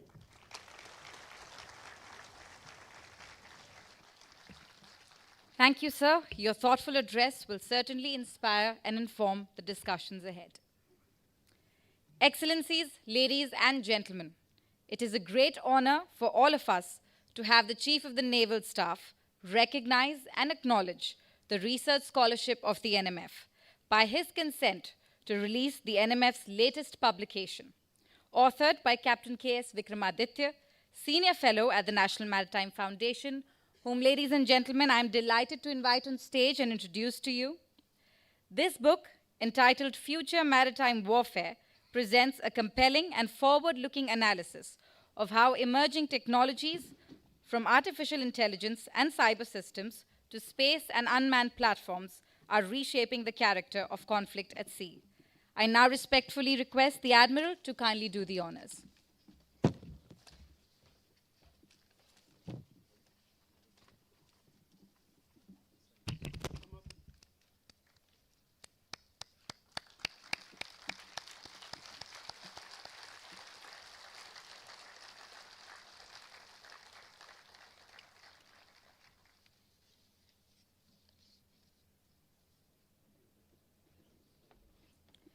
Thank you very much, sir. With that, ladies and gentlemen, I urge you all to join me in thanking the Chief of the Naval Staff as he resumes his seat in the audience. Please give the Admiral a big hand, ladies and gentlemen.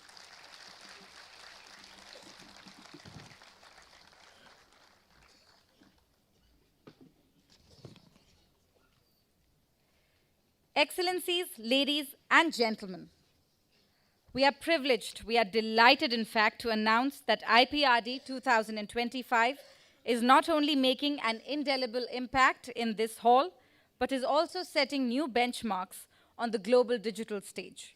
The hashtag Iprd 2025 is now trending among the top 10 on X, a famous microblogging site. I would like to take this moment to urge you all to amplify your shared experiences during this dialogue using the same hashtag. Your contributions are highly appreciated as they earn us visibility and reach across the globe. And with that, ladies and gentlemen, prepare yourselves for some candid conversations as we move into our own variation of the renowned hard talk session, one we like to call Chaupal Ki Charcha. The term Chaupal Ki Charcha draws from Indian village life. The Chaupal being an open courtyard where people meet, and Charcha meaning an exchange of ideas. Together, this phrase captures the spirit of lively and inclusive dialogue that we aim to bring to this session. For this Charcha, we are honored by the presence of 4 specially distinguished discussants who will be engaged by Vice Admiral Pradeep Chauhan, TGNMF. May I now request Admiral Chauhan to escort their excellencies, Mr. Philip Ackerman, German Ambassador to India and Bhutan, Mr. Indramani Pandey, Secretary General BIMSTEC, Vice Admiral Anne Culler, Sciences Po, France, and Captain Jordi Klein, Netherlands Defense Attaché for India, Bangladesh, and Sri Lanka. Please give our dignitaries a big hand, ladies and gentlemen.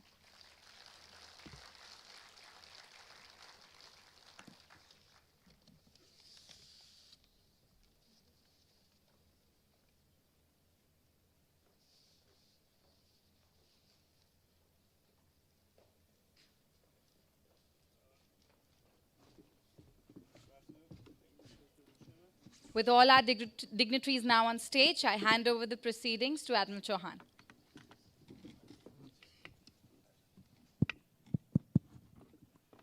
Well, thank you very much. Excellencies, ladies and gentlemen, Chief of the Naval Staff, it does us particular honor to have you present at this particular Chaupal Ki Charcha. As has already been explained, Chaupal is a village courtyard. And so I was going to ask everybody to sit cross-legged on the floor, but then 1 or 2 of the ladies and the gentlemen said that if we sit, we can sit, but we can't stand up again. So we have decided to stay with the Chaupal Ki Charcha simply as a metaphor for what we hope will be relatively candid and relatively interesting dialogue. First of all, I just wanted to check whether I can be heard at the back. Okay, everybody who's in the Chaupal, remember that these mics are provided by L1 tenders. And so you have to hold them really close to your mouth.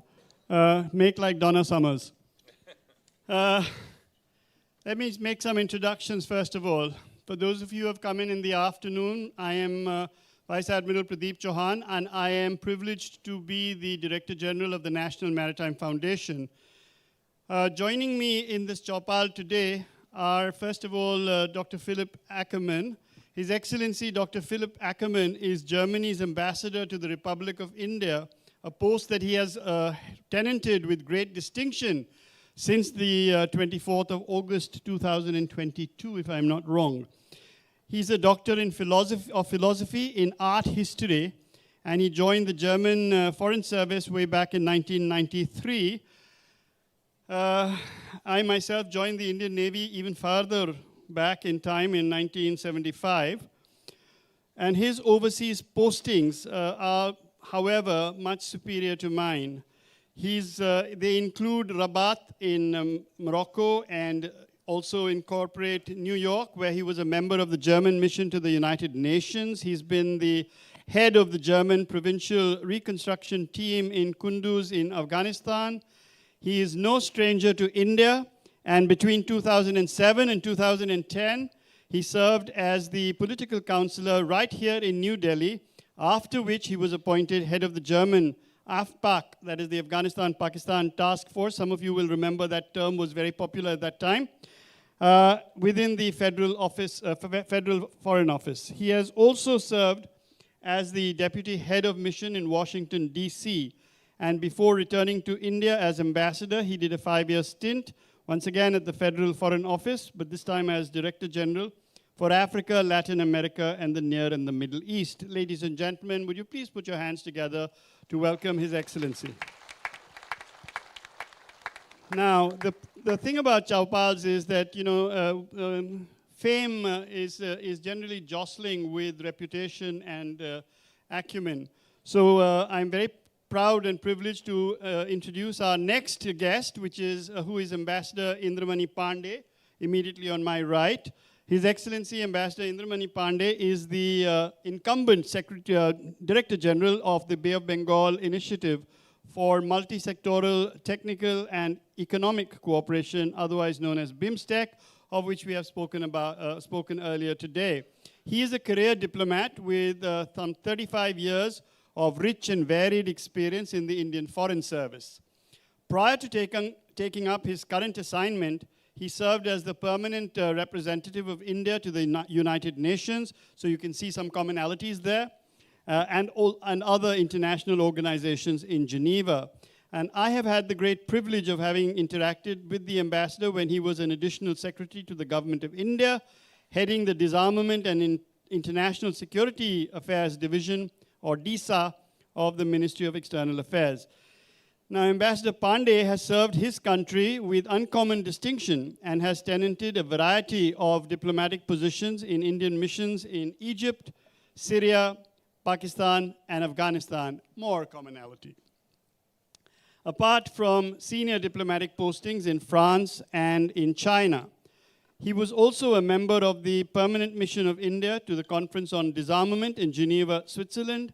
He enjoyed very great success as the ambassador of India to the Sultanate of Oman. And in his current appointment, he brings very substantial and substantive intellectual riches, not only to BIMSTEC, but also to the Iprd in general, and this Charcha in particular. So, ladies and gentlemen, I'm sure you're as intimidated as I am by his presence. So can we sort of reduce the amount of intimidation by a round of applause? Thank you. Now, it's very rare that I get an opportunity to have an absolutely, off-the-ramp guest today. And I'm very proud and privileged once again to introduce to you Vice Admiral Anne Coulier, French Navy retired, officer of the Legion of Honor. Vice Admiral Coulier is the very first woman to reach 3-star level in the French Navy. Admiral Coulier is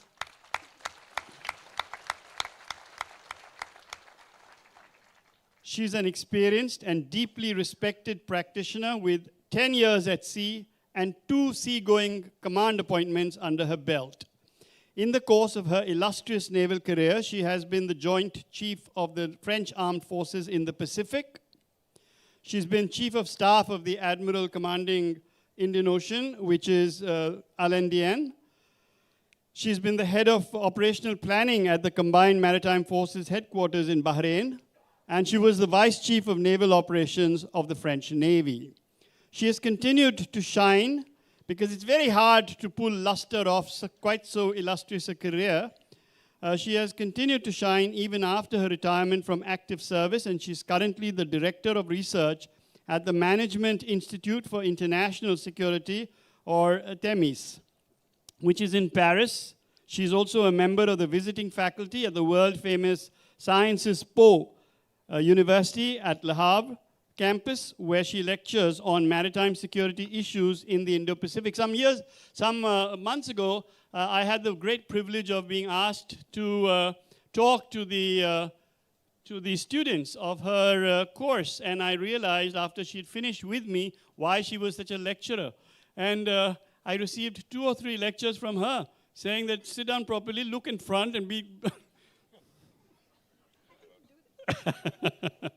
Well, anyway, she didn't. She was really gracious and kind and forgave me all my many trespasses, including the ones that I'm doing and making this afternoon. She's also the Chief Executive Officer of ARCCS, which is Executive Coaching, and she's an international speaker on women, peace and security, and the maritime security in the Indo-Pacific at Expertise France in Paris. One more round of awe. Okay, so at this time you're supposed to not only clap, but say, awe. And that brings us to our 4th illustrious member of the Chopal, and that is Captain Jody Klein of the Royal Netherlands Navy. Captain Klein is the newly appointed Defense Attaché at the Embassy of the Kingdom of Netherlands here in New Delhi. This is a post that he took up in August of this year. He's a Dutch naval officer of very considerable distinction with 12 years of rich and varied experience as a professional submariner. So we do have him affording us a periscope view of how the world actually looks, or at least the region actually looks. Now, during this period, he also commanded a Dutch diesel-electric Walrus-class submarine, and after completing the Advanced Military Studies course at the Netherlands Defense Academy, he became an instructor for the Netherlands Submarine Command Course. But then the Dutch Navy sent him as their representative to 2 foreign assignments, one after the other. And anybody from the Navy knows that if you go for 2 foreign assignments, one after the other, it's a game changer.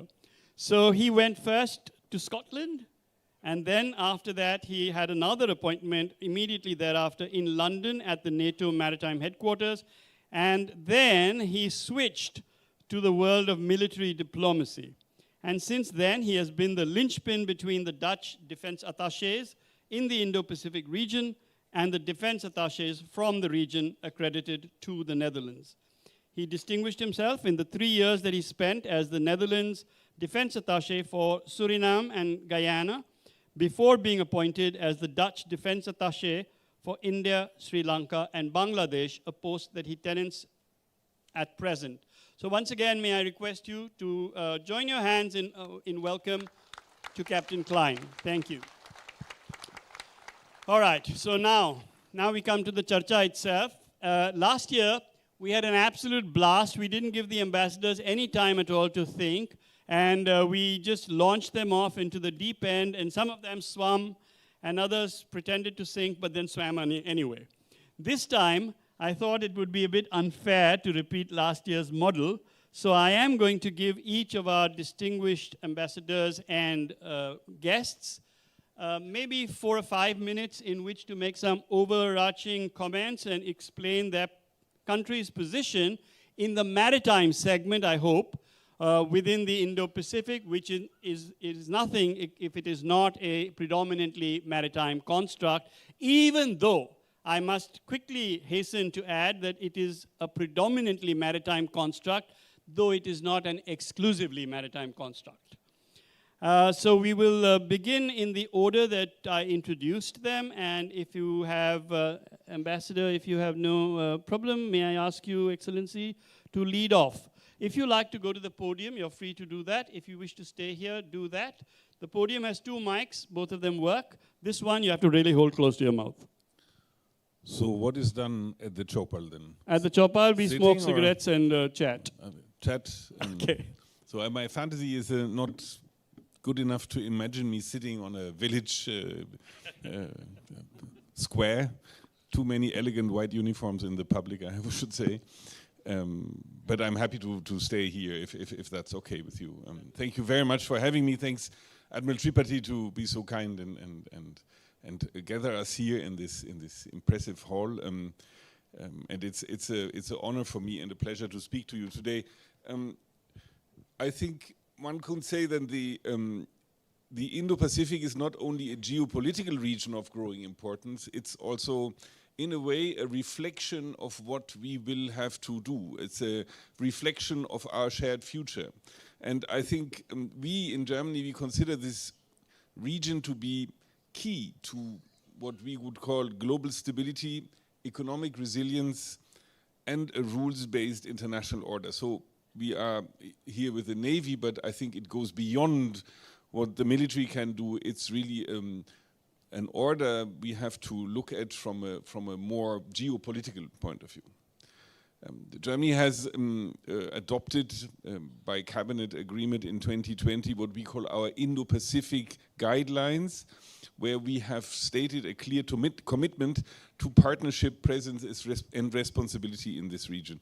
And we have since then relatively consistently, I would say, implemented these guidelines, not only diplomatically and economically, but also in terms of security policy. You might remember we have in the last years had 2 German frigates and providing ships, Bayern and Baden-Württemberg, coming to India, making their way through the Indo-Pacific, taking part in numerous exercises and port visits, including joint maneuvers also with the Indian Navy.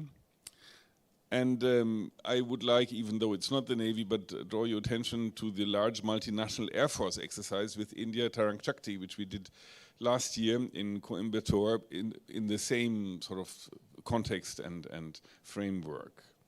So I think the message is clear. Germany is ready to take on responsibility and to actively promote security, stability in the Indo-Pacific region.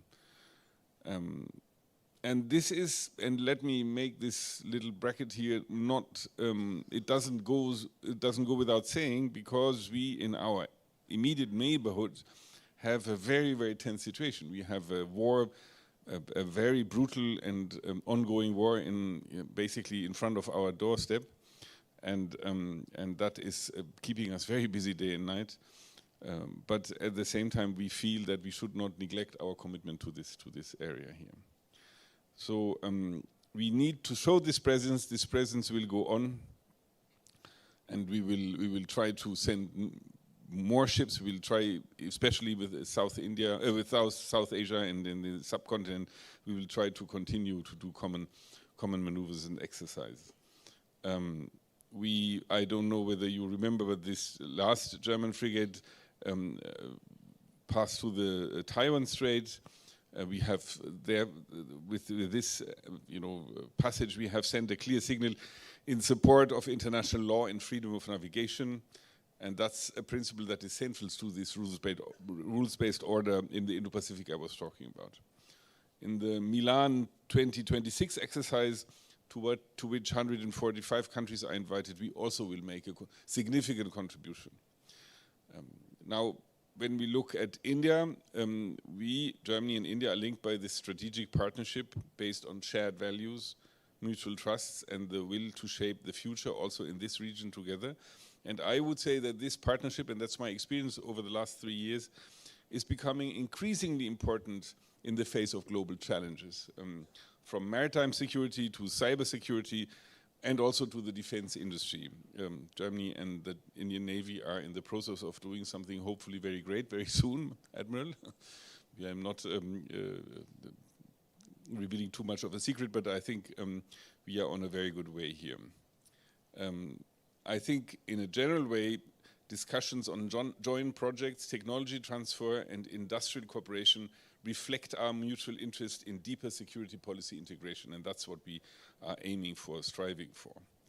So I think we are ready in the last 3 years more than ever to break new ground with India, whether in the development of modern defense systems, trainings or logistics. And I think especially maritime cooperation between our two countries aims to protect our open societies from security risks, strengthen the resilience of global supply chains to disruptions, and defend the shared principles that underpin our partnership: freedom of the seas, sovereignty of states, and respect for international law. I look forward to our discussion. Thank you. Thank you very much. And let me, without any further ado, turn to Ambassador Pandey.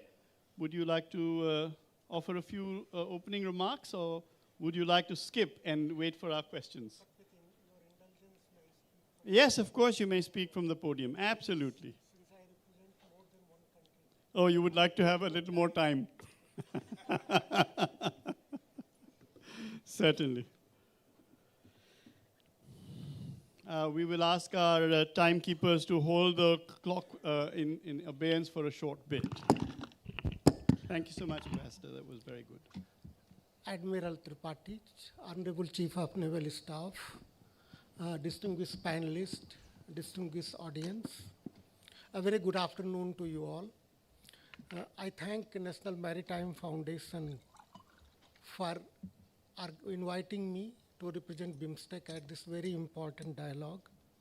I congratulate and commend National Maritime Foundation for convening Iprd 2025, underlining the salience of maritime cooperation in Indo-Pacific, particularly maritime security, with focus on capacity building and capability enhancement. Iprd provides a platform to exchange views on diverse regional and global perspectives from across Indo-Pacific, and to find synergies with other regional frameworks like Indian Ocean Rim Association, IOC, IONS, and of course BIMSTEC, in order to enhance maritime cooperation in the entire region. As you all are aware, Bay of Bengal is a strategically significant maritime space in Indo-Pacific, and it is critically important for India's defense, security, and development. There is a convergence in security and developmental challenges of India and its neighbors in and around Bay of Bengal, which provides a strong foundation for regional cooperation through BIMSTEC. India has accordingly given a very high priority to regional cooperation under BIMSTEC. BIMSTEC is a manifestation of India's neighborhood first policy. It includes both India's land neighbors as well as maritime neighbors, in the Act East policy of India, its Indo-Pacific policies, and also Mahasagar paradigm. Honorable Chief of Naval Staff in his statement underlined the salience of regional and sub-regional approaches to maritime cooperation, including maritime security cooperation, and that is where lies the significance of organizations like BIMSTEC. BIMSTEC for long has recognized that Bay of Bengal is a common security space and also a critical space for common prosperity, for pursuit of security and growth together, as epitomized in Saga. BIMSTEC has attached a high importance to regional maritime cooperation to deal with the shared challenges, and I will detail those areas of cooperation later. Let me highlight here some salient features of BIMSTEC, because though we have been in existence for 28 years, as an organization it's not very well known. BIMSTEC has now its own charter. It has its own permanent secretariat located in Dhaka since past 11 years. And it has its own vision document called BIMSTEC Bangkok Vision 2030, which was adopted at the 6th BIMSTEC Summit. BIMSTEC has a vast agenda for cooperation, and I would take your indulgence in listing out the areas of cooperation just to underline that we deal with really a number of sectors. So agriculture and food security, blue economy, which was mentioned earlier, connectivity, culture, disaster management, energy, environment and climate change, fiscal and monetary policies, fisheries and livestock, health, human resource development, mountain economy, people-to-people relations, poverty alleviation, security in all its dimensions, science, technology, and innovation, tourism, trade, investment, women development, youth exchanges. So really a large number of sectors on our agenda. And to deal with all these areas of cooperation, we have very well established mechanism, what we call core mechanisms. So we have regular summits at the leaders level. Then our foreign ministers meet regularly. There is a meeting of foreign secretaries. And at the bottom, we have BIMSTEC Permanent Working Committee. Then in different sectors too, we have separate senior officials meeting and ministerial meetings to focus more on sectoral cooperation. We have devised a scheme whereby 7 member states have been designated as lead member states in different sectors so that they can focus on the specific areas of cooperation assigned to them with equal participation, of course, from other members too. We have, during past 20 years, concluded a number of agreements, a number of conventions, MOUs for forging cooperation. We have also set up centers of excellence. 2 centers I would particularly like to name here, BIMSTEC Energy Center, which is located in Bengaluru, and BIMSTEC Center for Weather and Climate, which makes tailored weather and climate forecast for member states and is located in Noida. We have also BIMSTEC Cultural Industries Observatory, and there is a technology transfer facility which is being set up in Colombo. When talking about centers of excellence, I would also like to mention that there is a proposal to set up 8 more centers of excellence, 4 by India, in agriculture sector, in disaster management, in maritime transport, and in traditional medicine. Thailand has offered to set up 2 centers, one in public health and tropical medicine, other in the institutions for public audit. Nepal has offered to set up a center of excellence in culture and tourism, and we have had offered recently from Bangladesh to set up a center of excellence in skill development. With all these centers coming up, we'll have institutions which can take forward cooperation in all these areas and will be autonomous in nature, and they will be able to cooperate with other institutions. We have also been engaged in external partnerships with the Asian Development Bank, with the World Bank. We have MOUs with Indian Ocean Rim Association, and my colleague Sanjeev is here. We signed it earlier this year. And also with UN organizations like UNODC, IFPRI. And we have had exploratory talks with a number of other UN and international organizations for our future partnership.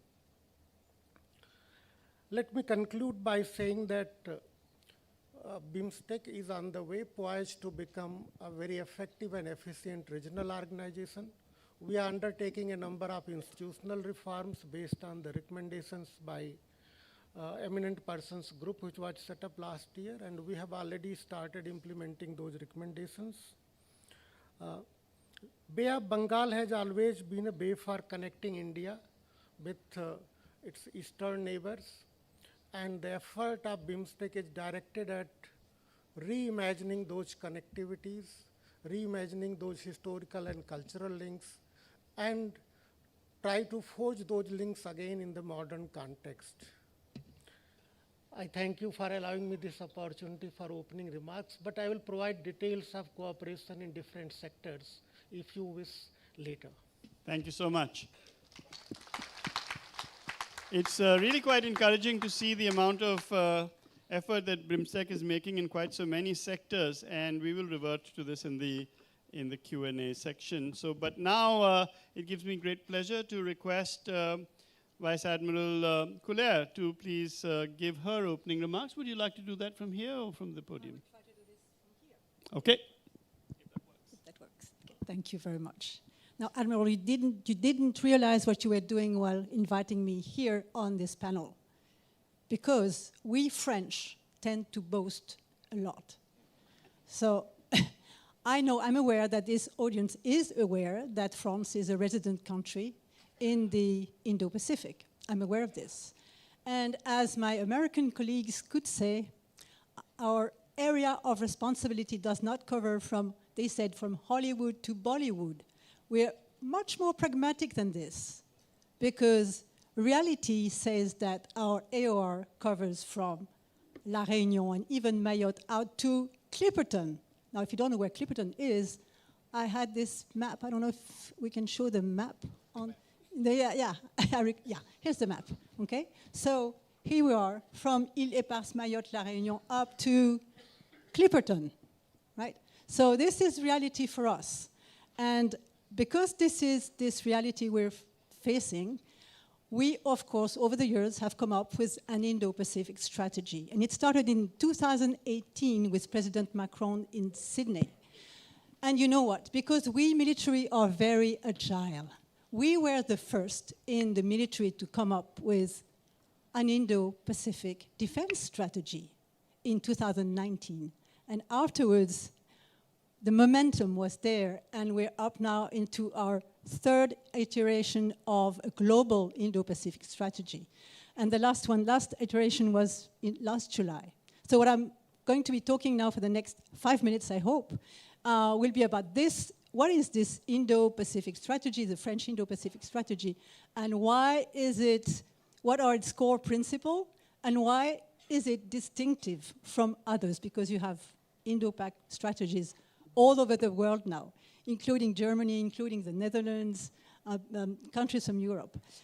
So what makes it distinctive? Well, first of all, as you know, we're a resident country, so we have a unique geographical presence, and we are the only European country to have a presence, a physical presence in the Indo-Pacific. We have a military presence. We have roughly 8,000 soldiers, airmen, and sailors stationed in the Pacific with assets.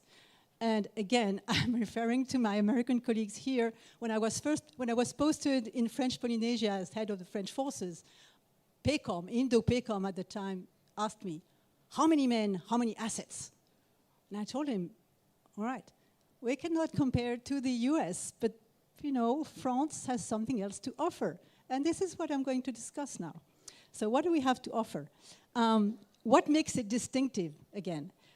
First of all, and this is the new Indo-Pacific strategy, the realization, probably, that we do rely, our legitimacy relies on those countries, overseas collectivities that we have here. And how do we include them, really include them in this strategy that we are having now? So that's probably the first very important pillar that we're having right now. The second pillar would be a focus on what we call sovereignty partnerships. And this is probably what France has to offer to other countries, is to realize that, yes, you have your sovereignty, your own sovereignty needs, and we're not there to tell you what to do. This is not the purpose. So sovereignty partnerships is to empower regional states to make independent choices, to empower regional states to make their own choices. So we're more there in support, even not counseling. We're not counseling, right? We're there, we have things to offer, we have expertise to share. Okay, make their own choices and build resilience. Since this morning, we've seen what the threats are to maritime security. I will not go back on this. And we do reject what we call bloc-based politics. So you all know what bloc-based politics mean. We're not in this. So we do support IORA because we are in IORA, Pacific Islands Forums and other forums. We are in the IONS. We do support, for example, ASEAN. We support ASEAN centrality in dealing with its own issues. We respect this and we understand this. And even though France has become, by the way, this year, a development partner of ASEAN. And so we are in many working groups of ADMM+, everyone here. Most of you know what ADMM+ is. So focus on sovereignty partnerships, multilateralism, and a multidimensional approach to issues. So multilateralism, well, we are here in India today. India is, in the Indo-Pacific, our most important strategic partner. There's absolutely no doubt on this. We have other strategic partners. Australia, Japan are among them, and others also, Indonesia, Vietnam. I saw a representative of Vietnam here today, Singapore, South Korea, and UAE, of course. And I didn't mention something, we don't have the map again there. We have our overseas collectivities, and we also have a presence, as you may know, in Djibouti and UAE, because we have defense agreements with them. So our 8,000 soldiers, airmen, and sailors are all over the place here. And I'm not even talking about deployments from France. Another central pillar would be what we call strategic autonomy. Now we're sailors, right? So you may have heard, most of you here are in uniform. You may have heard about the freedom of navigation operations done by our friends, American friends. Well, we don't do this. I mean, this is not a criticism at all, but we're just not into what they call FONOPS. We do our own deployments, our own operations, our own exercises on our terms. This is what we call, we are, I mean, the US are, of course, our biggest ally here, there's no doubt about this, but we are not, I would say, and you know this word here, aligned in some places. And another thing here, with China, okay, because this is the big bad wolf, I would say here. What about China? Well, China, in the new Indo-Pacific strategy, France mentions China, which is the first time, by the way. And because over the years, we've had, I would say, a posture of not antagonizing China, because we recognize China as a big partner, commercial partner, and a partner. And, but, okay, in this strategy, we recognize assertiveness. We recognize that the Taiwan Strait is a big issue and could become a world issue. So we do recognize a lot of facts to China. And yes, we do sail in the Taiwan Strait. We do this, and it angers China every now and then, but then we're used to it, and we'll continue doing this. So, yeah. So what I mean here is that you have a country, and again, I don't want to seem to be boasting here. You know what the emblem, one of the emblems of France, by the way, you know what it is? It's a rooster. Okay, a rooster, you know what a rooster here is? Big, okay, and everything. We're proud of ourselves. This is not the idea. And just to have a benevolent audience here, just let me add that we had a very famous French historian, Jules Michelet. He was called Jules Michelet, one of our famous historians in France, 19th century. You know what he said about India? He said, India is the matrix of the world. And this will be my conclusion. Maybe it's time we recognize this. Admiral, you could not have chosen a better point at which to endear the audience to you. Now, many of you are trying to figure out why we've got this, why we started off with His Excellency, the Ambassador of Germany, and why we're going to end up with the Netherlands. So I thought I'd just remind you that the Indo-Pacific Oceans Initiative is actually a new creature in the diplomatic world. And it doesn't say that this is an Indian device which you can either join or reject or accept. It says, hi, this is the Indo-Pacific, and there are 7 maritime lines of thrust that define what we need to do. Does anybody have an idea? And then different countries put their hands up and say, yeah, we have an idea. And we say, oh, great, great, great. So you would like to follow us? And they say, no. And we say, oh, okay. You would like us to follow you? They said, no. Aha, you want us to go hand in hand. And they say, no, you don't want us there at all. Any of these will do, preferably not the last one. Any of these will do so long as we get the job done. Now, in the Indo-Pacific Oceans Initiative, the thrust line that is defined by the pillar or spoke, which deals with capacity building and capability enhancement, has 2 champions who have said, we will take the lead. We know we have ideas, we have solutions.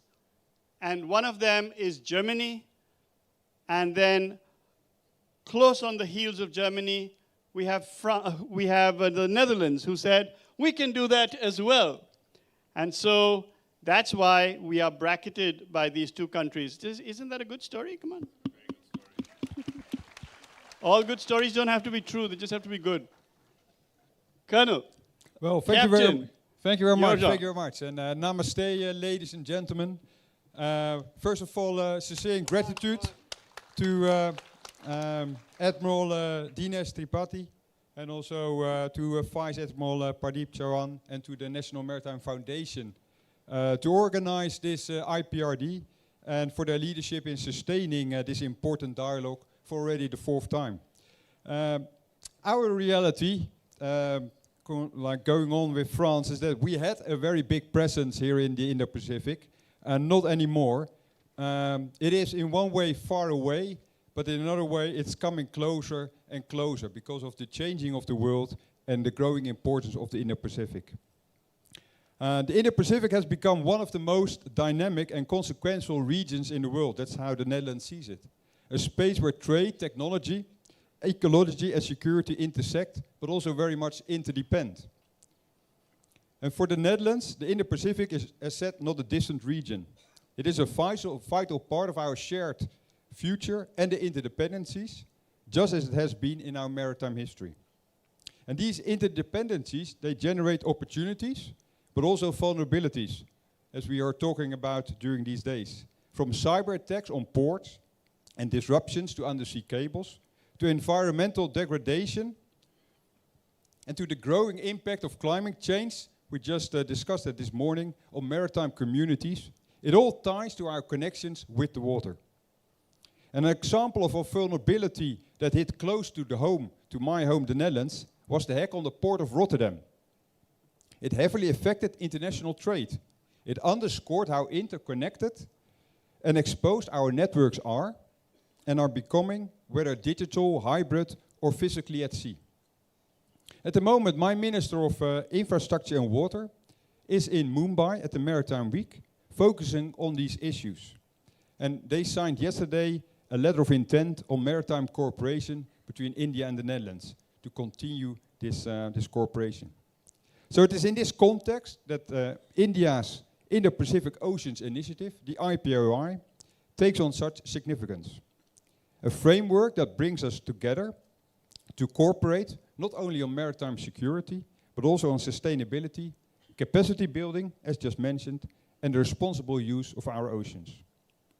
And the Netherlands was, as alluded, one of the first European nations working closely with Germany to adopt an Indo-Pacific strategy. And also France was very close. And a step warmly welcomed by India. And all the 3 nations, we also pushed very much for an EU Indo-Pacific strategy, which also came very quickly. And that strategy reflects the commitment to a multipolar, rules-based order. It aligns closely to India's approach under the IPOI, promoting connectivity, sustainability, and the maritime security for all, including also the global south, as we saw this morning. And we, the Netherlands, see India's leadership and Prime Minister Modi's vision for the IPOI, called the Mahasagar, as a central to the shared effort. And I'm therefore proud to announce that the Netherlands joined the IPOI together with Germany this year. And together we will lead, thank you very much, the maritime line of thrust on capability and resource sharing. As a maritime nation, it makes sense for the Netherlands to join this IPOI. The United Nations Convention of the Law of the Sea, UNCLOS, is our common compass. It provides the stability and predictability that enables nations, very much important for us, to trade, explore, and cooperate peacefully and successfully. And by bringing together Indian and Dutch knowledge, we aim to contribute to the IPOI capacity building pillar. It is part of our efforts towards a strategic partnership with India, which was signed this year. And that is why, in December this year, the Netherlands Institute for the Law of the Sea and the Klingendahl Institute will visit India to conduct a training on UNCLOS for Indian diplomats. That's the first activity from the Netherlands under the IPR framework. And we are proud to launch this initiative as a practical step towards stronger maritime governance and capability building. Ladies and gentlemen, I'm concluding. By looking ahead, our cooperation with India will only grow in importance, from ensuring the smooth flow of critical medicines from India to Europe, to securing supply chains for raw materials and protecting vessels at sea. Our shared prosperity depends on keeping these connections secure and sustainable. In these uncertain times, we must anchor our policies in trust, transparency and partnership. Those are 3 key words. The Netherlands is proud to be part of this journey, steering towards a future where the Indo-Pacific remains open, stable and free for generations to come. Thank you very much. Dhanyavad. Thank you very much, Captain Klein. That was most succinct and to the point, and yet expansive in its delivery. Thank you very much. Okay, so now that we've heard all the opening statements, we can get around to some conversation between these luminaries that we have with us today. And I'm going to ask a couple of questions, and then we will see how we go in the answering of these questions. But before that, there is one thing I would like to bring to everybody's notice. This is the Indo-Pacific Regional Dialogue. This is not the Indian Navy bilateral. So while we are, as any other country, would be deeply flattered by and extremely happy by all the attention that is being showered upon us, we wish to bring this to say that it is under our leadership, or at least with our support, and with your support, and at least with your leadership, that we will address the region. And if we cannot address the region, then we should have a number of bilateral conversations rather than a multilateral one. So my questions are going to be geared towards what can we, that means what can an individual country or a collective, and India do, not for one another alone, but for the region.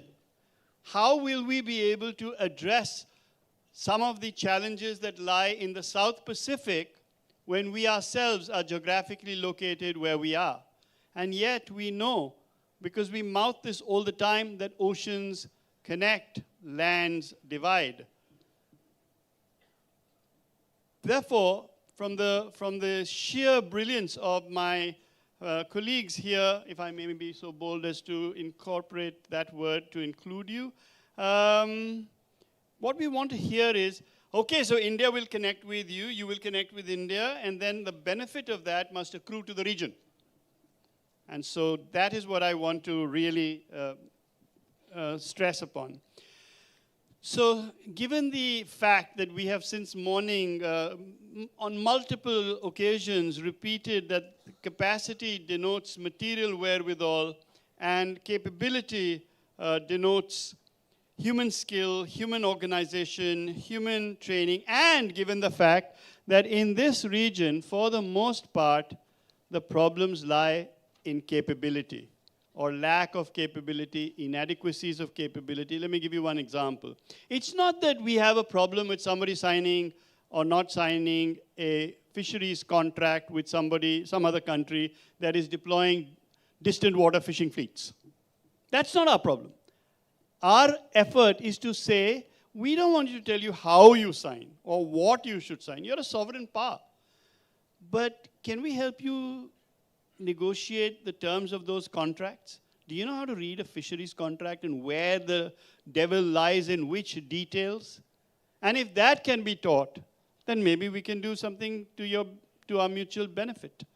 And so in this connection, I thought that I would ask, in terms of either legal acumen, development, public international maritime law is the weakest link in all our respective countries that are present here today and all of those who are not present here today but who exist in the Indo-Pacific. Public international maritime law is on a scale of 0 to 10, our competence in that is mostly at -1. So similarly, in terms of training, in terms of localized specialist training, we need to be able to lift the game of people. Now, we are Some of us are more powerful, others are less powerful. But that depends on how we are defining the word power. I am actually at pains to point out vis-a-vis a conversation that we will have possibly day after tomorrow on the South Pacific, that it's not what India can do to the South Pacific which is important alone. Each of those South Pacific island nations can provide information, can provide value to India. What is that value?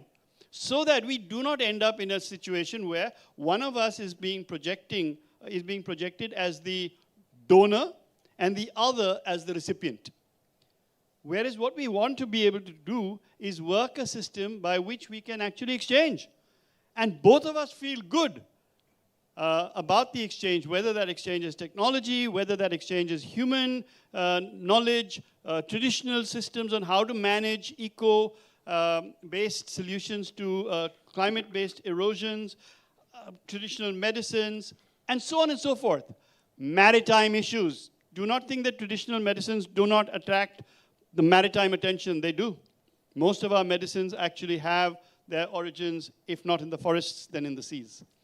So let me start with that as the backdrop. Against that backdrop, let me ask my first question. Once again, the first question to His Excellency, the Ambassador of Germany to India.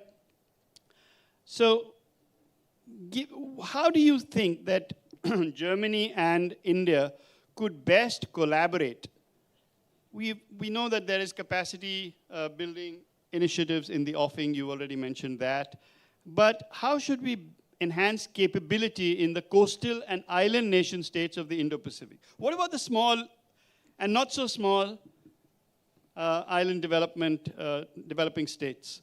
And clearly we know that one size won't fit all, but equally clearly we know that there is some boundary within which we could operate so that the maximum number can be incorporated. So I just wanted to ask you, what is your thought on the process, just as two people chatting with each other, and we can throw our scripts away and tell us.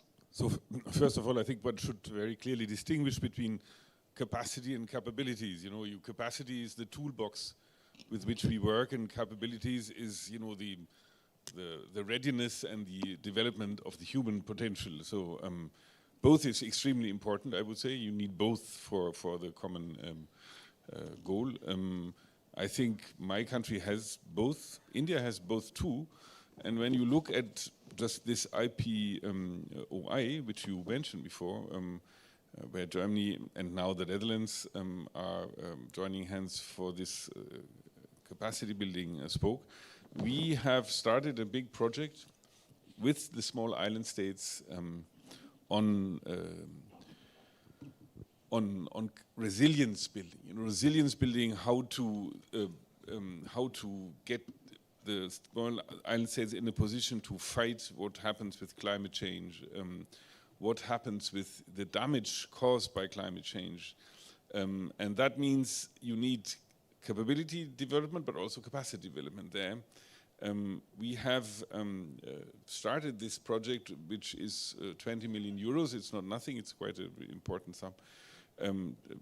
This very year, and we will do it above all with Fiji, with Tuvalu, with Vanuatu, and others, in order to make them more resilient against climate change. I think this is one of the main challenges we are facing in the Indo-Pacific, is how to support these states, these countries, in order to overcome the challenges for them as much as possible. I think when we talk about capacities and capabilities, India and Germany are a good match, because you also have capacities and capabilities has in the region, in a very, very impressive way. And when you look at India, the speed, in which you build up this maritime infrastructure is quite fantastic. It is getting better by the year, I would say, and that's one anchor, I would say, that really makes us good partners, because we can, together with our Indian partners, use this infrastructure in order to pursue our common goals in the Indo-Pacific. Thank you so much. But let me worry the subject a little bit more.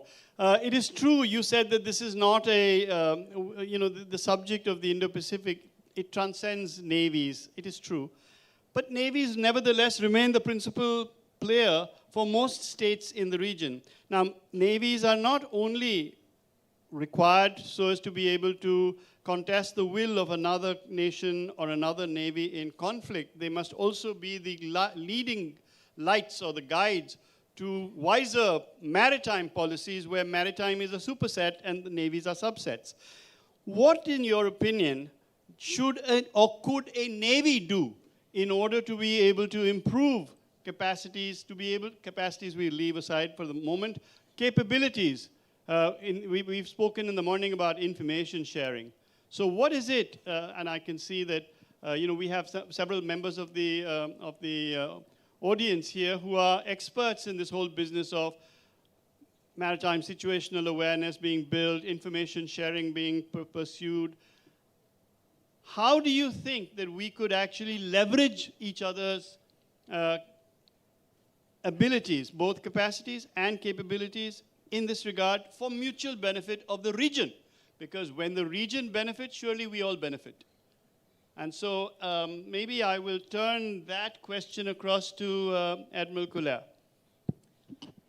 What will a navy do? What should our navy do? And by extension, what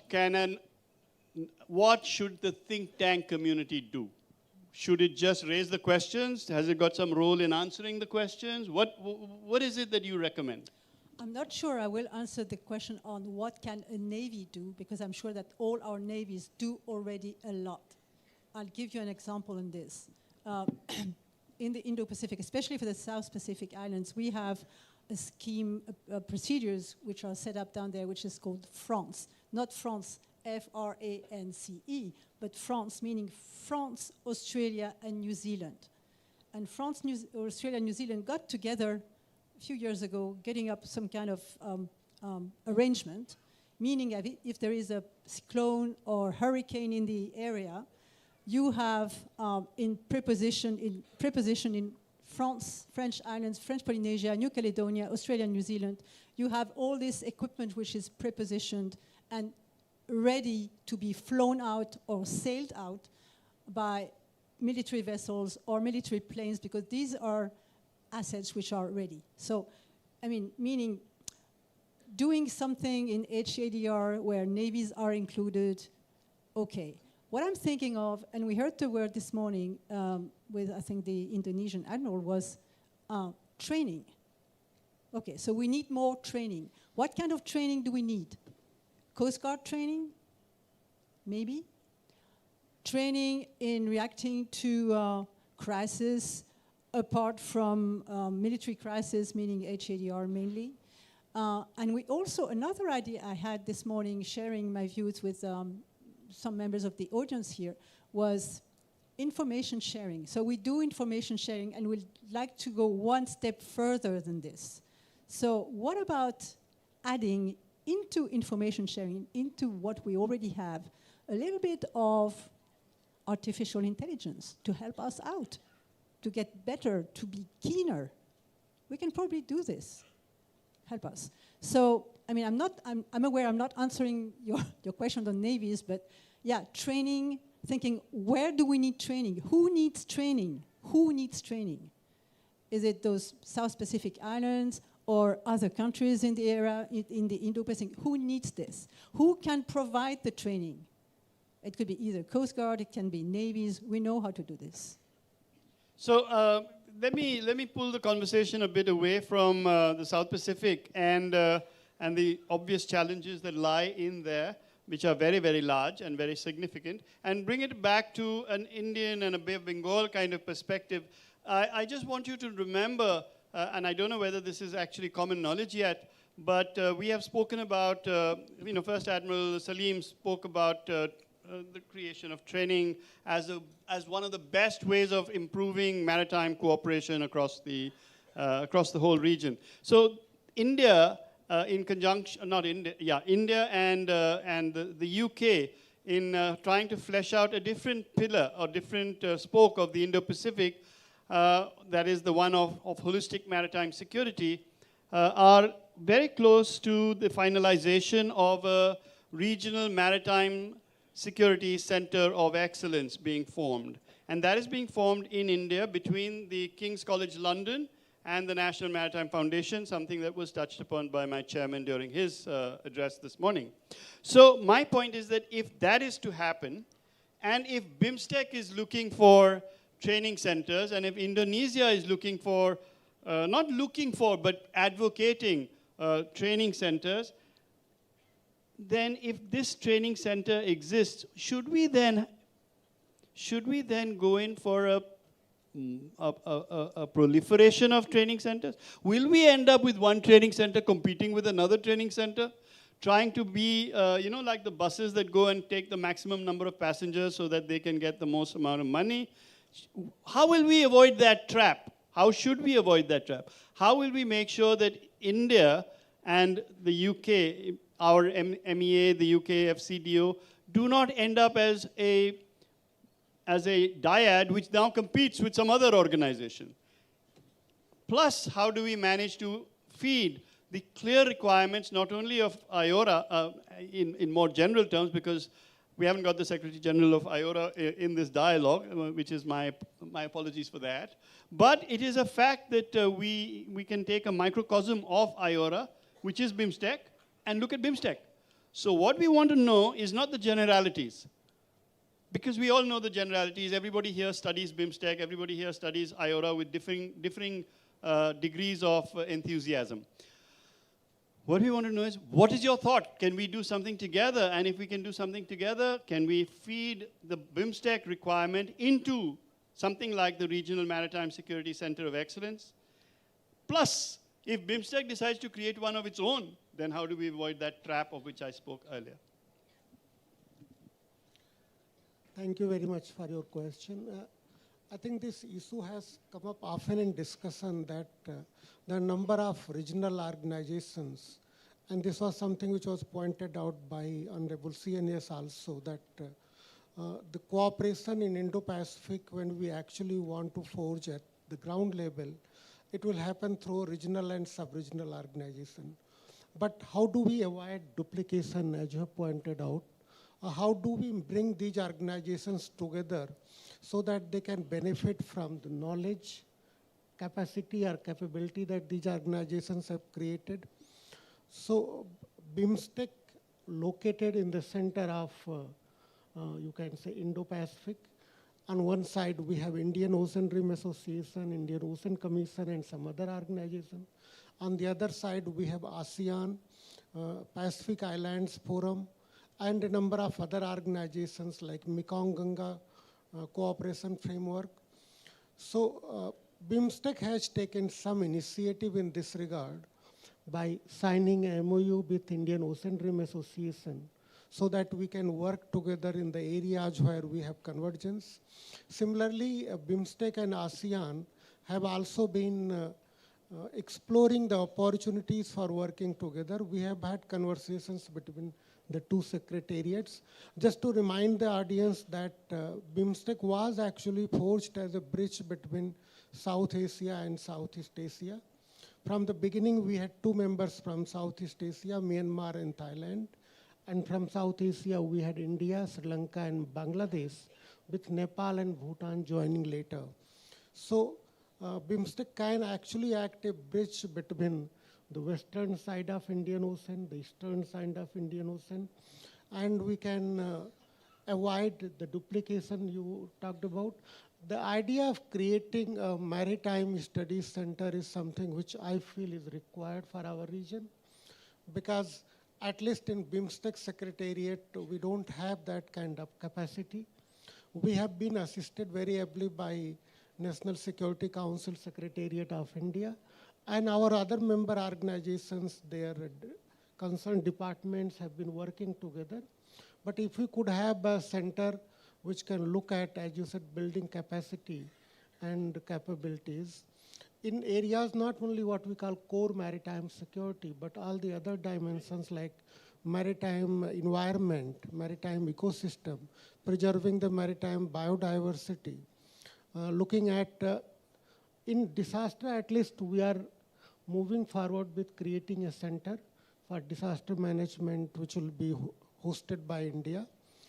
And in maritime connectivity, again, which is very important aspect of maritime cooperation, we have signed an agreement on maritime transport cooperation among our BIMSTEC countries. And we want to have cooperation among the ports also. Again, India came forward with hosting 2 editions of ports conclave, both in Visakhapatnam.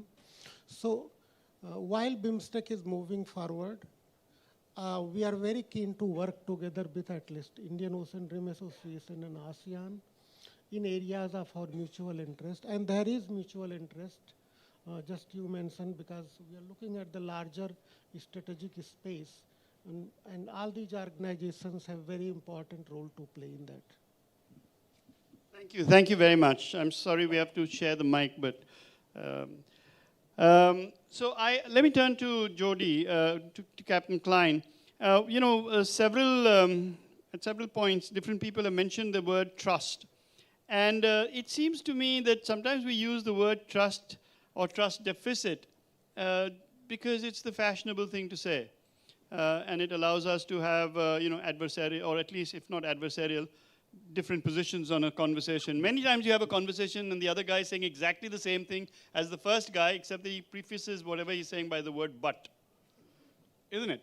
So I sometimes think that this trust, so let's just worry this word trust a little bit and try and figure out that if we are to make centers of excellence, for instance, let me finish with this, with the very good comments that you made, Ambassador Pandey, and that was with regard to the whole business of Maritime Security Center of Excellence. I want to emphasize that the Maritime Security Center of Excellence will not handle hard security.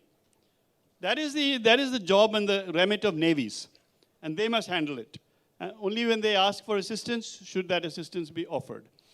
But as you correctly said, their security encompasses all these other things.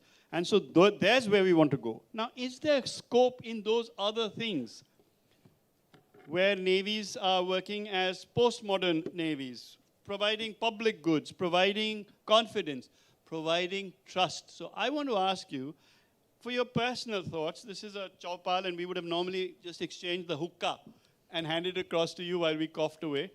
And you tell me now, what do you think we could do in terms of addressing this whole business of trust? Because in the Indian Ocean, immediate vicinity of India, I hear this word trust deficit by everybody. Even somebody who's flying over our area will pick up this one word, trust deficit, and immediately promptly say, put it in a book or a magazine or an article. Tell me about this trust deficit. Well, thank you very much for this challenging question. First of all, I would say there's a lot of trust. There's a lot of trust between Europe and the Indo-Pacific. And one example is that the port of Rotterdam, they work for about 40 million containers a year. And that's 7 million are like running from Mumbai. And all these containers move all around the world. And if you order it in Mumbai and it ends up in Rotterdam, it will come back maybe a few weeks later. And that's all based on the trust that if I make an agreement with one, it also comes back. So in the business to business, I think there's a lot of trust. But then coming to the Navy and to the military, I think we need to work, and we can, and the Netherlands is working on building that trust between Europe, between Netherlands and the Indo-Pacific, by a limited and tailored approach. And I say limited and tailored for a reason. The reason is, as the German ambassador already said, we have something else also to worry about in Europe at this moment, and that's the Euro-Atlantic defense. But we also acknowledge the importance of a free and open, secure Indo-Pacific. And that's why the Netherlands is sending every other year a frigate to the Indo-Pacific. And it makes a world trip. So it's great for sailors, because who did that when they joined the Navy? You want to see the world? Well, you do it in 7 months. You go all around the world. But there is also very much an important part is trust building. And that's what navies can do. Because navies, they go to ports. And before they enter, they have an exercise with the country. Because the country is happy to receive that ship in their port. And then when you arrive there, you have receptions, you have lunches, you have dinners, you have people to people, you have soccer matches, people break their ankle because of playing that soccer, but in the end, they end up in hospital, then they end up in a bar, and then you create this connection. So then you create trust. And that's trust that will be building on for many years. Another way of building this trust is we send, our advanced staff course is now every year at the end of their year of sweating in the college benches, they go on a trip, and that's really great. And already a few years, they go to Japan, they go to South Korea, and they go to India. And so you have 40 like high-flight officers joining these 3 countries every year, but they are talking to all these high flyers also in this audience. And again, you create these connections and you create that trust. So my answer to your question is that navies can build trust. Part of our task is naval diplomacy, and that is building trust. Trust we need to prevent things happening, but also if things happening, that we can really ask each other to help each other out. Thank you. Thank you so much, Captain. I think that was a very good answer, and it allows me to segue into another segment of this. And that is that, when you decide to work this whole trust business between navies have to take risks. And because navies are not plenipotentiary, they have to bounce these risks off their respective governmental hierarchies. And there's nothing particularly problematic with that. But I want to give you an example of how the Indian Navy recently did this business of accepting high levels of risk in order to engender high levels of trust.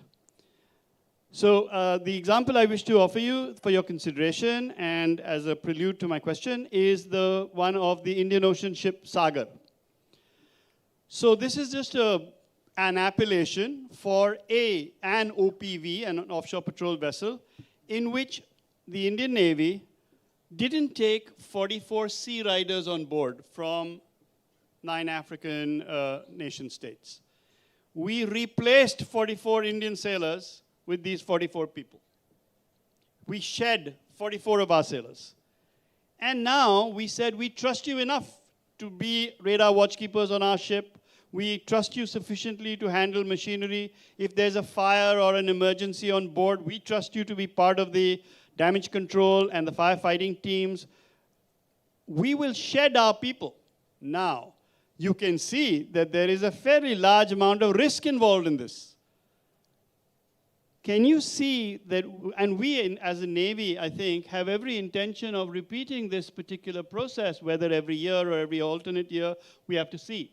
But the results of this were that those countries with whom we had this personnel exchange, and they were not all African countries, they were Indian Ocean countries. Some of them were within the African sphere, and some of them were in the Indian Ocean sphere. But they came back and said, wow, it wasn't that we just took a ride. It wasn't that they said, look, that's a ship, or that's an engine, or that's a gun, or that's a, whatever machinery. But we were actually allowed to function as that integral ship's crew. Now this leads to huge possibilities. Can we envisage a future in which we will actually be able to create personnel as opposed to just having national assets being under national control but deployed for a common mission? So do you think that in future deployments by the German Navy or the Dutch Navy or the French Navy or any other Navy which is not even necessarily present here today, do you think that this is something that we could or should look at and have a chat? And should there be a lessons learned dissemination by the Indian Navy of what we learned from this and proliferate that? Ambassador. Look, I think you might be surprised that I'm not so surprised of what you are telling me, because we are used to that. We have in our alliances, we are used to work with soldiers of other armies, sailors of other navies, you know, in NATO, but also in other frameworks. German military, French military, Dutch military is working hand in hand with other you know, armies and armed forces. So our experience is that that is the way to the future. You know, this is, we have experienced that you are much stronger and much better when you join hands in these common exercises. Or, you know, there's a French-German brigade, there's a Dutch-German brigade, there's a Polish-German brigade, where you have also soldiers from other armed forces joining hands. So I think our experience is that this is a recipe that leads to success. So I think from our point of view, that is certainly something which needs to be more explored, and we are very ready because we have very good experience with this. Thank you, but you know, there's another part to this, and that is that when you have an alliance, you have a status of forces agreement, there is Article 5, there's a whole lot of legalities which have been undertaken. And there's probably very good reasons for that. But we are talking about a partnership, a strategic partnership, without being strategic allies, without being, not strategic allies, military allies.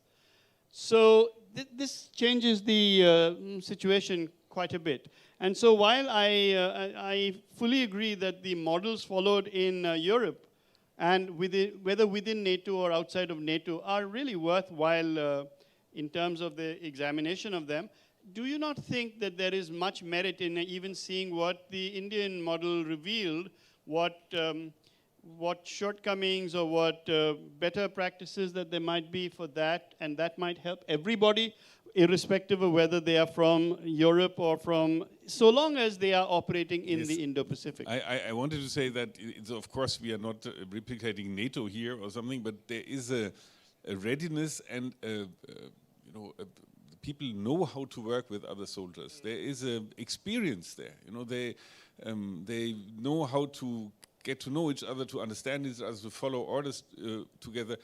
So, you know, I think European armies have also a good experience with soldiers who are not part of NATO, you know, soldiers in the Balkans or something who grew at a certain moment into NATO but were not in NATO. So there is, I think, status of forces agreement and NATO that helps a lot when it comes to a chain of command or something. But what I wanted to say is European armies know how to work with other armed forces together because they have made very good experiences. And therefore, I think common, you know, commands like you described in your example, for us is much more common than it is maybe for India or something, because we are used to that. So maybe the answer is for a deeper study by India of your mechanisms, which are not alliance-based mechanisms. I think that that's a good, not only, yeah. But what about you, Ambassador Pandey? Do you have a view on this? No, I think it was very good experiment and a very good idea. If it can be replicated with countries around us in our neighborhood, not necessarily members of a particular group, but a group of countries coming from different memberships. And then that would also help build in our larger goal of, as you were saying, building trust in our neighborhood, and also habits of our soldiers, our naval person working together. Yeah. So it's worth repeating that idea, and we can look for opportunities on how to replicate it. Okay. So now I want to be able to invite some interaction with our audience, and especially with the students. Can the students from various places and various institutions please raise your hand so I can make out who you are and where you are sitting? At the back, at the top? Yeah, great. Okay, so we have a largish number of students. That doesn't mean that we're only going to ask students. We're just going to ask everybody and anybody in the audience, would you like to ask anything along the lines that we've asked? Please don't suddenly say that, how should we deal with China? Because this is not the charcha and the wrong chopal. But in the chopal that we've got, what we're talking about is how to build capacity, how to build capability, how to proliferate knowledge, how to proliferate experiences to the benefit of one and all. So if there are any points from anybody, I will just go by hands that I see coming up fastest. So there's one right here next to, yeah, that You, and then one at the back. Oh, and there are many waving desperately at me. Hello, sir. I'm from Rashtra Raksha University, Pratmesh. The mic, L1. Hello. Okay. So my question is to the Ambassador Ackerman, sir. Is that Germany is having, we have been said that they are having a good technology and all. So the German naval forces and Indian naval forces, can they help for the benefits of the other people in the development of the medicines when we are going downside for the purpose of research, finding out the medicines under the seas? Okay. So biomedicine within the maritime domain. Yes, sir. So we'll just take a few questions at a time, if you don't mind. And if the questions are addressed to you, you could just sort of make a note. Yes, sir. Yes, the right person. Good afternoon, everyone. Thank you very much, NMF, for conducting this fabulous conference. My name is Tushar. I am from Jawaharlal Nehru University. I am writing a thesis on India's grand strategy and where maritime security, to my mind, is the central pillar. So as you know, the topic of our Chopal is capacity building. I want to know, my question is very simple. I want to know that, as all of us know, each European country wants to spend a lot on defense, perhaps because of compulsion by hegemon, or maybe because they see it imperative because of a current geopolitical scenario. My question is very simple. How much of that capacity building or let's say acquisition of defense material you are doing from your own country, specifically either public sector or private sector? Second question is there any mechanism by which you are planning to do technology transfer to India? Because India has a comparative advantage when it comes to defense production, and I think European countries have a comparative advantage in technology building. So is there any trade-off? Thank you. Okay, thank you. And we take one more question from this side of the house. Yes, sir. Greetings, everyone. My name is Ayush Bhardwaj, and so I'm pursuing my master's in maritime laws from Rashtra Raksha University. So, sir, my question is for His Excellency, for the Mr. Sir. So my question is this, considering Germany $4 million euro Green Deal Maritime Initiative, that is from 2025 to 2028, so India's goal of achieving net zero emission at major ports by 2047, how can a legally binding Indo-German ESG-based port and standard be structured to not only leverage this bilateral synergy, but also dynamically to escalate ambition in line with the IMO 2040 GHG reduction checkpoints? Thank you so much, sir. Okay, we'll take one more question, so long as it is not addressed to Ambassador Ackerman. Yeah, thank you very much. Yes, the two ladies. One of the two ladies. Wait for the mic. Please wait for the mic. You may not ask the question of me, and you may not ask the question of His Excellency Sir, Mr. Ackerman, Dr. Ackerman. This is Anupriya Mishra, research scholar from Lucknow University.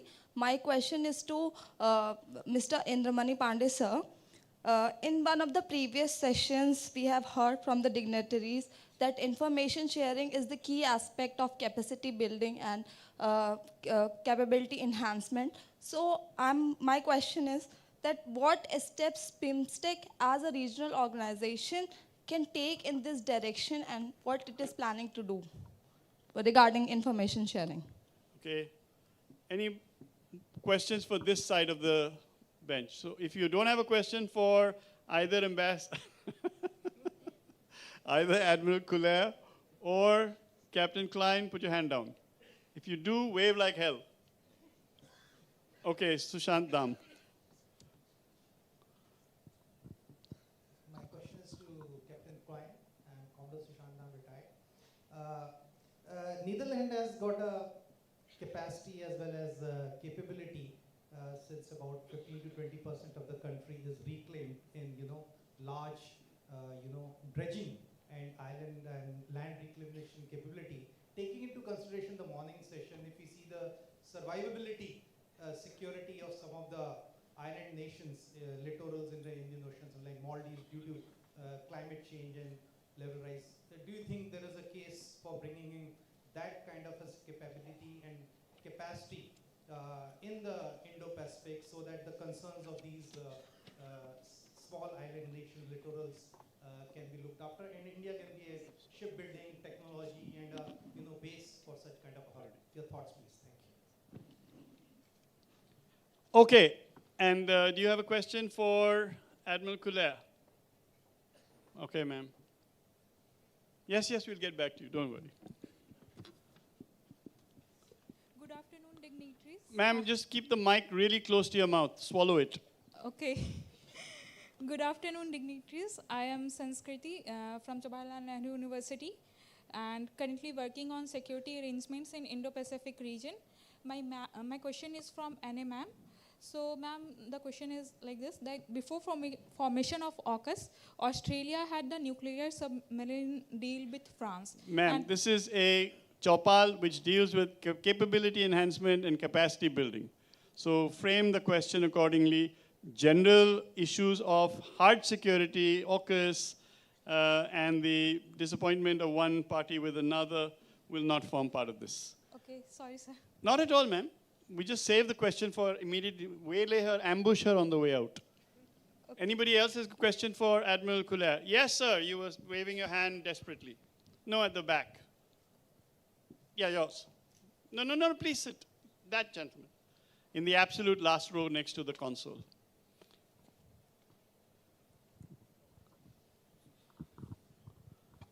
Thank you so much. My name is Pawan. I am from University of Allahabad. My question is to Mr. Kuller ma'am.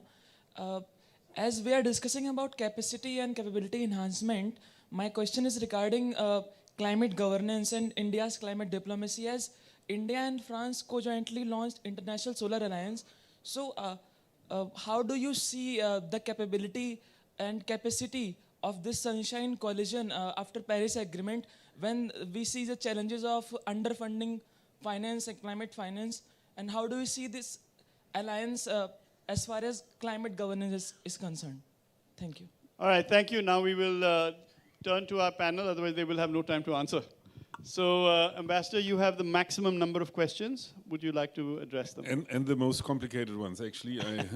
My military service was in the army, not in the navy, so I'm, so we all have 100 years ago. Actually, we all have our crosses to bear in life. Let me say that I think when you talk strategic partnership between two countries, and India and Germany have a strategic partnership, and when you talk military cooperation, then there is certainly the sky is the limit in many ways. So when you refer to this medical research which comes along Navy cooperation, I think this is very interesting. And also, as the German armed forces have universities with medical trainings, I mean, that's something that would be very interesting for both sides, I'm sure. And I can only reassure you that from our side, everything that brings us closer to carbon neutrality, and that's through the question of the gentleman to the left, is highly welcome. And when also the armed forces sit together and try to figure out how that is being done together jointly and early, that's something where I feel both sides can benefit enormously from each other.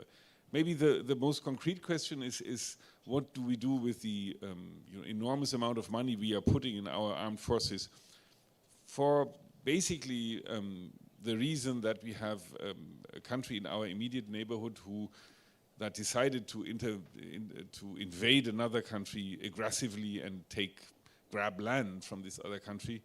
And we see that more and more that European countries, NATO allies, members of the European Union are under threat by this country in the east.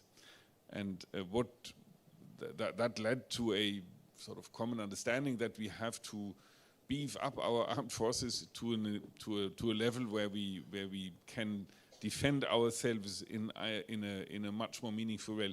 Where you have to see that when after the events of 1990 and 89 and 90, when the wall came down and Europe got united, there was a general feeling of comfort that we would never live another war. And I have to be very honest with you, in my lifetime, I wouldn't have thought that on European territory, in our immediate neighborhood, a war in a very conventional way, there where thousands or hundreds of thousands of soldiers have lost their lives already, would be possible. You know, this is something which is an experience I wouldn't have not if 10 years ago somebody would have told me, I would say you are mad. You know, I mean, but now that's the reality we have to cope with and to be confronted with, and therefore I think there is in almost every European country an extra effort to get more money into the military. Now, is that homegrown only? I would say, you know, in Germany, the military sector, very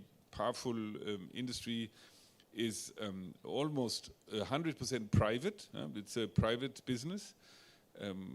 But it's also that we buy from elsewhere. So from our neighbors, we develop together with our allies common projects like you know, airplanes and tanks.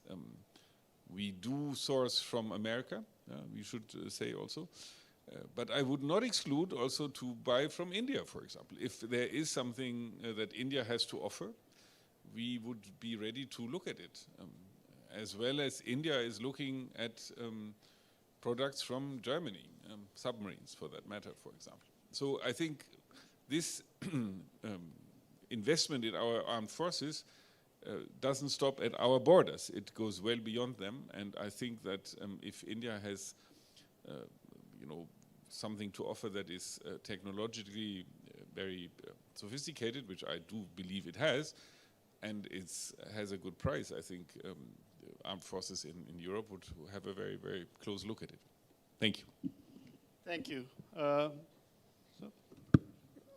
I have a very simple question to answer. So yes, in all the sectors that we have on our agenda, in our cooperation, we do exchange a lot of information. We do capacity building, knowledge sharing, sharing of the best practices. In a specific to maritime domain, we have started working at maritime domain awareness also. This is an area where our member states are looking at possibilities of how they can work together. They are all part of IFC IOR. So there is that opportunity already there to exchange information. But whether it can be done also in the BIMSTEC context is something our member states are examining. Thank you. Thank you so much. Admiral Kulea. I had this question, I think, on climate change governance, and the role of France in this. Of course, I depicted the Indo-Pacific strategy that France has right now, and you may be aware that within this strategy, climate change plays a big role. And I didn't tell you, what I didn't tell you is that this climate change, how we deal with this, how we propose to work with other countries, and not only South Pacific Islands, by the way. They're not the only ones concerned with this, as we saw this morning. How we deal with this is part of what we call the third way. Third way being we're not in a block position, we're not following China, we're not following the US, we are France. So we are on the third way pathway, I would say. And climate change is, we are very concerned because our own territories are concerned. So French Polynesia, Wallis and Futuna, Nouméa is a little bit different, so New Caledonia is different because it's not atolls, it's different. So we are concerned in the first place. When I was in the Navy 9 years ago, we started thinking already 9 years ago.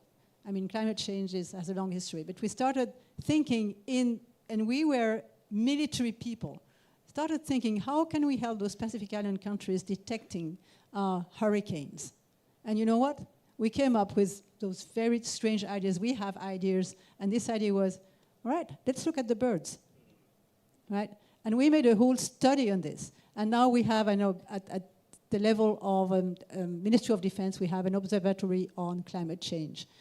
So what I can tell you, I don't have all the details of how France is involved in this, but we are deeply concerned by this because of our collectivities in the Indo-Pacific.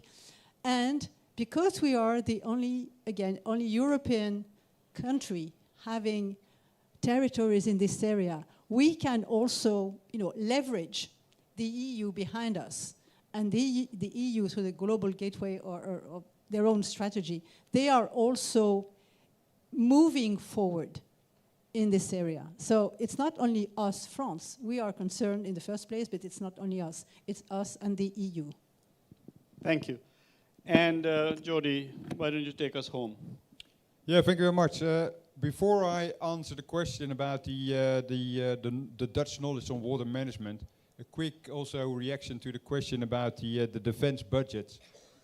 In the Netherlands, also many of the defense industry, they're all commercial, so that's one thing. And in the Netherlands, we're always looking if there's big investments that they want to have offsets. So if we buy something from another country, from like $1 billion, we also like to have offset of then that company or that country in our own industry in the Netherlands. So that's one thing to think about. And the other thing is, in the Netherlands, I would say, at the moment, the political climate is that, first of all, see if you can buy it in the Netherlands, but then also see if you can buy it or produce it in the European Union, because the whole idea of being strategic autonomous is very much on the forefront of the politicians at the moment.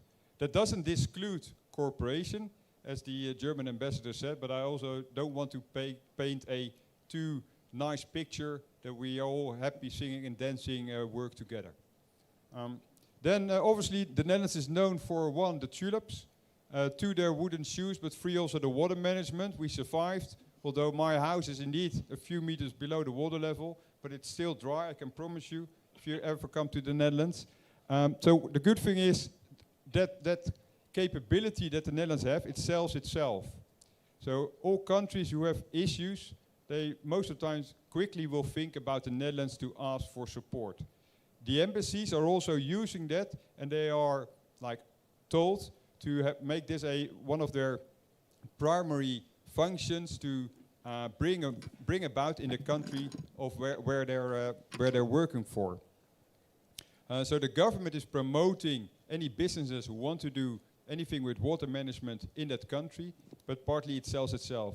And a good example of here in India is just recently in Kochi, the Kochi shipyard, they delivered a very high level dredger, and that was built in India, made by Indian people, but with knowledge also of IHC, which is a Dutch company who has a lot of knowledge in this high level dredging. So there you see this combination of capability of a company and the capacity here in India.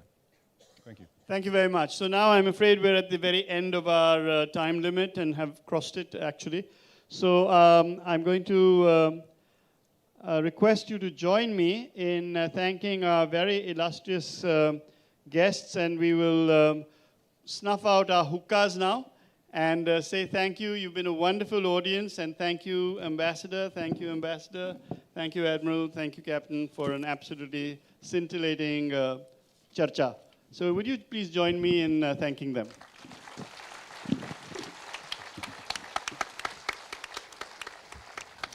And we will hand over back to Priyasha. Thank you, sir. I think we all would agree that this session has been truly refreshing and engaging in its novel approach. We now move to a special moment in today's program, the release of another volume of the NMF's Maritime Perspective series.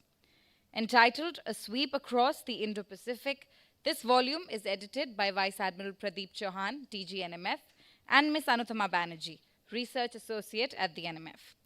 I would like to invite the Chief of Materiel, Vice Admiral Kiran Deshmukh, AVSM, VSM, to join us on stage for the ceremony. This volume, ladies and gentlemen, traverses the vast expanse of the Indo-Pacific, examining the evolving maritime security dynamics of the region. I request all the dignitaries on the stage to kindly do the honors by releasing the volume.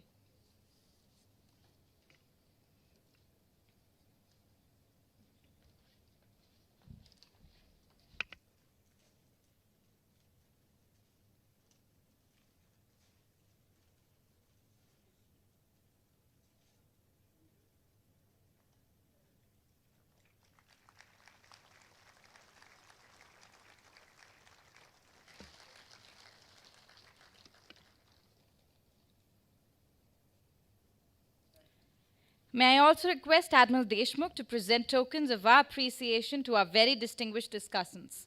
And in the same breath, may I respectfully ask all dignitaries to step ahead of the tables for a group photograph shortly afterwards the ceremony.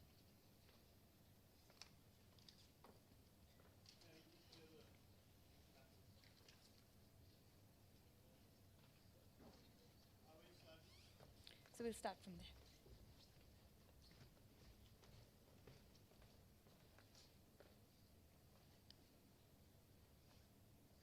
We will begin with His Excellency Dr. Philip Ackerman. Sir.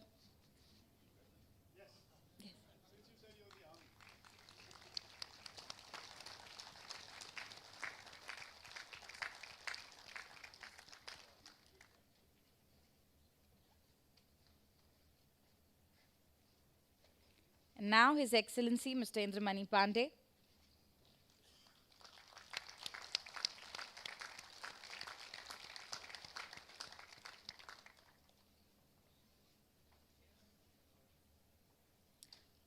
Followed by Vice Admiral Anne Coulaire.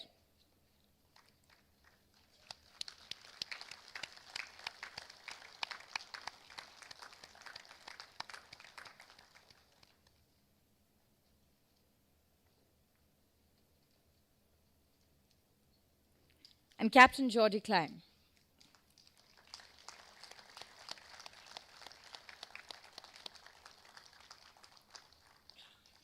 I request all dignitaries to gather in front of the tables for a group photograph as well.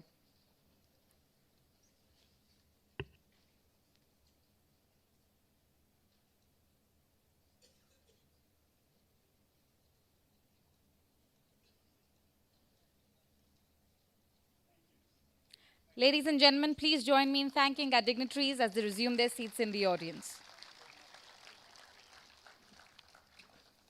And with that, ladies and gentlemen, we will now break for tea. Please reassemble in the auditorium at 16:05 hours sharp.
कि हमारा जो purpose है इस पूरे programme का वो ये है कि हम जानते हैं कि जो बेस्ट आइडियाज़ है वो देश के बेस्ट यंग पीपल्स के माध्यम से मिल सकता है, वो उन लोगों के माध्यम से मिल सकता है जो देश के आने वाले विजनरी लीडर हैं।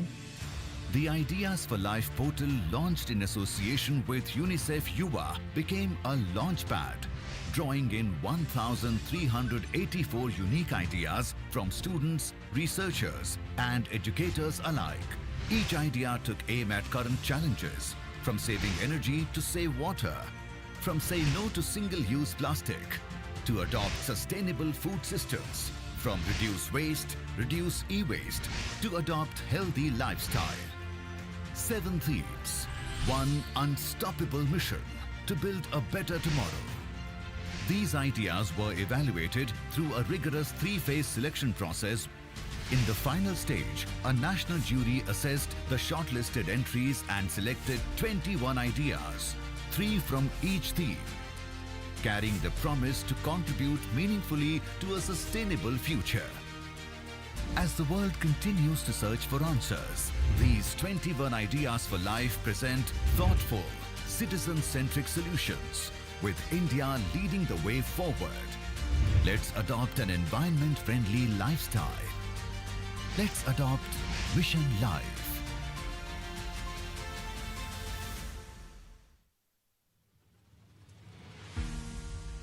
The Himgiris, loftiest of the Himalayas, silent sentinels that have stood guard through the ages.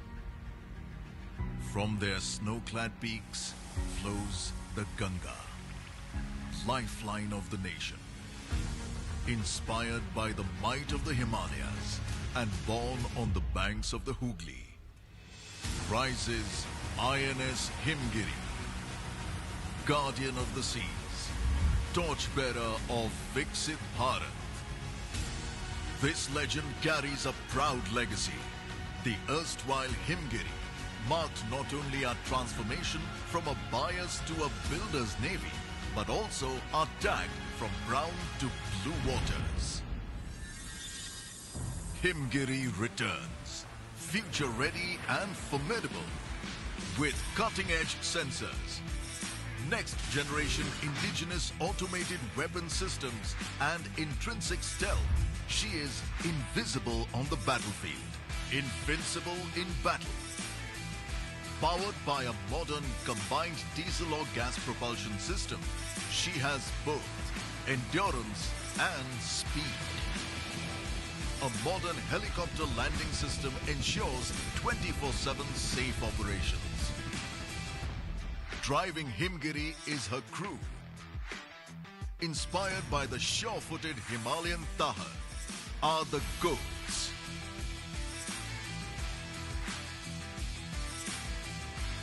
Their spirit, grit, and professionalism define them and their ship. Capable of round-the-clock, year-round deployments, Himgiri features state-of-the-art crew facilities.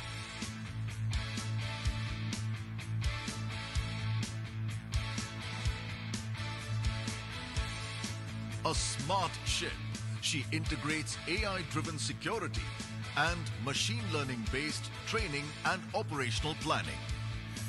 As part of the Eastern Sword, the Sunrise Fleet, Himgiri will safeguard trade and project power across the Indo-Pacific. I consider it a privilege to command this formidable warship and to lead the commissioning crew of INS Himgiri. I assure that Himgiri will always be at the vanguard, and when called upon, will stand tall. Arms to acquisition. Arms to acquisition.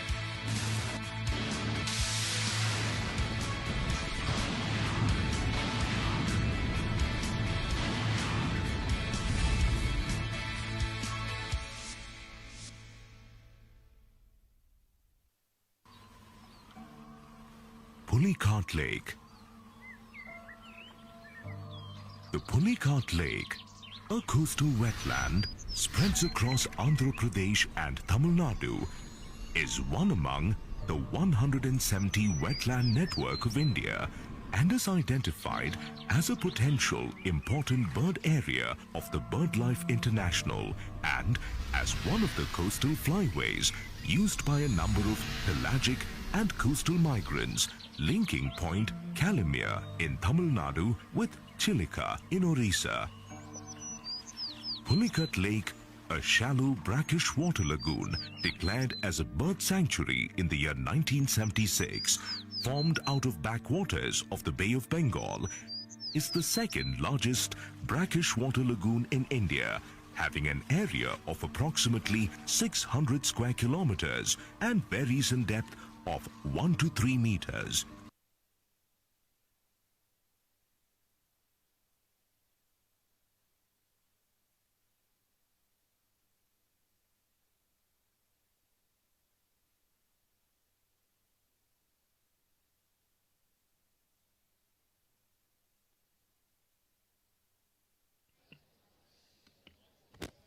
Welcome back, ladies and gentlemen. I request everybody to kindly settle down. I request those seated at the back to kindly come and join us in the middle and front rows, as far up front as the ushering team would allow. Ladies and gentlemen seated at the back, please come up and join us a little bit closer to the stage so that we are in clear view of each other.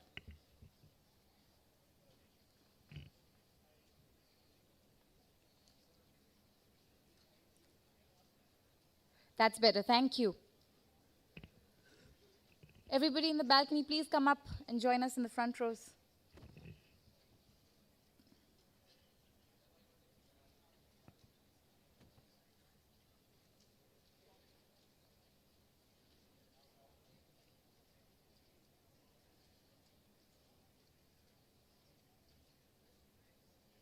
We'll take a few moments until everybody joins us after tea. Till then, I request everyone seated at the back to please come up and join us as far front as possible. Our ushering team will guide you to comfortable seats up in the front.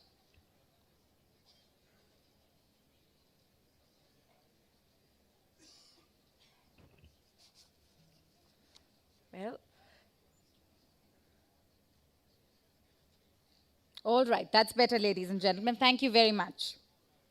We have now arrived at the final segment of day one.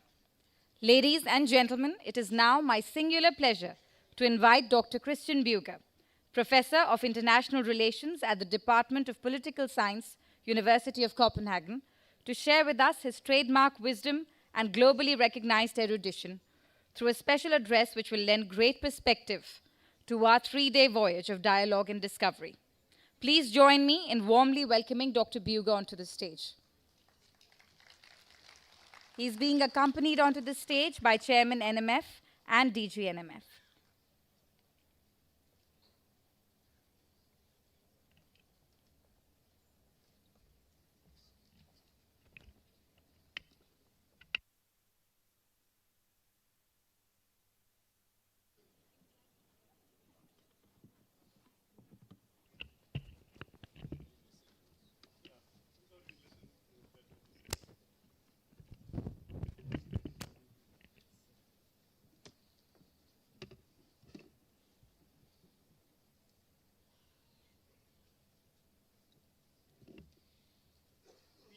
Before Christian starts, I just want to say something to everybody who's here. We have a very large number of NCC cadets who have joined us from different colleges in their first and second year of their college, and they need to be given lots of encouragement so that they come tomorrow and day after. So will you encourage them, please, with me? Thank you. NCC, for those who don't know, is the National Cadet Corps of India. No problem. Wonderful. Good afternoon, everyone. It's great that so many people stayed on for this very last session of the first day. Before I start, a big thank you to the National Maritime Foundation and also the Indian Navy for inviting me, but also for bringing all of us together here for these 3 days to explore maritime security, but also the broader politics of the Indo-Pacific. Now, originally, you might have seen this in the first version of the program, I was asked to give an opening address and set a little bit the tone for the next 3 days. Quite obviously, that plan has changed. So I was thinking a little bit, what am I going to do? Am I going to give the same talk, or am I going to offer some reflections on the day, what has been said? And now, bear with me, I'm trying to do a blur and mixture of both of these two things. And I do hope that I can offer you a sort of reflexive moment before we all go home, rest, and get ready for day 2 and day 3 of the discussion. And I'd like to bring us a little bit back to where we started and think a bit about the big picture, and then also address the question of what has been called climate change.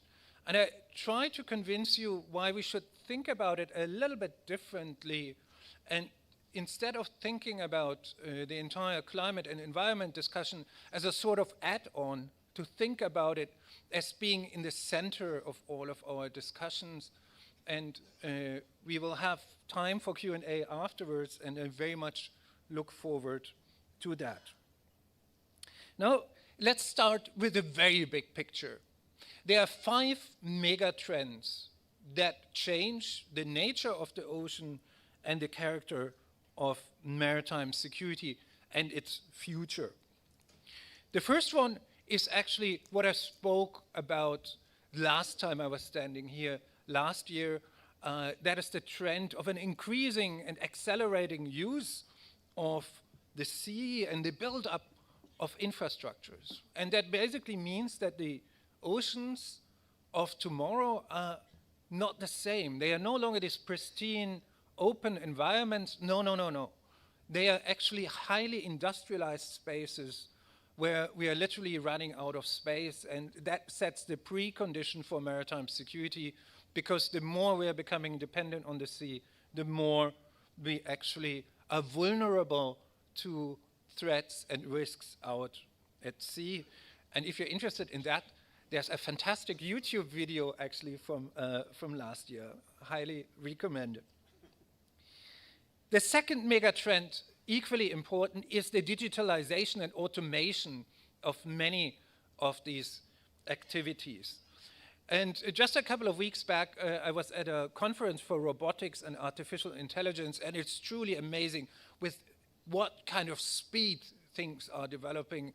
And we're getting autonomous vessels, and we're getting intelligent autonomous vessels increasingly, and that not only raises ethical questions in terms of autonomous weapons, but it also raises questions about privacy, about the legal status of these systems, and so on. Unfortunately, we have a rich process going on at the United Nations addressing these things.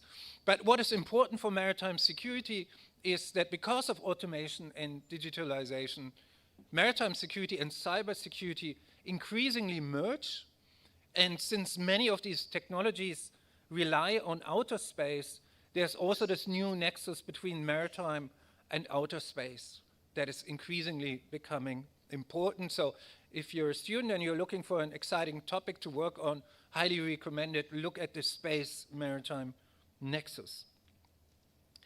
The third trend is new technologies, new weapon technologies, and as they are coming along, and we are already seeing how bad guys can use these in the maritime domain, and the Red Sea crisis was frequently referred to earlier today. The fourth mega trend often gets most of the attention, and that has been described as the increasing geopolitical and geo-economic tensions, the new era of superpower rivalry, and the impact that it has on the maritime domain. And here often the argument is that the sea is increasingly becoming a space of contestation because of US-China rivalry and other superpower games. But actually, there's now super interesting research coming out that is showing the opposite. Because of superpower rivalry, we are not getting less cooperation at sea, but actually more. However, it is not on a global level, it is increasingly on a regional level. And I think in the earlier panel we could already see some moments of this. How much of maritime security is now being handled by BIMSTEC, new institutions popping up, the Gulf Cooperation Council, for instance, getting active in maritime security, Europe and the European Union stepping up its game. So superpower rivalry does not mean that the oceans are turning into a super contested space, but the oceans are increasingly being handled in regional mechanisms. So that is noteworthy in its own right. The fifth trend is the planetary crisis. And I'm going to explain in a second what I mean by the planetary crisis and why it is important. And the planetary crisis very often gets the least of attention. So I was very, very delighted when I saw the first version of the program here that climate change and environmental issues were actually prominently featured. And that is not very often the case in maritime security or geopolitically oriented events. So, since the other mega trends are often talked about, let me here focus on the planetary crisis and what it means for maritime security. And since we had the panel earlier on climate change, my life is actually much easier because I don't need to bring you some of the examples that I had ready, because we had fantastic presentations from Bangladesh, from Indonesia, and so on, telling us already what climate change might imply. Now, why do I talk about the planetary crisis, and why do I not want to talk about climate change per se? The first one is that often when we're talking about climate change, we are thinking about something that is ahead of us, that is still coming, and that we need to prepare for. But this is actually not the case. The climate crisis is very much with us already. And just open the news from any parts of the world, whether that's Europe or Asia, has been frequently mentioned.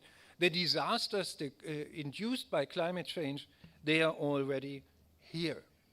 So we're not looking at something in the future. And talking about a crisis, this is not semantic hair splitting or anything like that. This is to make us aware that it's here and now.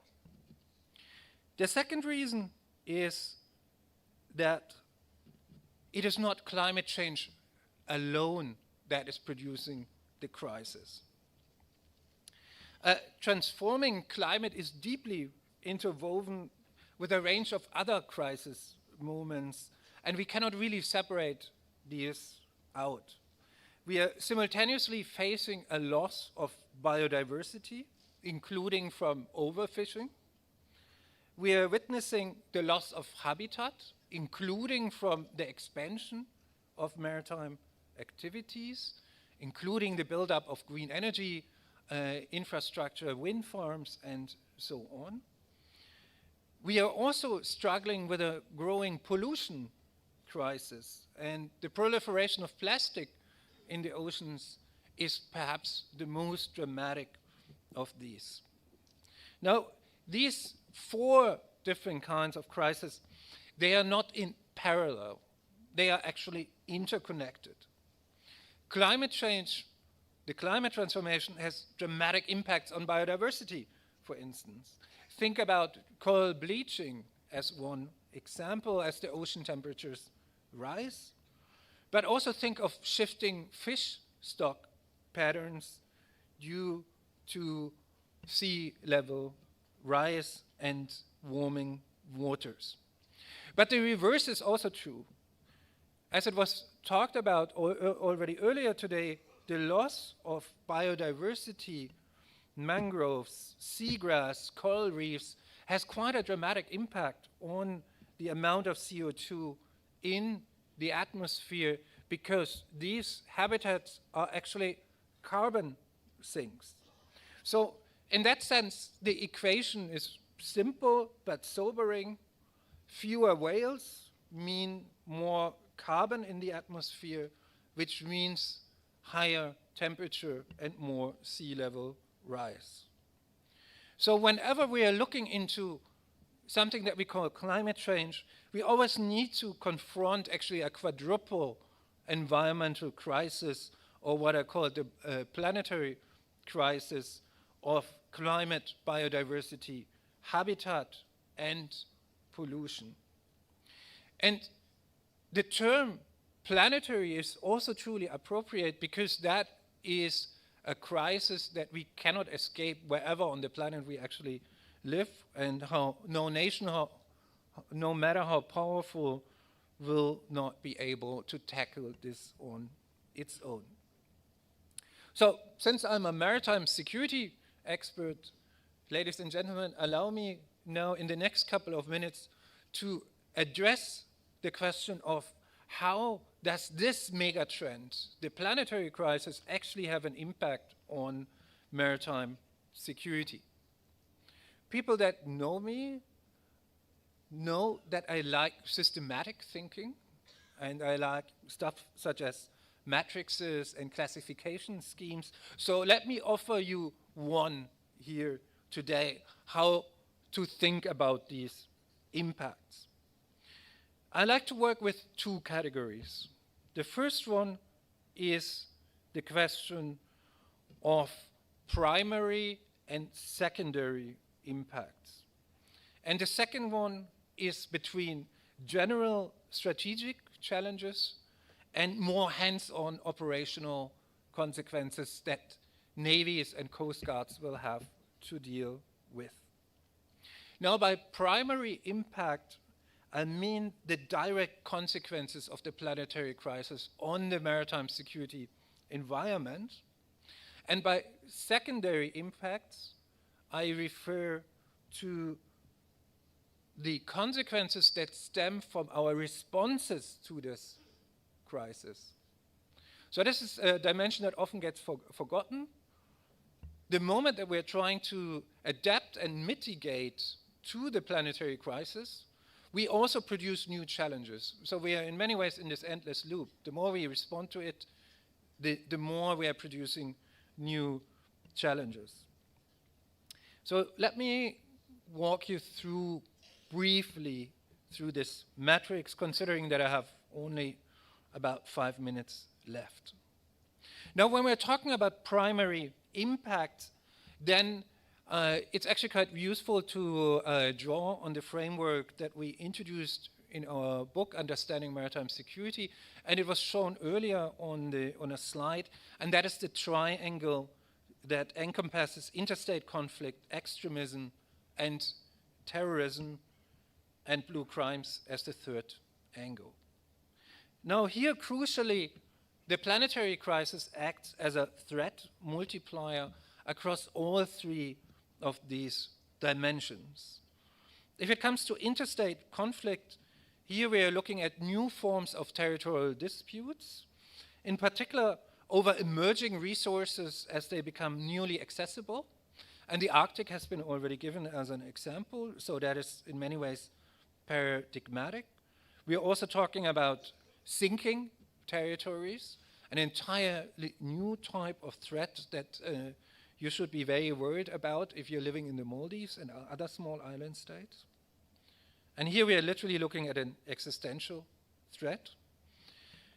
We are also looking at new types of grievances, and grievances breed radicalist thought that is very well documented in the research. We're looking at resource scarcity, displacement, loss of livelihoods, and they're all known to spur support for or engagement in both extremist but also criminal activities. So this is what we are looking at.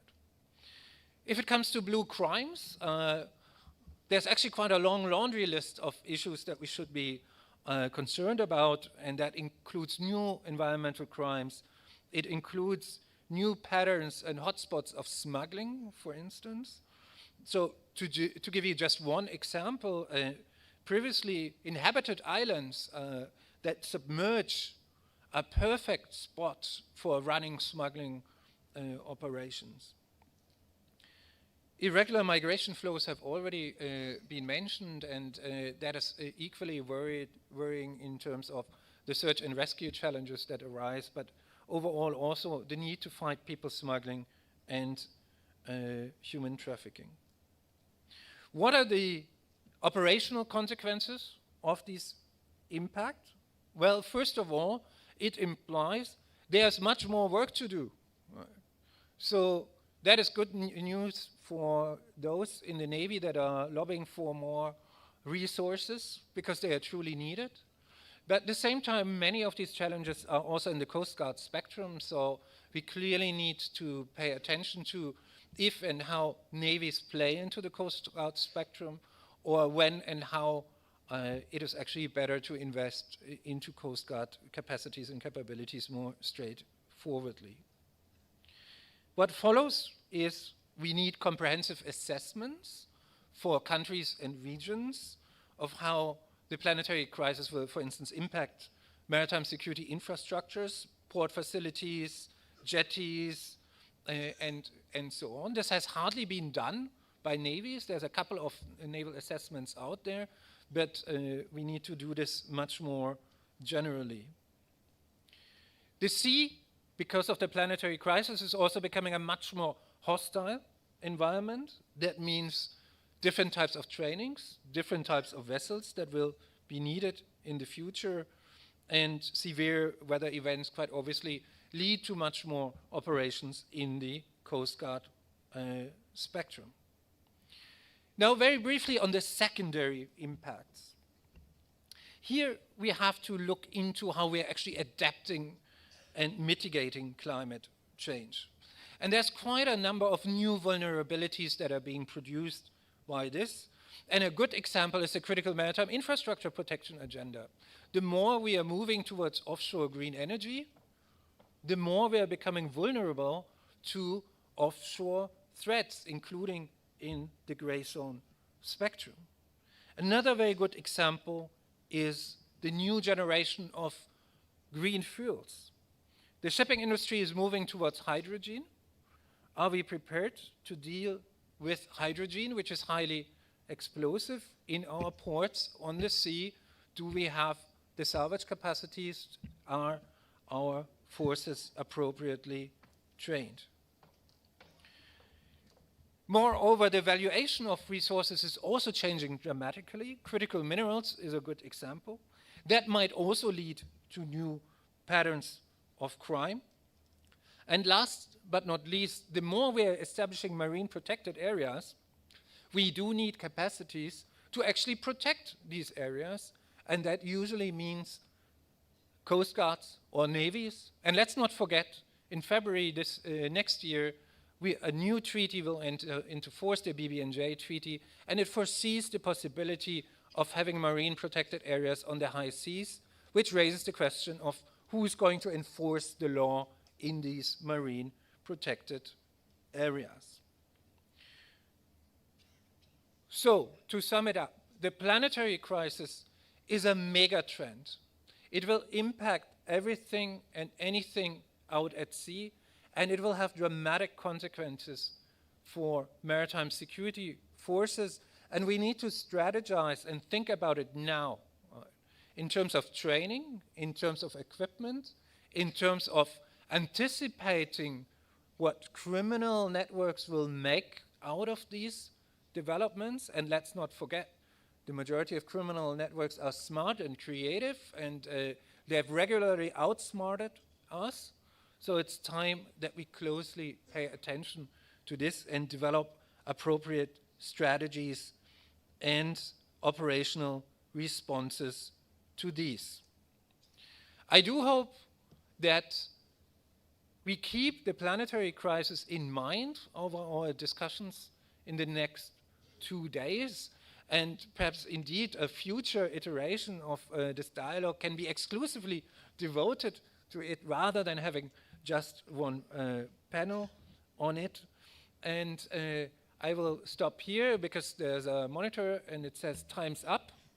And I hope I offered you some interesting ideas and look very much forward to your questions on the planetary crisis in specific, but also on all of the other four mega trends. Thank you so much.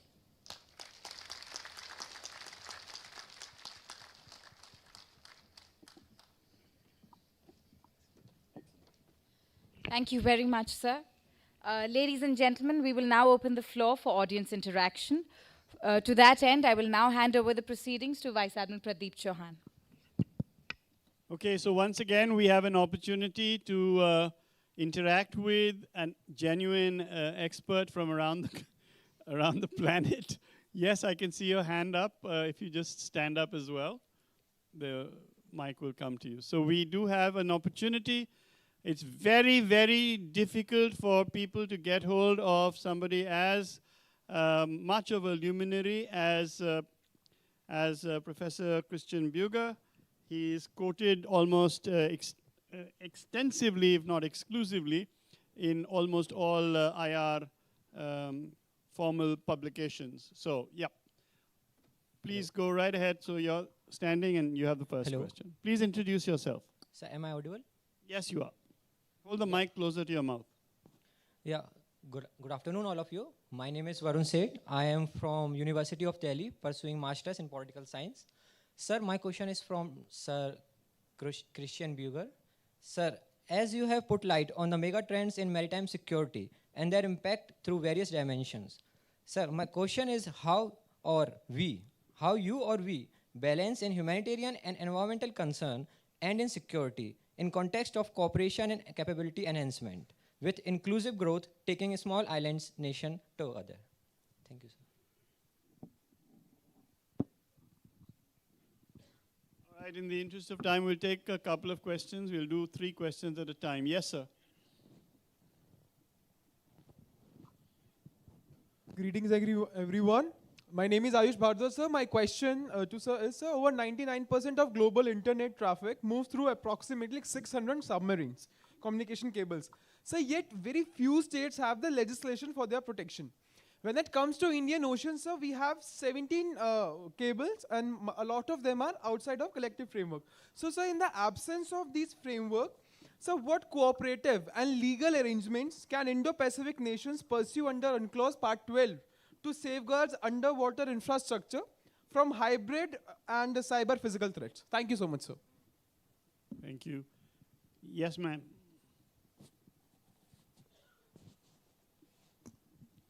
Thank you for this opportunity. I'm a PhD scholar from Jamia Millia Islamia. My name is Ammu SNL. I'm a researcher in hydrodiplomacy. I'm looking at India-Nepal relations. So I want to ask, sir, that you were talking about maritime security. I just want to know about, like, I'm looking at Himalayas. Like, it is also known as the third pole. So how can you separate this continental frontier, like Himalayas, from, when you are looking at Indo-Pacific angle, many scholars say that you can also include Himalayas also to the maritime space or Indo-Pacific concept. So how can you see, because you were stressing about the planetary crisis as such, because Himalayas also facing such huge planetary crisis as far as oceans are concerned. So I want to know about that. Thank you. Thank you so much. These are all wonderful and super important questions. And being asked these questions from researchers, I'm pretty confident that you will actually spend some time yourself in addressing these questions. Let me start with the Himalaya. I think this might sound like a question that is a little bit odd, right, in terms of it not being a maritime question, but you're absolutely spot on, because ecosystems are, first of all, interconnected, right? But secondly, I think there's something very specific in the maritime that we all need to learn from. Because in the maritime space, there are fantastic collaborative models that have been developed, and we need to start asking, how can we use these elsewhere? If you go back down in history, then one of the very first treaty in the history of international law is over the Danube, right? And which already includes questions of fisheries and how to manage the Danube. I grew up next to Germany's largest lake, the Bodensee, or Lake Constance as it's known in English. And it is a lake managed actually by 3 states together for decades. And they have a joint environmental board and things like that. And quite obviously here we're talking about Switzerland, Austria, and Germany. But these are cooperative models for how to actually manage environmental spaces. And in one way or the other, they always are linked to water. And in your case, quite obviously ice rather than water per se. Let me come to the cables. So first of all, just to correct you here slightly, it's not 99% of global internet traffic that goes to these cables. It's about 95% of transcontinental internet traffic, because if I go back home on Saturday, you know, my internet traffic hardly depends on these internet cables, because in Denmark we have fantastic terrestrial networks, and the underwater cables are actually not that important, except everyone being spooked out about it because it just happened that cables get relatively frequently cut in the Baltic Sea for whatever reason. The most important thing, and we have been advocating that for a long time, is to get regional cooperation right in critical underwater infrastructure protection. And instantly, we should also talk about pipelines, even if you think, this is future music, and electricity cables. That will become more and more important, exactly because of the need to decarbonize societies. So perhaps in the future, just to give you one example, we are going to have an electricity cable from India to Maldives and to Sri Lanka, because India, hopefully in the future, will become a powerhouse of offshore wind energy. We just need to speed up a little bit the investment in these infrastructures. It turns out that here in the region, that one of the very first regional cable protection plans is from the Indian Ocean Commission, well ahead of Nord Stream and so on. Quite obviously now the document is a little bit outdated, but these are the kind of frameworks that we need to look at. And we are looking at surveillance. We are looking, perhaps most importantly, at repair infrastructures. And if you look at the range of repair vessels here in the region, we are looking at old vessels, insufficient vessels, and there's clearly investments needed. Does that mean India needs to buy 3 repair vessels? No. Let it be handled by the industry, all right. But some public-private partnerships will be clearly needed to handle these questions. Very first question, and perhaps the most broadest. I think one of the core points in the discussion of environment and security, climate and security, is we need to start distinguishing the end. Right? We really need to start thinking about this in an integrated way. Right? The famous French philosopher Michel Foucault tried to solve the relationship between knowledge and power by making a slash in the middle and talking about knowledge power. Right? We need to do something similar if it comes to climate security, environmental security, and so on. And just to give you one example, right? It is not sufficient to install a marine protected areas and then think about security later. Right? It is not sufficient to build a wind park and then later on think, oh, it's actually a new vulnerability. How we are going to secure that? Right? We need integrated, holistic systems thinking for that, and basically also need to embrace complexity. So this is the essence of all of it. And a key problem is actually that there are different professions involved. They're the environment people, they're the energy people, and us, the security people. And we do not have a rich history of relationships of trust. We do not have a rich relationship of even talking to each other. And that is really a shift in terms of mindset and culture that is needed to address that. But hey, there's a young generation in this room. It's up to you guys to actually make it happen. Thank you very much. Any further questions? Yes, there was one gentleman there. Yep. Didn't we have somebody? Didn't you have a question? Yep.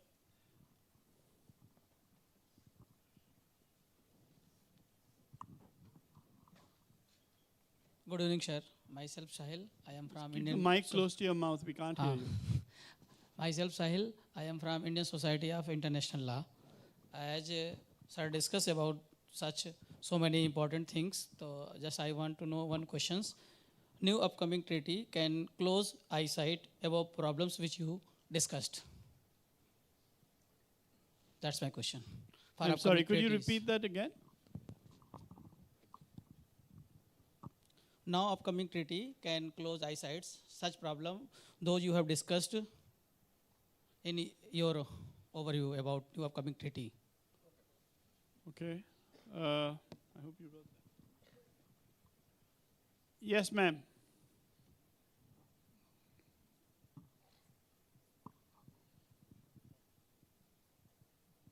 Hello, good evening. I am Aditi. I am Network for Advanced Study of China Fellow with Takshashila Institute. Please put your mic close to All you. right.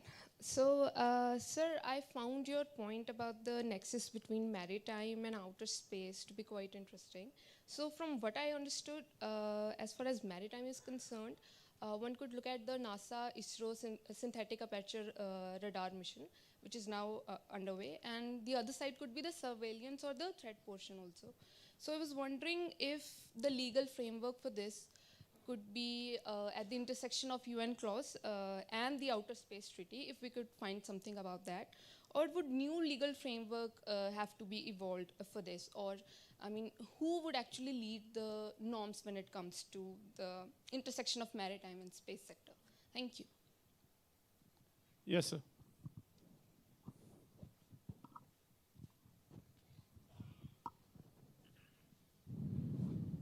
Good afternoon, sir. My name is Shri Acharya Mishra. I am from Rashtriya Raksha University. So we see that global warming is opening the near Arctic routes, the sea routes, for states like Russia and US. And while US appeared earlier to pay some attention, recently the Secretary of War has said no more climate change worship. So how to get such key players on the table, especially when climate change may be benefiting them in some direction. So secondly, I believe there's some resistance, some friction within the West to share innovation, especially of dual use nature, with the global South. So how to overcome this?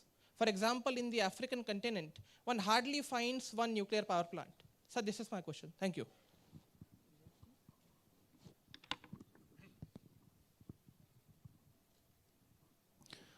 Thank you. Wonderful, very, very important questions. Again, to which I only have some directions rather than straightforward answers. Let me perhaps start with the Arctic. So I'm not kind of like an Arctic expert myself, for the sheer reason that it's way too cold for me to do research up there. But I have a lot of colleagues working on the region. And if you talk to them, first of all, the majority of them actually think that there is a sufficient nucleus of international cooperation that is well institutionalized that can actually survive the geopolitical tensions of the next years. Quite obviously, there's a lot of things happening. The second answer is perhaps more worrying, and I really encourage you to have a dinner with a pessimistic climate researcher. He will tell you that most of the assessments that we are getting in the news, they are actually quite optimistic. So rather than opening new sea lines, these researchers point out that if the ice is melting at the current rate, that's probably the last thing we should worry about, whether ships can go through the Arctic or not, because we are all sinking, right? So that's the reality here. the the norm question on space and maritime is super interesting, and that is quite obviously a question of where should we have the legal negotiations on this. So in the General Assembly, there's an ongoing process on space security. Right? So that is one of the answers. There's another possibility to do it within UNEP and frame it rather as an environmental process. But it is tricky. It definitely needs a UN process, and that tends to bring in the UN General Assembly. But part of the challenge here, quite obviously, is also that UNCLOS is actually not designed in a way to have a sort of consultative body, right? So yes, we have a commission of parties linked to UNCLOS, but it's only mandated to basically appoint judges and look at the budget of the ISA and things like that, but not to interpret or add on the treaty. So one of the most fascinating things that is going to be installed with the incoming treaty, the BBNJ, or Biodiversity Beyond Areas of National Jurisdiction, is that we're going to get a proper new COP, like an annual mechanism where delegates will meet pretty much like the climate COP or the biodiversity COP. That is good and bad at the same time, because we all know that the climate COPs lately have not produced a lot of results.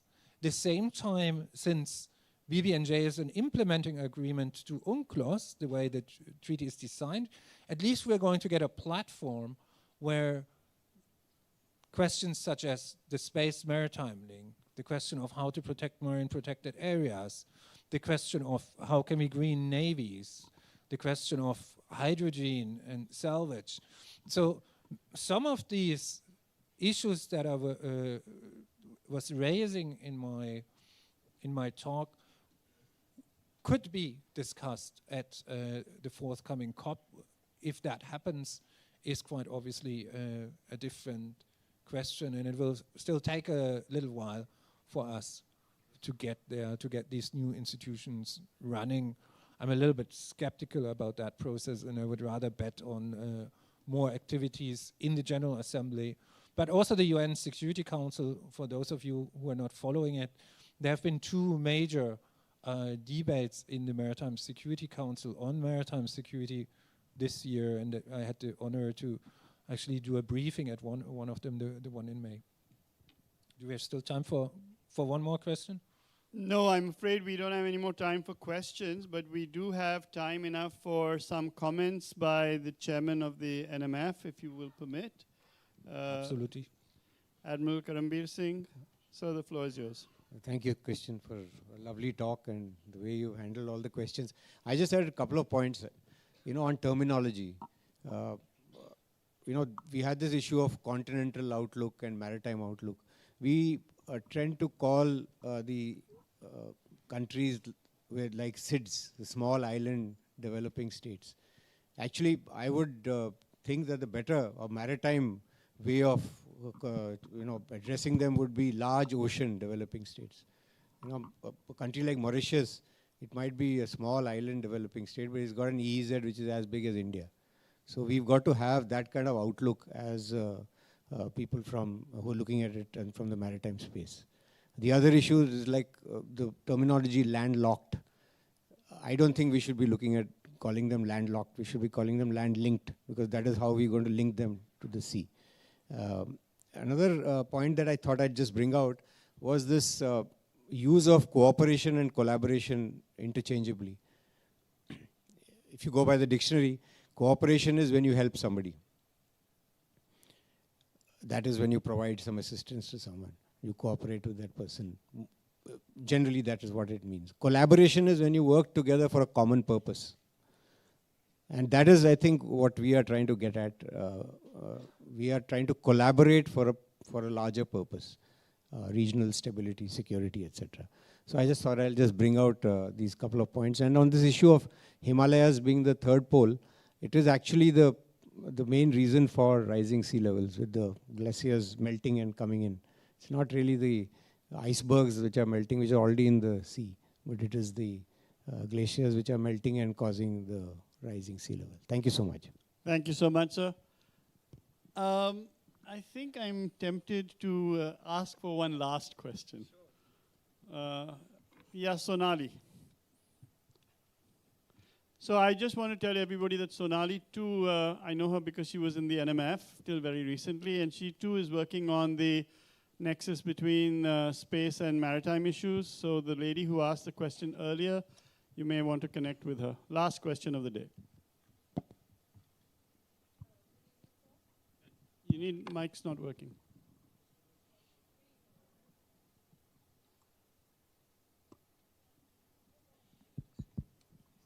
Good evening. Yeah. Sir, do you see the space technologies in any way, deep sea exploration-based technologies in any way impacting space-based technologies? And if yes, then till what extent? And how could those deep sea-based technologies be used in space-based technologies when it comes to security? Thank you. And another big question. Before I answer it, very briefly on terminology, I think it is super important that we continuously reflect on the political messages that our terms are sending. And my favorite term to avoid the cooperation collaboration in the meantime is alignment. Right? If we manage to connect our actions and avoid contradictions. That is actually already a lot, and in many ways it's also a question of the more terms, the better. If they, appropriately describe something. Icelanders have 27 words for snow, right? We, as maritime security people, should have a very rich vocabulary, not only for playing maritime security Scrabble, but to be precise in terms of what we actually want to get out. On the space and underwater question, super fascinating. There are two important things here. Contemporary maritime security means that we can no longer only look at the surface. Right? Almost everything in the maritime security discussion is looking at the surface. AIS data, whatsoever. Contemporary maritime security means we need to look up towards the space and we need to look down. Right? And we, as policy strategy people, I don't know if there are any engineers in the room, are not very good at interconnecting things. But if you talk to engineers, for them it's kind of like, it's an interconnected challenge, right? Because outer space and underwater is harsh environments, it's just slightly different conditions in terms of pressure and things like that. But in principle, the artificial intelligence models, the automated navigation and things like that are technologies that are developed for both use case scenarios, very often by the same research teams, actually. And the same goes for robotics companies and so on. So I wish we would also be a little bit more like engineers, thinking about the challenges and how they are interconnected, but quite obviously, since we are in politics and strategy, there's a core difference towards engineering.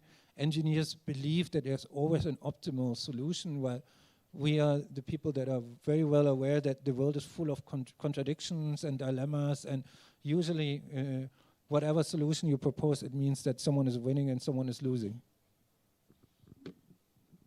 Thank you very much. I'm sure you'll join me in applauding the absolutely scintillating presentation that we've heard.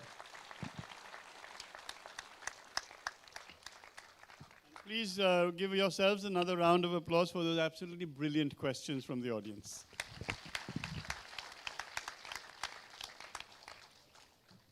Thank you, gentlemen, for that insightful exchange. Your perspectives have truly helped anchor our discussions on a firm intellectual keel. And now, ladies and gentlemen, I am delighted to introduce the latest edition of Maritime Affairs, the flagship peer-reviewed journal of the National Maritime Foundation, published since 2005 and widely recognized for its interdisciplinary focus on the maritime domain. This latest issue offers incisive analyses on regional dynamics involving China, Japan, Turkey, and France. It also offers insightful commentaries on operationalizing maritime capacity and capability within the Quad. May I request Dr. Buger to take the lead and release the journal.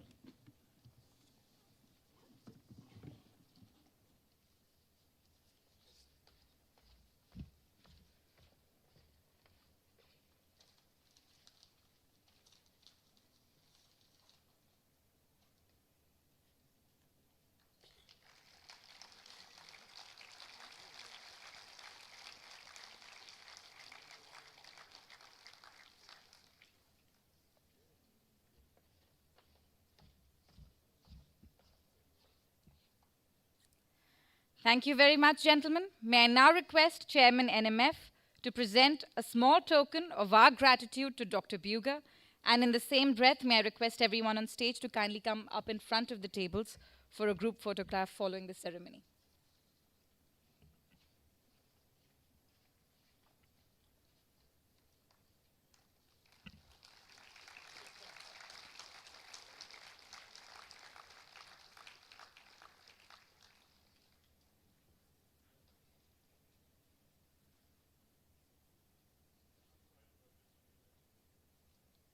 Ladies and gentlemen, please join me in thanking our esteemed speakers.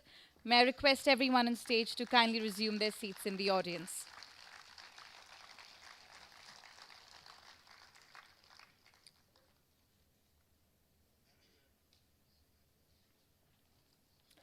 And with this, Excellencies, ladies and gentlemen, we have arrived at our first haven of rest, where we will recharge our batteries before resuming our intellectual voyage tomorrow for the second day of the 2025 edition of the Indo-Pacific Regional Dialogue. Please be advised that we will commence the proceedings of day 2, just as we did today at 9 o'clock tomorrow morning, with the registration slot starting from 8:30. Thank you so much for being here. Oh yes, of course, the newspaper, the little kit that is left on your seats, that is for you to take away home. Thank you so much.